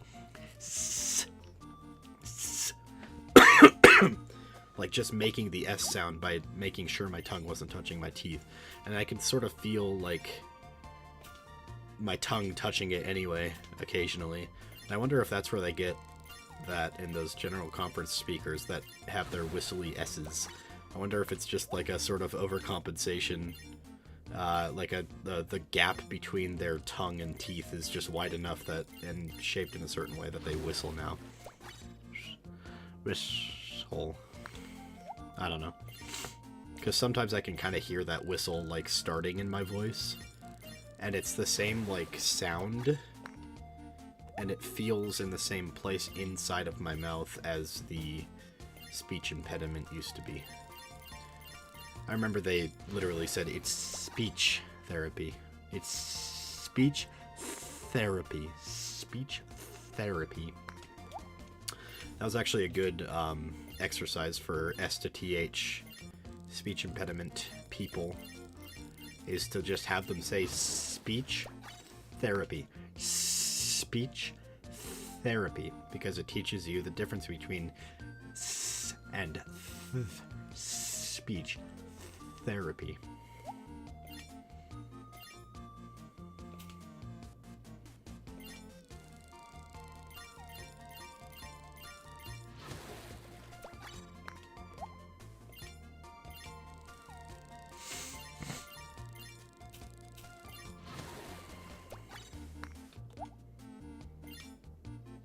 Is this background music, like, killing you yet? Like, just absolutely, like, murdering your brain?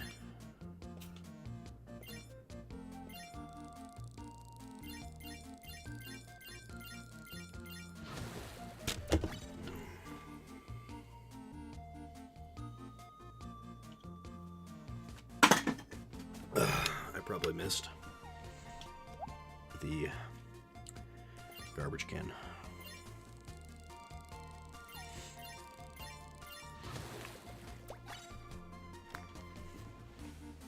Ow.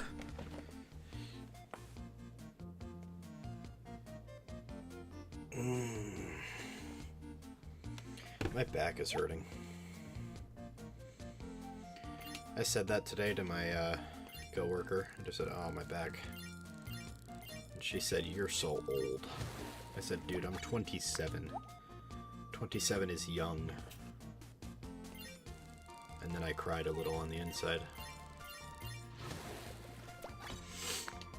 And then I texted my mom and said I was old, and she said, "Bitch, please." She did not say "bitch, please," but, you know. She probably would have.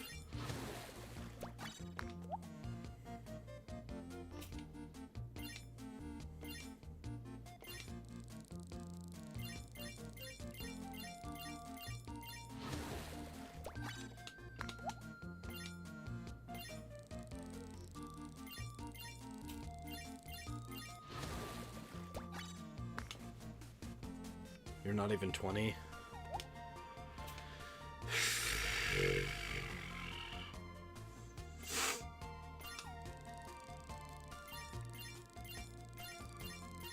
What was I doing? When I was your age, I had come back from my mission, and you were 13 years old. You were in middle school when I came back from Guadalajara, Mexico. Hey, here's a funny story. I was sent home early from my mission for health reasons. And I had emailed all of my friends and a few members of my family every week for the entirety of my mission. You know, every single week. And out of all my friends, only one of them, my best friend, responded every single week. And I appreciate that from him because he took time out of his time to respond to emails in a time where emails were already out of fashion. You know, they were already... Oh my goodness. You know, people were already switching to text and by then Snapchat. Oh, 2 in a row, nice. Is that a new one? That is a new one. We're only 3 away now.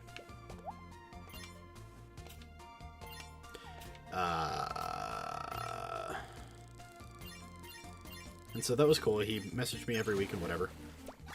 But because of that, when I told my entire emailing list that I was coming home early from my mission, Gold Manta's good, yeah. But when I told my entire emailing list that I was coming home early from my mission and exactly why, the only one out of my friends that knew I was coming back, aside from Paul, actually Paul knew I was coming back, so never mind to only friend, but, and I think he actually kept in touch with me the entire time. Okay, so maybe I don't remember. I feel like the one I'm talking about missed the least amount of weeks, and then Paul missed the second second least. Anyway, I don't remember. It doesn't really matter, but out of that group of friends, the non-Paul group, that guy was the only one that knew that I was, or like why I was coming back, even though I emailed everybody. And they, in fact, all of us before I went on my mission, and they, while I was on my mission, were in a band. And so when I came back, one of the first things that I did, because it was band practice day, was I messaged the one guy and I said, "Hey, I'm going to come over." And I think I specifically said, like, let them know that I'm, like, on my way. And he didn't. Because what he did instead is he pranked me and them, and he said, and I'm not joking, he said, and with just saying, completely convinced all of them. Remember, I had sent them an email, they just hadn't read it. He said and successfully convinced all of the members of the band and the entire friend group surrounding that I was coming back from my mission because I got shot. I think he said it once as a joke, and everybody believed him. He said, "Yeah, Andrew got shot, he's coming back from his mission." And I didn't know he did this. So I walk over to the place where we're having band practice, because he's within walking distance of my house. It was Arizona summer, pretty hot out. Oh, it is comedic, trust me, it gets better. It's Arizona summer. It's pretty hot out. I'm kind of sweaty, but I kind of want to surprise them. What I specifically said was, I remember now. I didn't say to tell them that I was coming. I told them to not tell them I was coming because I wanted to surprise them. I thought they knew why I was coming back. I thought they knew that I was back. They did know I was back, but again, they thought I was in the hospital or something. So I tell them, or I tell this friend, don't tell them that I'm going to be there for practice today. I'm going to be a little late, but don't tell them I'm going to be there for practice. And so I pull up on my own 2 feet, and I ring the doorbell, and nobody answers because they're, in band practice. They can't hear the doorbell. So I ring it a few more times. I tell the one guy to tell them to answer the door, and tell them the friend to tell the guy who owns the house to answer, or not owns the house, but the guy who lives in the house to answer the door, and he does. And he looks at me, and he doesn't recognize me for a second. Because I lost weight on my mission. I had actually grown like half a foot on my mission as well. My hair was done differently, and he hadn't seen me in 8 months because I was out for 8 months.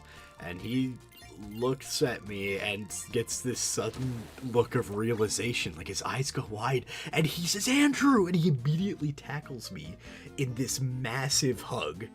And understand, the guy that, the pranked, not the pranker, but the prankee, in this instance, is a short guy, and so he's tackling me with this, this massive hug for his stature, and he says, "Are you okay? Are you, and he's asking about my condition, and I'm like, yeah, I just got sent home because of, medical problems. And he says, I thought you got shot.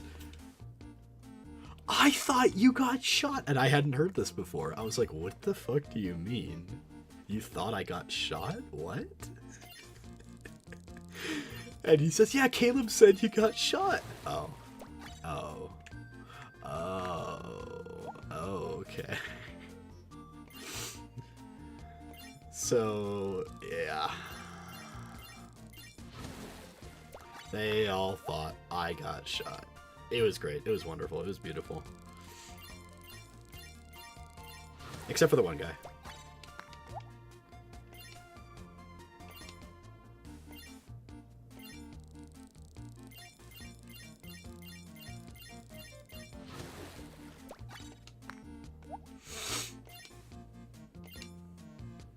But then, like, the prank got turned around on me because I didn't know that this person said I got shot. Oh, it was beautiful.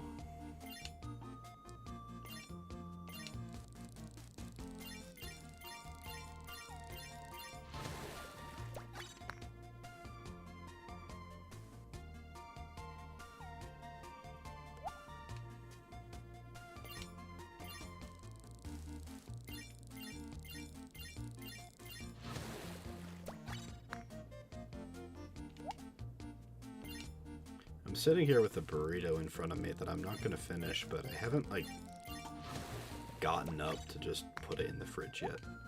Because I can't find the bag that it came in, and I wanted to put it back in the bag. So maybe I should take a second to actually find that real quick.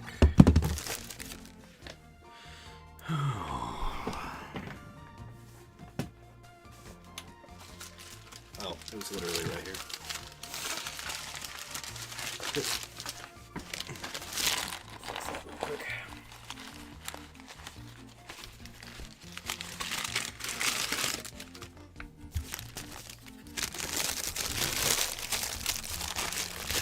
Sorry, you get to hear burrito wrapping ASMR for a second.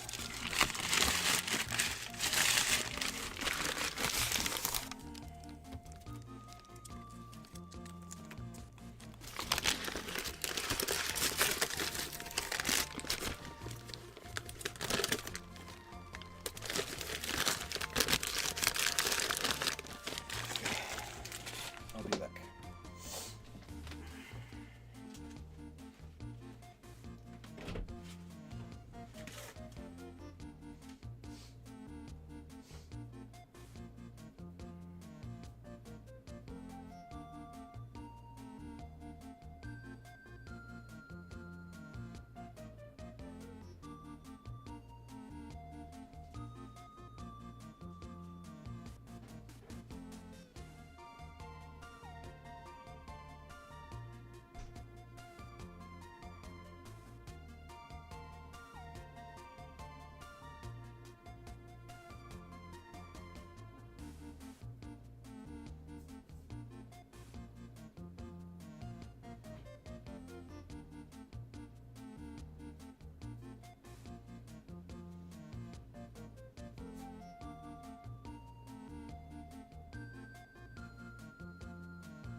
Toilet? No, I went to go put my burrito in the fridge because I already ate once today. I'm not hungry anymore.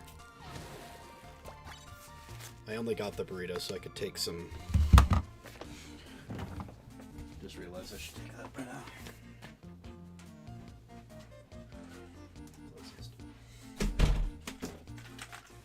It's isotretinoin, also known as Accutane. I have acne. 27 years old and I have acne.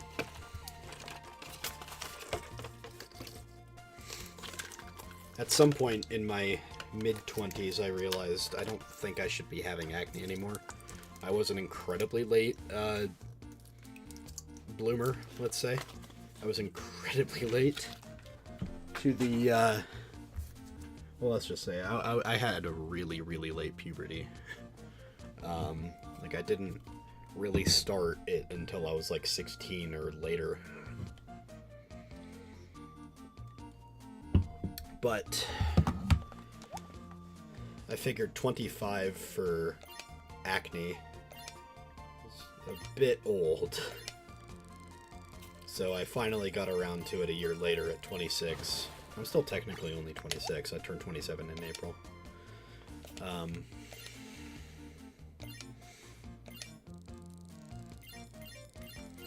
But I'm like, you know, it's all over my chest especially. It's actually really, like, it's cleared up a lot, but in the past it was just horrible, like exploding and constant scabs and just like terrible. And it's not that I don't, you know, practice good hygiene. It was literally just like a problem with like my endocrine system or something. And they put me on antibiotics for a bit, like you said, but what really ended up working is when I went to my dermatologist and she said, just get some Accutane. So I take Accutane every night. And they say every night because, you know, dinner's the most commonly eaten meal. You know, the least commonly skipped. But I think what they meant to say was just take it with a meal. Because I literally, like, when I say I eat once a day, it's genuinely, like, twice a day is too much for me. I don't know why. I usually, like, eat a lot on that once a day, but I don't eat more than twice at, like, maximum. And so eating, or, like, Accutane is fat soluble, so you need to eat it with food. You need to eat it, not necessarily with, like, food drenching in oil, right? But you gotta eat it with some food so that it can dissolve properly. Because if you don't, it makes you want to throw up. So I guess technically I could be taking it earlier in the day, but I don't want to carry around my Accutane with me while I'm, you know, doing my daily business or going to school or work or whatever.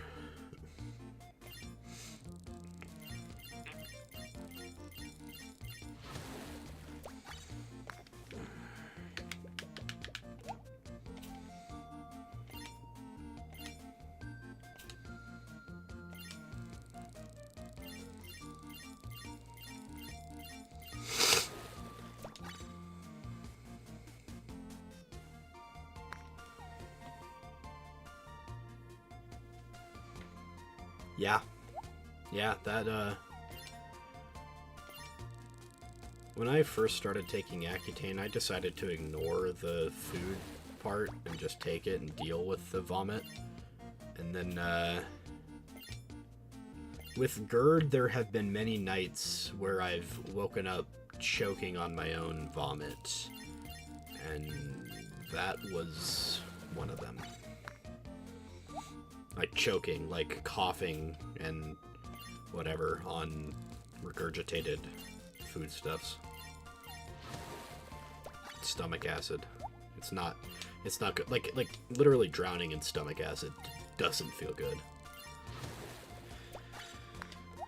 Like, imagine drowning, but also it's acid, and also it's coming from you. Like, it's just it's a horrible feeling. I have, like, not to the point of drowning, but I have been drowned before, and it was not a good, like, in water, and it was not a pleasant experience.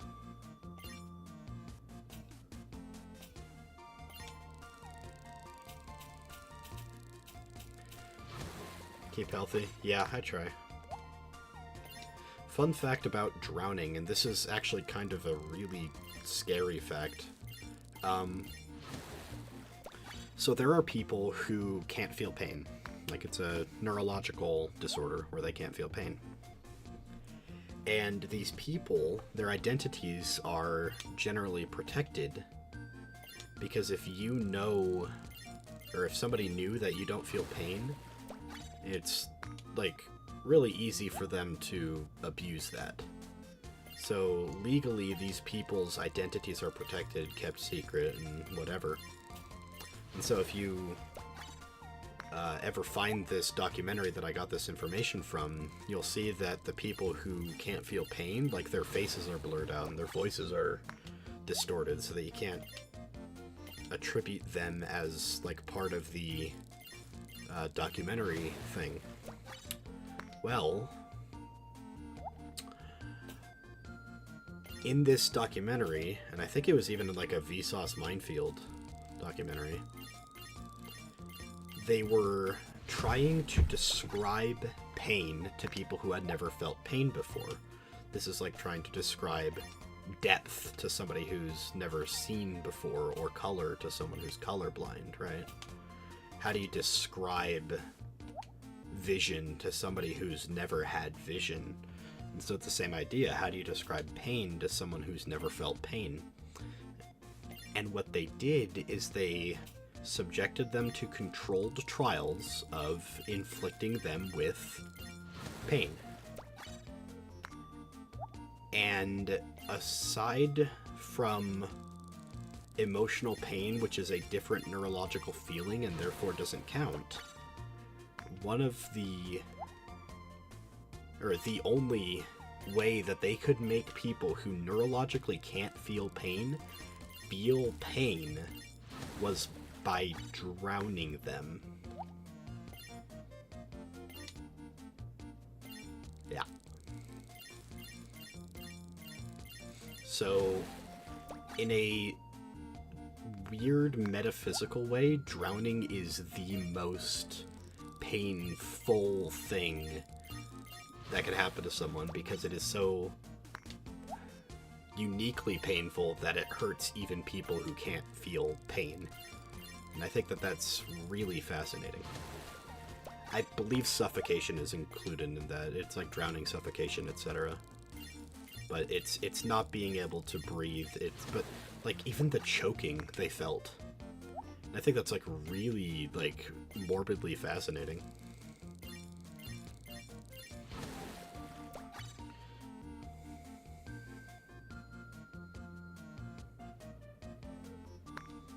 Oh, when I was almost drowned, I was a kid, and I was wrestling my cousin, and he, like, held me underwater. Has to do with lack of oxygen? Yeah, I think that's what they said, too. I don't remember what trials they did. I haven't watched Vsauce Minefield in a long time. I'm pretty sure it's all free now, but, like, it used to be, like, YouTube membership, or, like, YouTube Premium.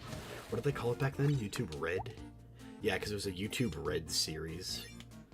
And that's the reason nobody watched it, is because it was freaking YouTube Red. Like, what the... Who's gonna buy YouTube Premium? What reason is there to have premium YouTube? And then they added ads, and...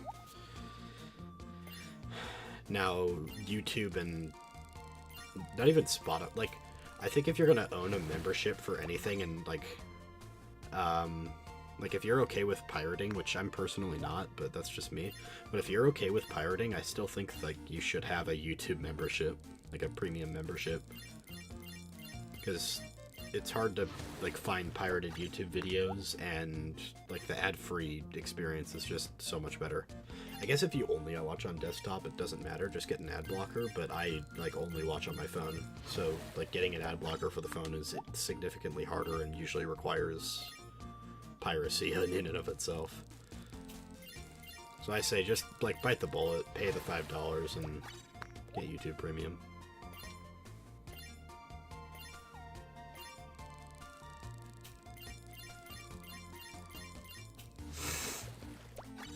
Sharks and minnows? Oh, is that like... Yeah, I don't like those games. Ever since that My Wrestling Underwater experience, I don't like those games where it involves like trying for as long as you can to hold your breath. That's just no.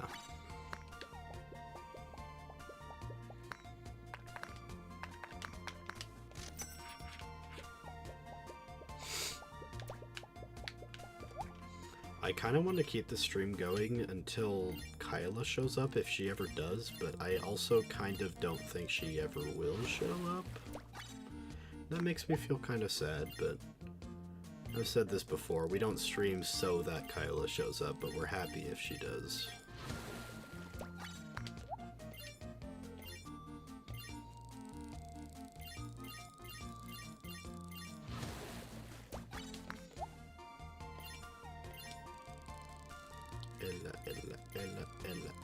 Ella. Kaela. Ah, Kaela. Kaela.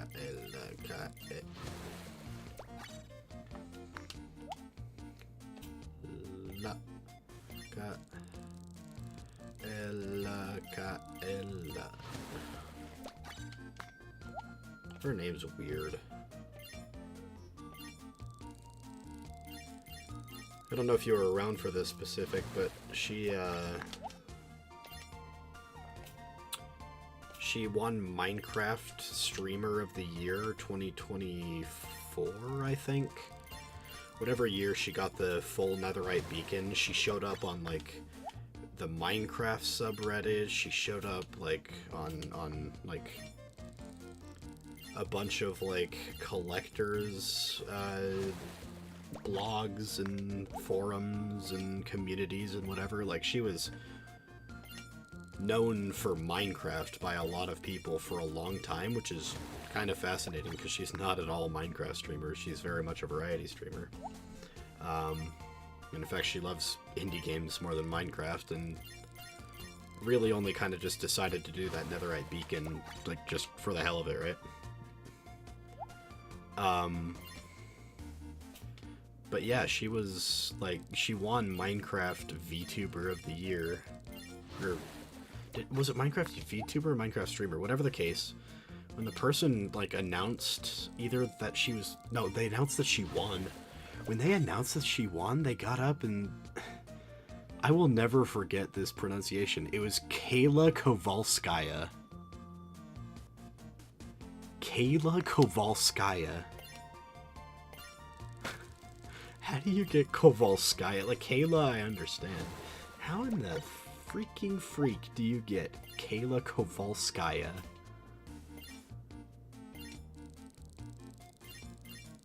And I thought that was the funniest thing in the world, and a lot of people teased her about it. Yeah, somewhere 23, 24.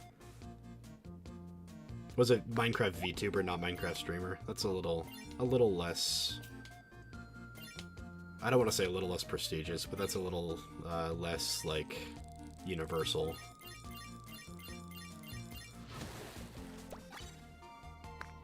Yeah, that's why I'm talking about this. Chat, Senate, every time you speak, I fish a Pomalo. I say speak. Every time you type something in chat, I fish up a Pomalo. It happens.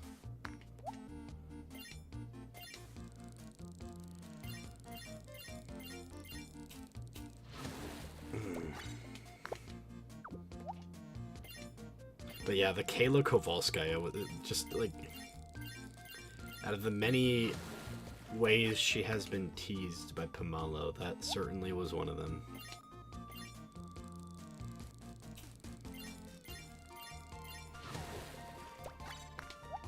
Holy heckin' heck. Is that a red snapper? Bring me red snapper. I think I need a little more red snapper.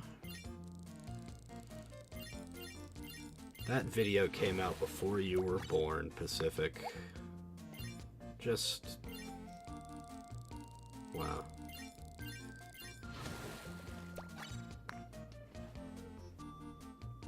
Is there a reason she decided on Pumalo and not Pumalu? I don't know. She decided that before I knew she existed. When Generation 3 debuted, it was actually my friend who called Kyla cute. And I said, Kobo's cuter. And occasionally they will... I don't think they pinned the message, but occasionally everybody in that 5-person Discord server group chat will go back to that message and, like, reply to it and say reminder that Andrew said Kobo was by far the cutest in Generation 3 of ID.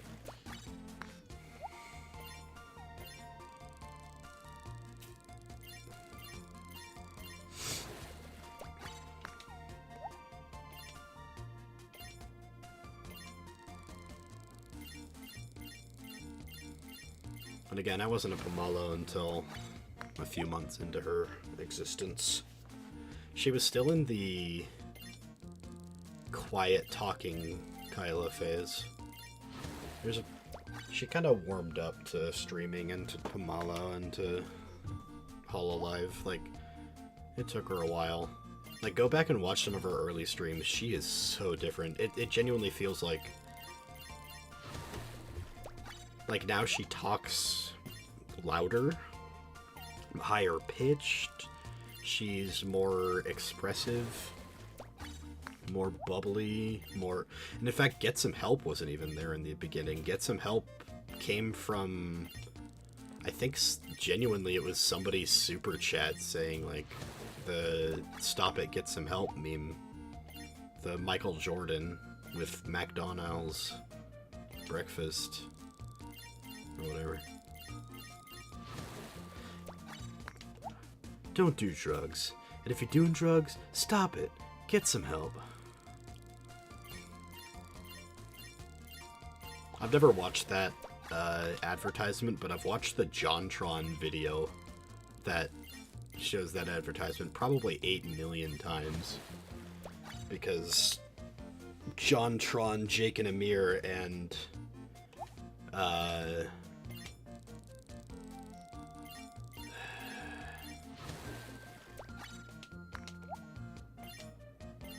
early iDubbbz. JonTron, Jake and Amir, and early iDubbbz, like, formed my comedic, like,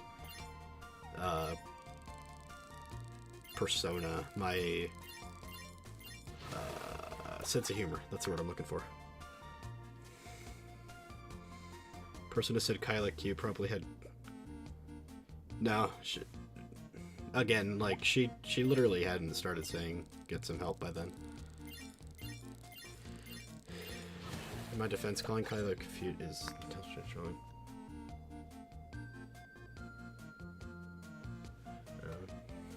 Interesting.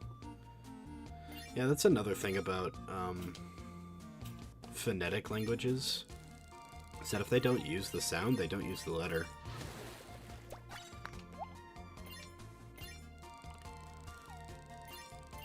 In fact, English used to be a phonetic language, and so, you know, modern English is like...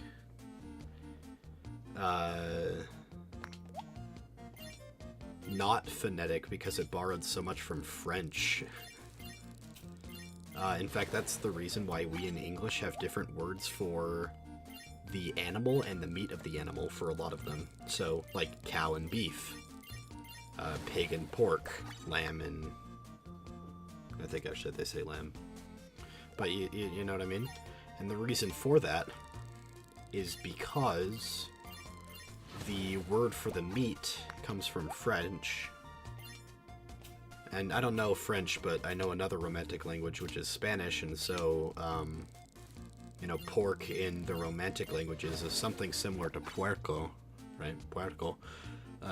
Beef in Spanish is bistec. I think they have another word. Carne de res. I don't think they actually have a word for beef, but whatever. Like French does.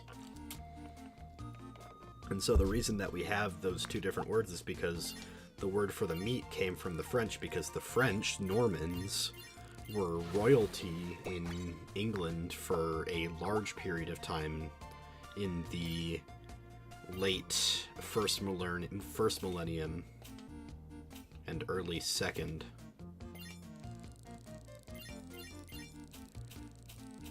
I can't do the DDR.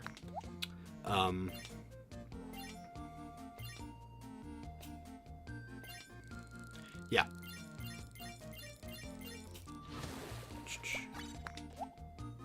And then the word for the animal comes from English, which is a Germanic language. And in fact, that's why something like 70% of our words come from Latin. It's because they actually come from French. I mean, yes, a lot from Latin too, because like the monks in the monasteries studying Latin so that they can read the Bible even.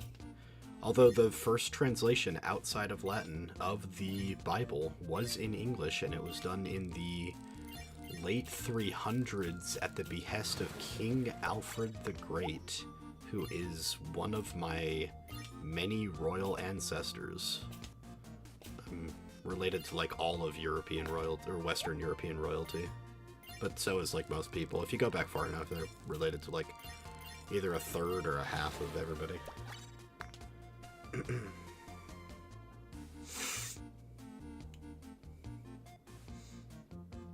Now you guys are having a conversation about Indonesian and Dutch.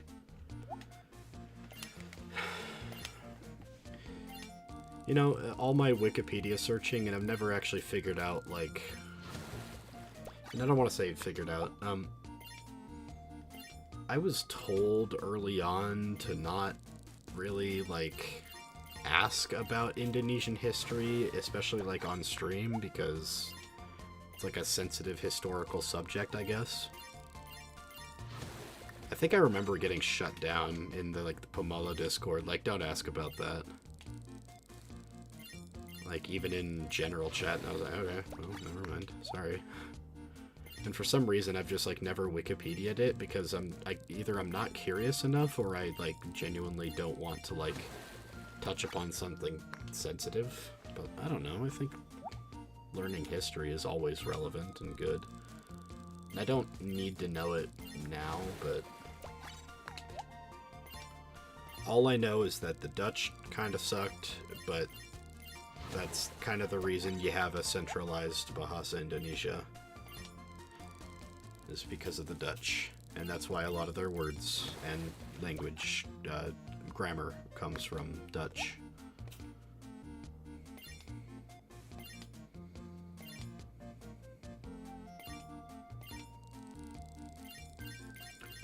Fun fact, my across the hall neighbor up at Weber State University is Indonesian and lived there for a while. And so, of course, I told him about Kaelaverse, because why would I not?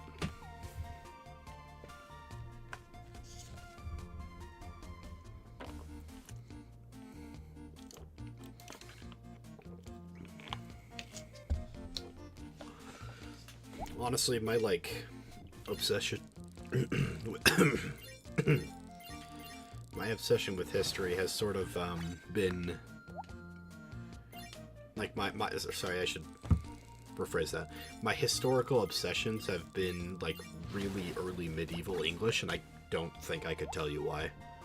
I think a part of it, honestly, came from Vinland Saga, which is set in, like, 400-something AD. I think, around the time of the real-life King Canute, who, I don't know if you guys have seen Vinland, but a good chunk of those characters... Oh, I guess I just revealed that my aunt is playing Plants vs. Zombies Replanted. My bad. I have a lot of aunts and uncles. I have a stereotypically large Mormon family, even though I'm the only member anymore. Yeah, that's fun. Now we might have one or two others. I don't really ask about their religious beliefs. I think that that's personal.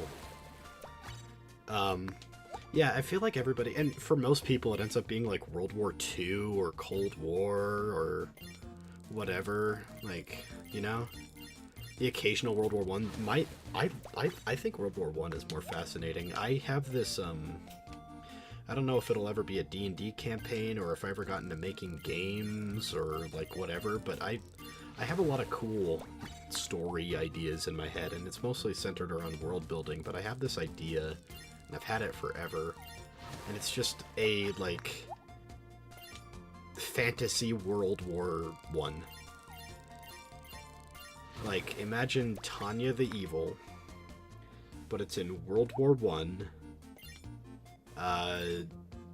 instead of 2, which I guess it's technically, like, Tanya's kind of a combination of both, but it's specifically in World War One, but it's in a Fire Emblem style of game. I don't know what you call those, because they're not really JRPGs, they're not, like, I guess, like, tactical JRPG. So it's a tactical JRPG, Fire Emblem style, set in a world that is superficially similar to Tanya the Evil, that is World War One fantasy, where magic is studied like a science, and yeah.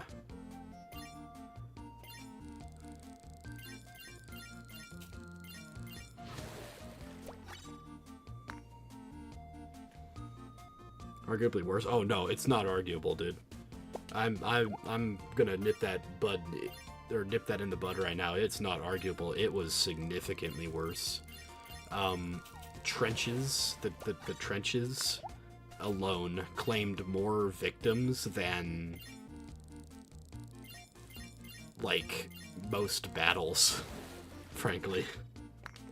Trench foot and gangrene and, I mean, it was horrible. And then they hadn't yet come up with the Geneva Conventions, right? So mustard gas was in use. World War One was much, much worse. You might enjoy yourself some Trench Foot. I enjoy myself some Trench Crusade. Have you seen Trench Crusade?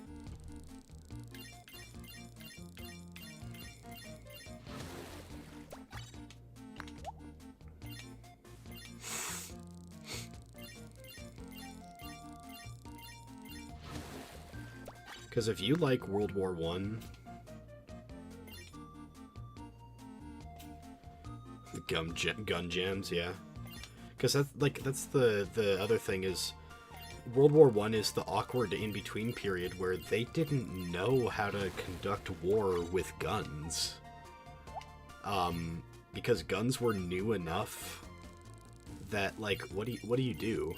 In fact, the start of World War One still had cavalry and people lining up, but, like, everybody was dying, and so they realized, let's dig trenches. And then once they start digging trenches, they realize, as soon as we leave the trench, we get shot. So what the hell do? We gather as many people as we can and have them hop over the side and just charge in numbers. But have you heard of Trench Crusade? I need to talk about world building. Imagine for a second that in the first crusade they win, as they did. But when they take Jerusalem, and this is the first crusade, this is medieval times, right? When they take Jerusalem, for some reason, some of the Templars defect and open a portal to hell. And then literally all hell breaks loose, and a multiple hundreds year long war between the evolving, like, European nations, but now they're, you know, specifically evolving under the you know, like, even more under the church than they already were. are literally fighting demons, and they're literally like constant. And you know how war speeds up research production, how war speeds up research, because you know you need to be able to research better weapons for killing your enemies. And so just multiple hundreds of years long of, you know, the entire Joan of Arc saga happens within this war. And in the setting of Trench Crusade, it's 1914, World War I, and it's the church versus literal demons from hell. And then throw in the Islamic states, like, are unified under, like, alchemists and the Sultan, I think they're called, like, the Iron Sultanate. And, like, Mecca is, like, lost in a sandstorm to protect it from the demons. And you have paladins that are, like, the custodies from 40k that are just, like, these mega super soldiers, but there's only 7 of them in the world, and they get sent into missions to literal hell to assassinate archdemons in World War I trenches. So, you know, it's Trench Crusade. It is so cool. Trench Crusade is one of the most, like, unique and cool exercises in world building I think I've ever seen in my life. Like, I don't think there's been any like world that's been built that's as, like, set in reality and yet unique as Trench Crusade. Like, they need to be studied by, like, people trying to write fantasy. Oh, it looks badass. Like, so it's a miniature game, and I think they have a few miniatures on, like, Kickstarter or whatever, but it's one of those miniature games that it's just a rule set, so you can 3D print, or... And in fact, I think all of their models are 3D printable, the ones that they do have. I've never played the game. I just love the world building and the lore. Like, go read the lore primer, go watch a video on it. Like, you can find a couple of, like, 2-hour-long, like, lore videos that talks about everything and all the units. And, you know, you have, like... Imagine for a second that you have monks that are raised in like, pure solitude in monasteries where they never interact with another human being until, like, their mid-20s or something. And the entire time they're just attuning themselves to hear the literal voice of God. And then what they do is they put on this helmet that taps into certain radio frequencies that literally let them hear the incomprehensible, like, infinite language of God. And just constantly being drilled into their head is just this, like, booming, echoing, incomprehensible... I said incomprehensible twice in a row, but you know what I mean, right? Like, imagine radio static, but the voice that you, like, barely hear through the radio is, like, the language of creation. And then, because of this voice constantly going into their head, like, they can't sleep. So they have to take, like, special drugs that keep them awake constantly, and oh my goodness. What looks like a German soldier with an American M1 carbine and just went on... I mean, yeah, it's obviously, it's alternate history, so they're not entirely... in fact, they have World War II planes, specifically. But also they have a space program since, like, the 1800s. Like, it's literally, like, the idea that technology progresses faster in wartime, again, because you want to have better weapons than your enemies. But, yeah. Trench Crusade. Like, go on the rabbit hole binge for, like, an evening someday. It's a fascinating world.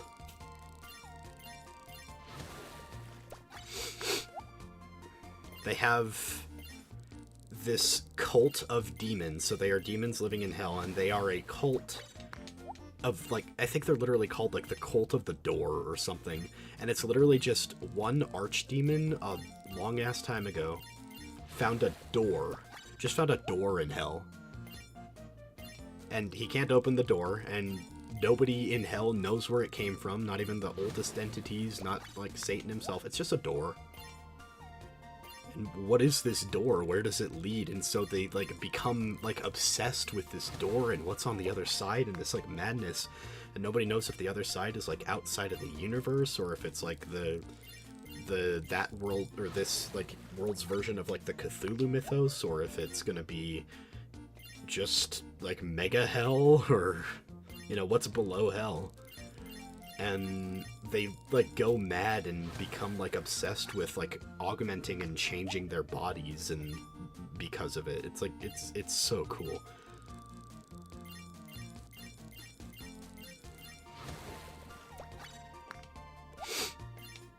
Yeah. And I think, like, you know, you've seen plenty of stories, good and bad, in medieval fantasy, and especially in, like, high medieval / Renaissance fantasy. You've seen that all the time. You see that in Warcraft, you see that in Sigmar, you see that in... I mean, even Warhammer Fantasy. You see that in, like, Dark Souls. You see that, you know, everywhere. You see swords, you see shields, and it's cool, and it's awesome, and blah, blah, blah, blah, blah. Like, how often do you see German soldiers with American carbines wearing gas masks jumping over the, like, you know, setting up the ladders and, like, going over the edge of the trench through the barbed wire to charge down a demon while the literal, like, voice of creation is spoken backwards? No, this is insane. The demons have tanks with shells that literally somehow contain the voice of God, like, creating the world, creating the universe in Genesis, but, like, reversed, so that it just, like, unmakes things. It doesn't destroy them, it just unmakes them. It's just like tank shells that say Genesis backwards, and it unmakes things. Yeah, I mean, again, you see modern fantasy, you see Harry Potter, you see Twilight, you see whatever. And I'm not saying that, like, you can't be creative in these mediums, because like I said, you've seen good and bad in all of these settings. Look at Game of Thrones early seasons versus Game of Thrones season 8. You've seen good and bad, you know, low fantasy, medieval, or, yeah, low fantasy, medieval fantasy. Right? Even look at Harry Potter and Twilight. You've seen good and bad modern fantasy. Or like that Pixar movie where, like, it's modern day but replaced with, like, fairy tale creatures, you know? And I think alternate histories are sort of a cop-out most of the time. But, like, Trench Crusade does it in a very grounded way because it's based on the actual, you know, the Catholic Church really controlled European history for so long. So what if they, like, were validated and actually fighting demons, you know? I don't even think they have the Pope in Trench Crusade. Maybe they do.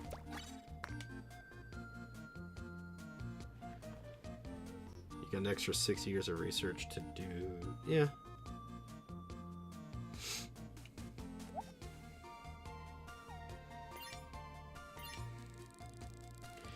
I think, like, as much of a kind of cop-out as it is, because you already have, like, history to look at, I do think that alternate history is a good exercise, maybe not in world building, but in, like, understanding what makes a built world. Because it's like, okay, what events... Because if you look at, like, certain events in history, like, it's hard to imagine the context, and then the context of the context, and then the context of the context of the context, right? It's like that song, We Didn't Start the Fire, right? And you see all these sort of things, like, building on top of each other to the point where, like, modern society, at least at the time of the song "We Didn't Start the Fire," was. And I remember when we first got to World War II in my history class when I was in middle school. And I thought to myself, why is this called World War II? It's not a very good sequel.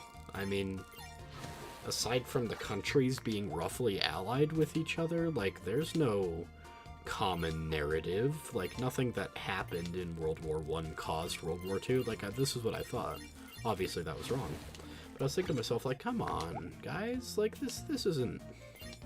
Archduke Ferdinand has nothing to do with anything that Hitler did, you know? But no, it's all connected, and there's a reason for all of it, and quite literally, everything that happened in World War I was the cause of World War II. And so it's not just, you know, the fact that there was a second World War, it's the fact that they were similar wars. And then I think to myself, is the gap big enough that when people say World War III is definitely coming, guys, for real, trust me. Like, imagine World War III was to break out tomorrow, right? Would it be World War III? Would it be a good sequel, narratively, to World War II? And I'd say yes, because, like, you just have to look at how the world has evolved from World War II until today. And see that it definitely has something to do with the quote-unquote World War III that we could theoretically have, that I don't think is actually coming anytime soon, but I'm an optimist. So, for that reason, I think, like, alternate histories are a good way to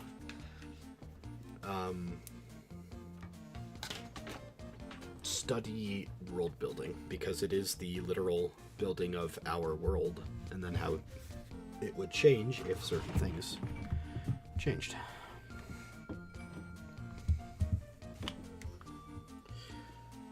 I went way too in depth. That world's in the 2070s. I'm still stuck max in 2030. Man, you are behind, man. You gotta catch up. You got 40 years worth of lore to learn.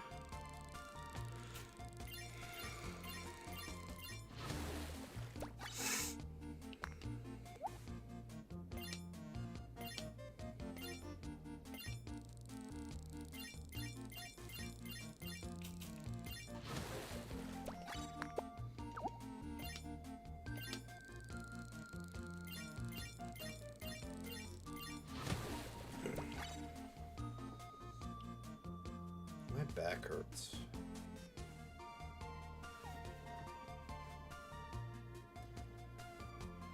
Unlike normal, though, it's my upper back.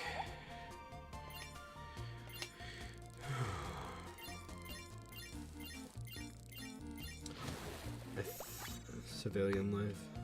Okay. I think I need to cut the stream off at 4 o'clock.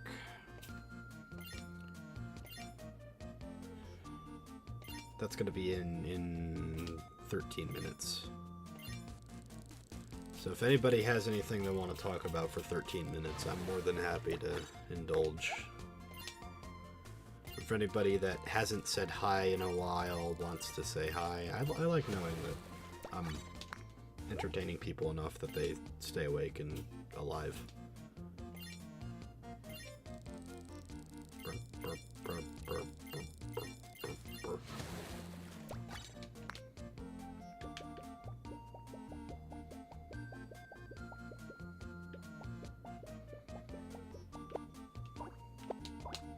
Oh, I forgot that was the thing.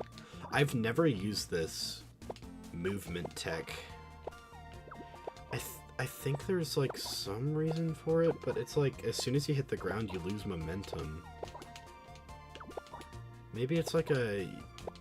Maybe you can do damage with it? I don't remember. But yeah, I'm holding the left... I'm holding left on the analog stick here, and I'm not actually, like... Yeah. I'm not actually moving forward, and... Like I just kind of slow down. So, and if you're like this, like you go even slower. I don't know. This movement tech is weird.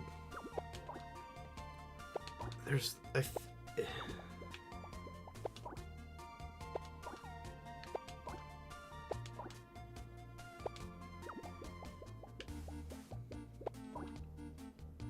yeah, I don't know. I don't really know why it's in the game, but the designers put it in, so there must be a reason.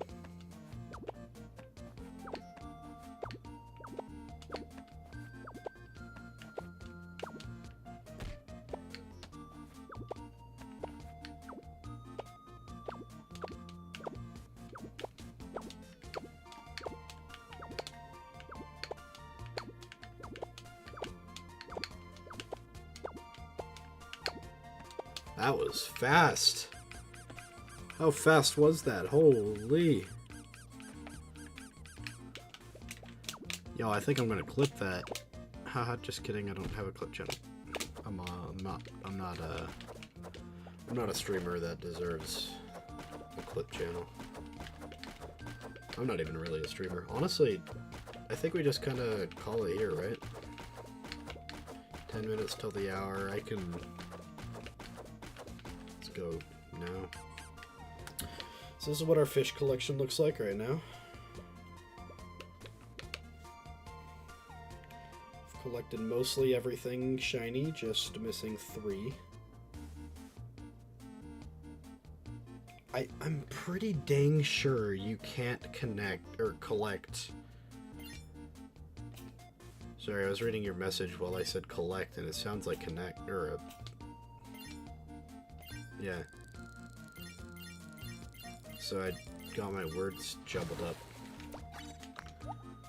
But, we're only missing... I'm pretty sure you can't collect a shiny Pamala. I'm pretty sure they don't exist. I even vaguely remember Kyla saying that. But that dork has been known to be wrong sometimes.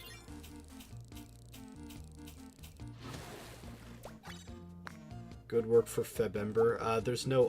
There's only one R in Febember, if I remember correctly. You know, I gotta correct your spelling on a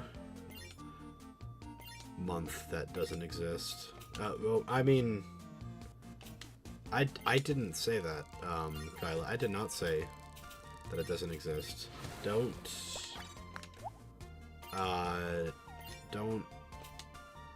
think I would ever, never say Febember doesn't exist.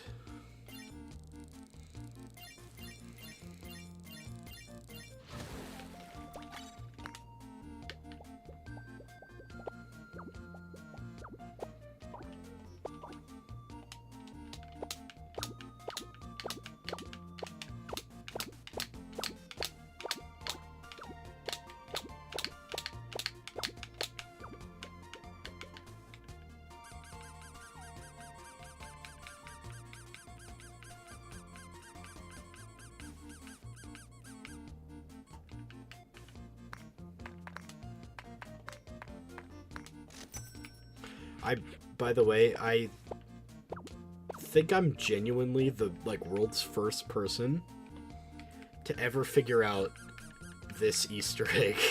This squeaky Easter egg. I mean, aside from, the developers and people actually playing the game, I think I'm genuinely the person that, figured this out first. I'm at least the first person to document it. That I know for certain. I documented it on Twitter, and people quoted it and cited it and said, "Whoa, that's a cool Easter egg, haha, so funny." And I'm like, yeah, haha, I figured that out before you guys. That means I'm better than you, so pay me royalties. 100% of every penny ever made by Kaelaverse Pemascape must go now to me, Andrew Fritz Allen Swally. Venmo or Cash App or PayPal or Zell are all accepted. See, that it's funny because this game is completely free. So 100% of the payment going to me means literally nothing.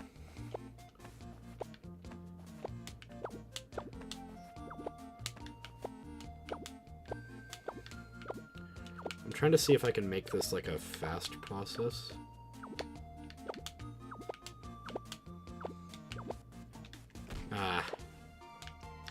Trying it one more time. Like essentially speedrunning the Jump King segment up here.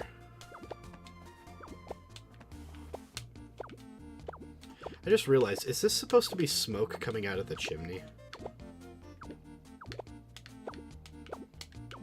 I wish I could ask the developer, but I'm not entirely sure. He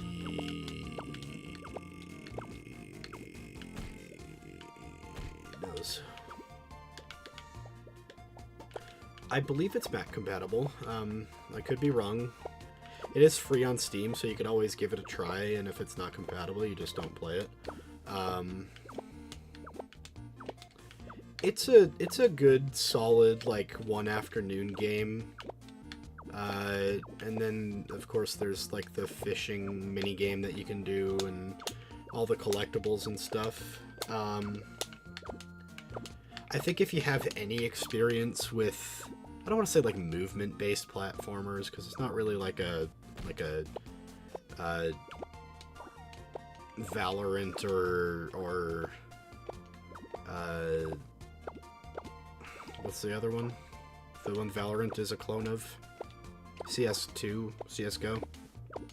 It's not like Valorant or CS where like movement is a like major part of it, but you know, there's definitely some merit to be had of like if you can control your character to interact with the environment as fast as like, you know, even just this. And as well as this, because I've seen some people struggle with the game, like, horrendously.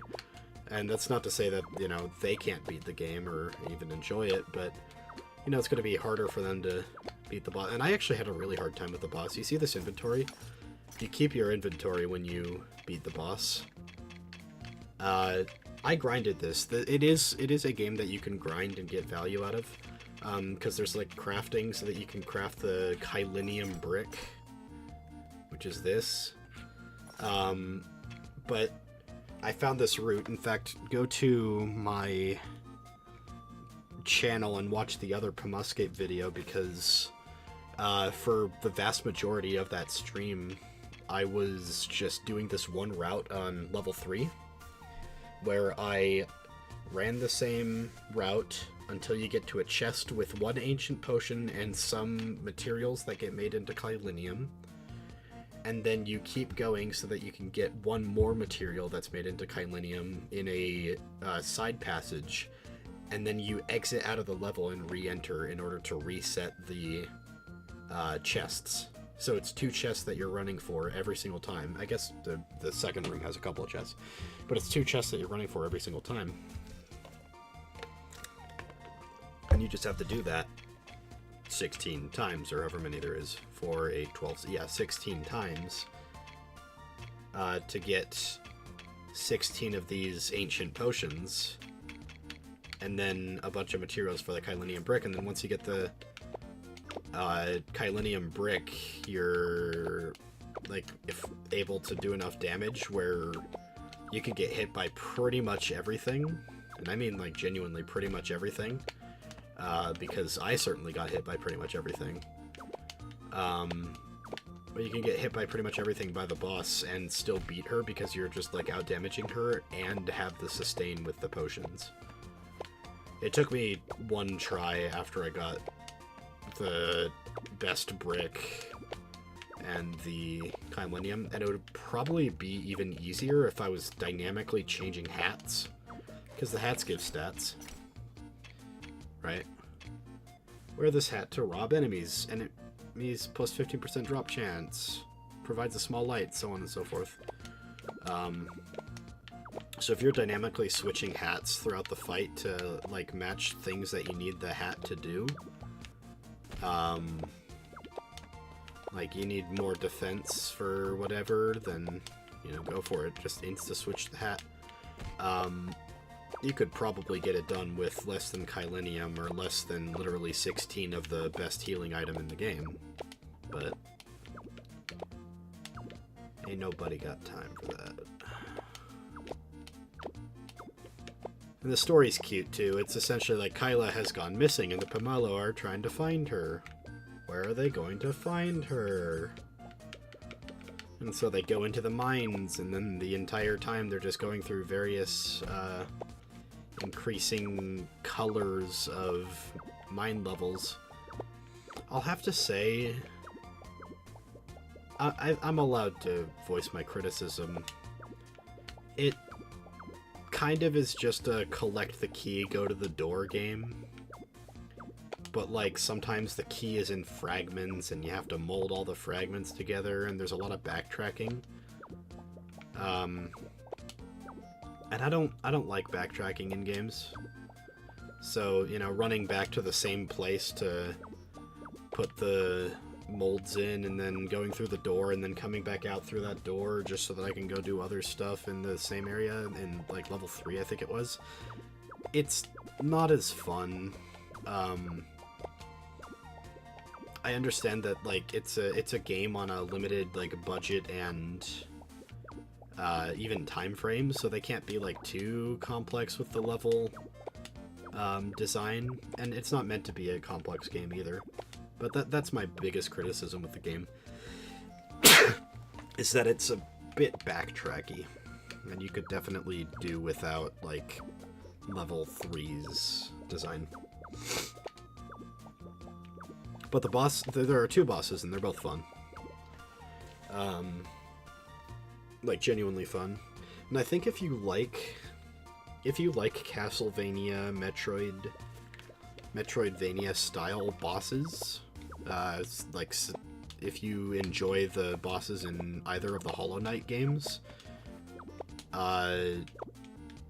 these are gonna not be as challenging, but definitely still be fun and rewarding. You can definitely, in fact, I know for a fact you can beat both without taking any damage, but nobody's done it yet, as far as I know.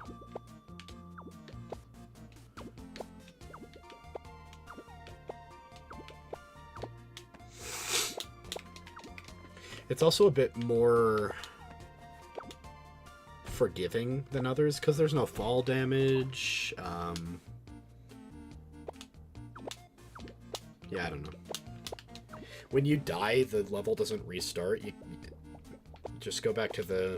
In fact, I'll show you. I'll show it right in level 1 so you, like, know. When you die... freaking tutorial.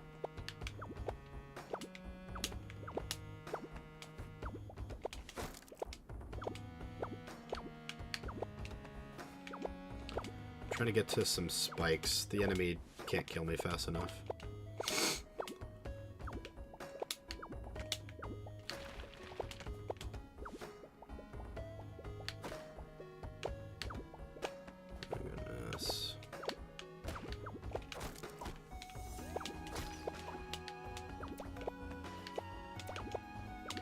I think this is genuinely actually the best feature.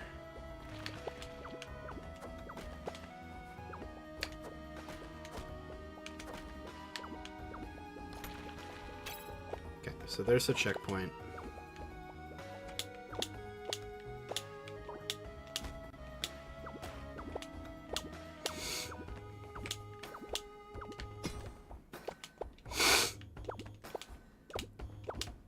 I'm just trying to find some spikes, dude. What is going on?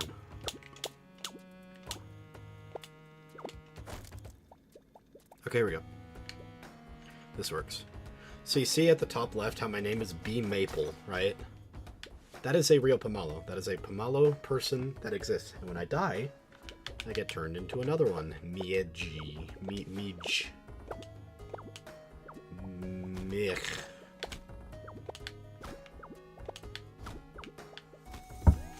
And then when I die again, Kakilo. And then when you beat the level, it shows you, I'm not going to show it here, but when you beat the level, it shows you all the Pomalo that you paid. Hey, I know this guy. That you played as while you were playing through the level. And so part of the fun of this game is... In fact, maybe I will try to beat it real quick. I'm pretty sure level 1 was fast. Part of the fun of this game is just, like, the fact that it is a celebration of Pomalo. Like, this was made for Pomalo Day, which is the anniversary of opening her membership. Oh, no.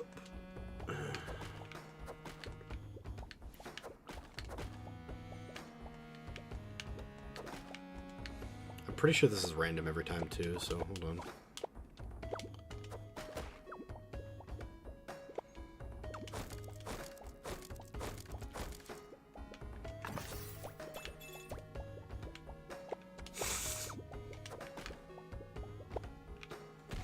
And yeah, there's a lot of material collection. I'm just gonna play through the first level. I don't know, whatever.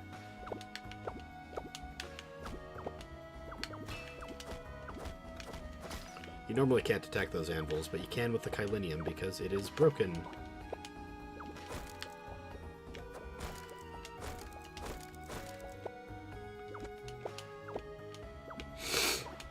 But this is kind of what I mean by the backtracking part. Not even kind of. This is what I mean by the backtracking part. Is you have this whole area, right? Here's the map. And this door requires that stupid lever puzzle, so you have to go all through here to find, like, signs that tell you the order of the puzzle. So it's like you have to find at least 3 of the signs, 2 if you want to guess one of them. I guess 2 is probably always enough to cut down on the time, but it's like...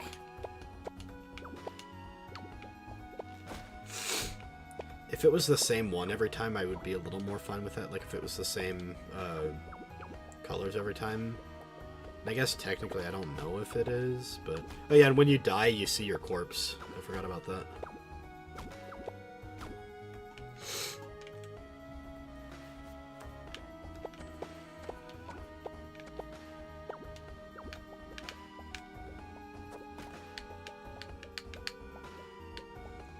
Let's do...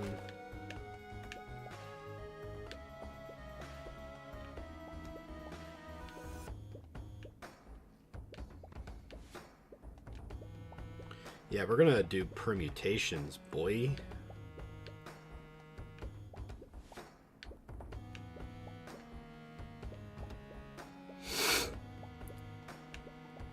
We love permutations.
There we go.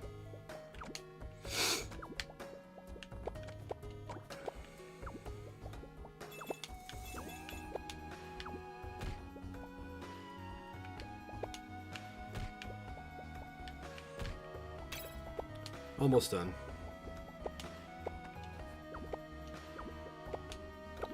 That's the other thing. The enemies aren't really, like, horribly dangerous, even.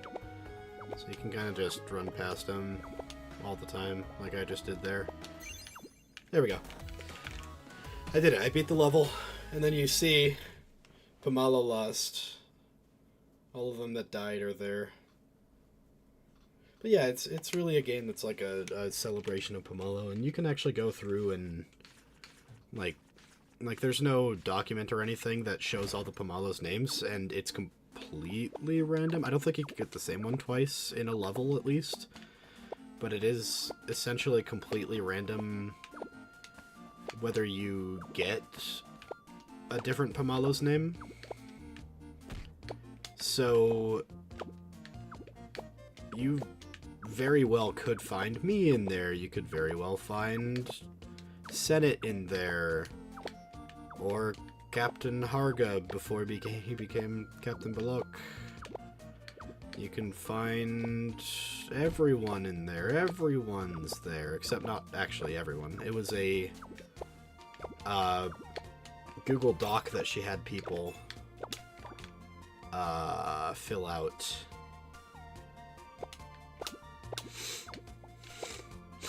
But yeah, it's kind of like Silksong because it's a Metroidvania. Silksong's a part of Hollow Knight, the Hollow Knight series. But like, obviously, it's not going to have the depth of Silksong because it's a free game made to celebrate Pomalo. It's not meant to be the hardest thing in the world. It's not even meant to be like a game that you're supposed to dedicate time into. It's really just supposed to be a fun little tribute, and then you're done. And for that, it is excellent. It is an excellent game. Like, genuinely, honestly, 10 out of 10. But I'm also biased. Okay. We're gonna end the stream here, ladies and gentlemen. I'm crashing. It's 4... I have this problem where when I get tired, I say dollars instead of a clock.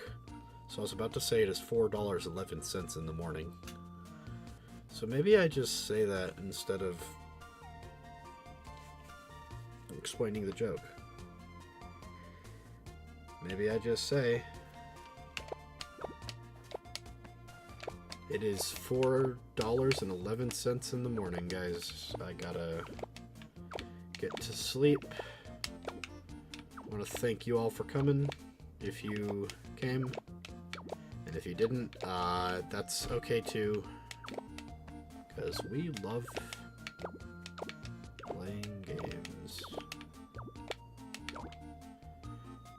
I have this problem where I want to stream at midnight my time, because that's better for the ID Pomalo.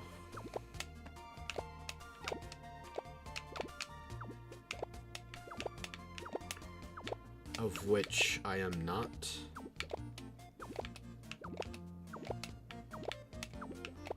But it does end up causing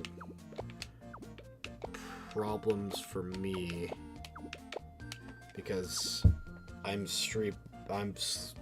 going to sleep at $4.12 in the morning.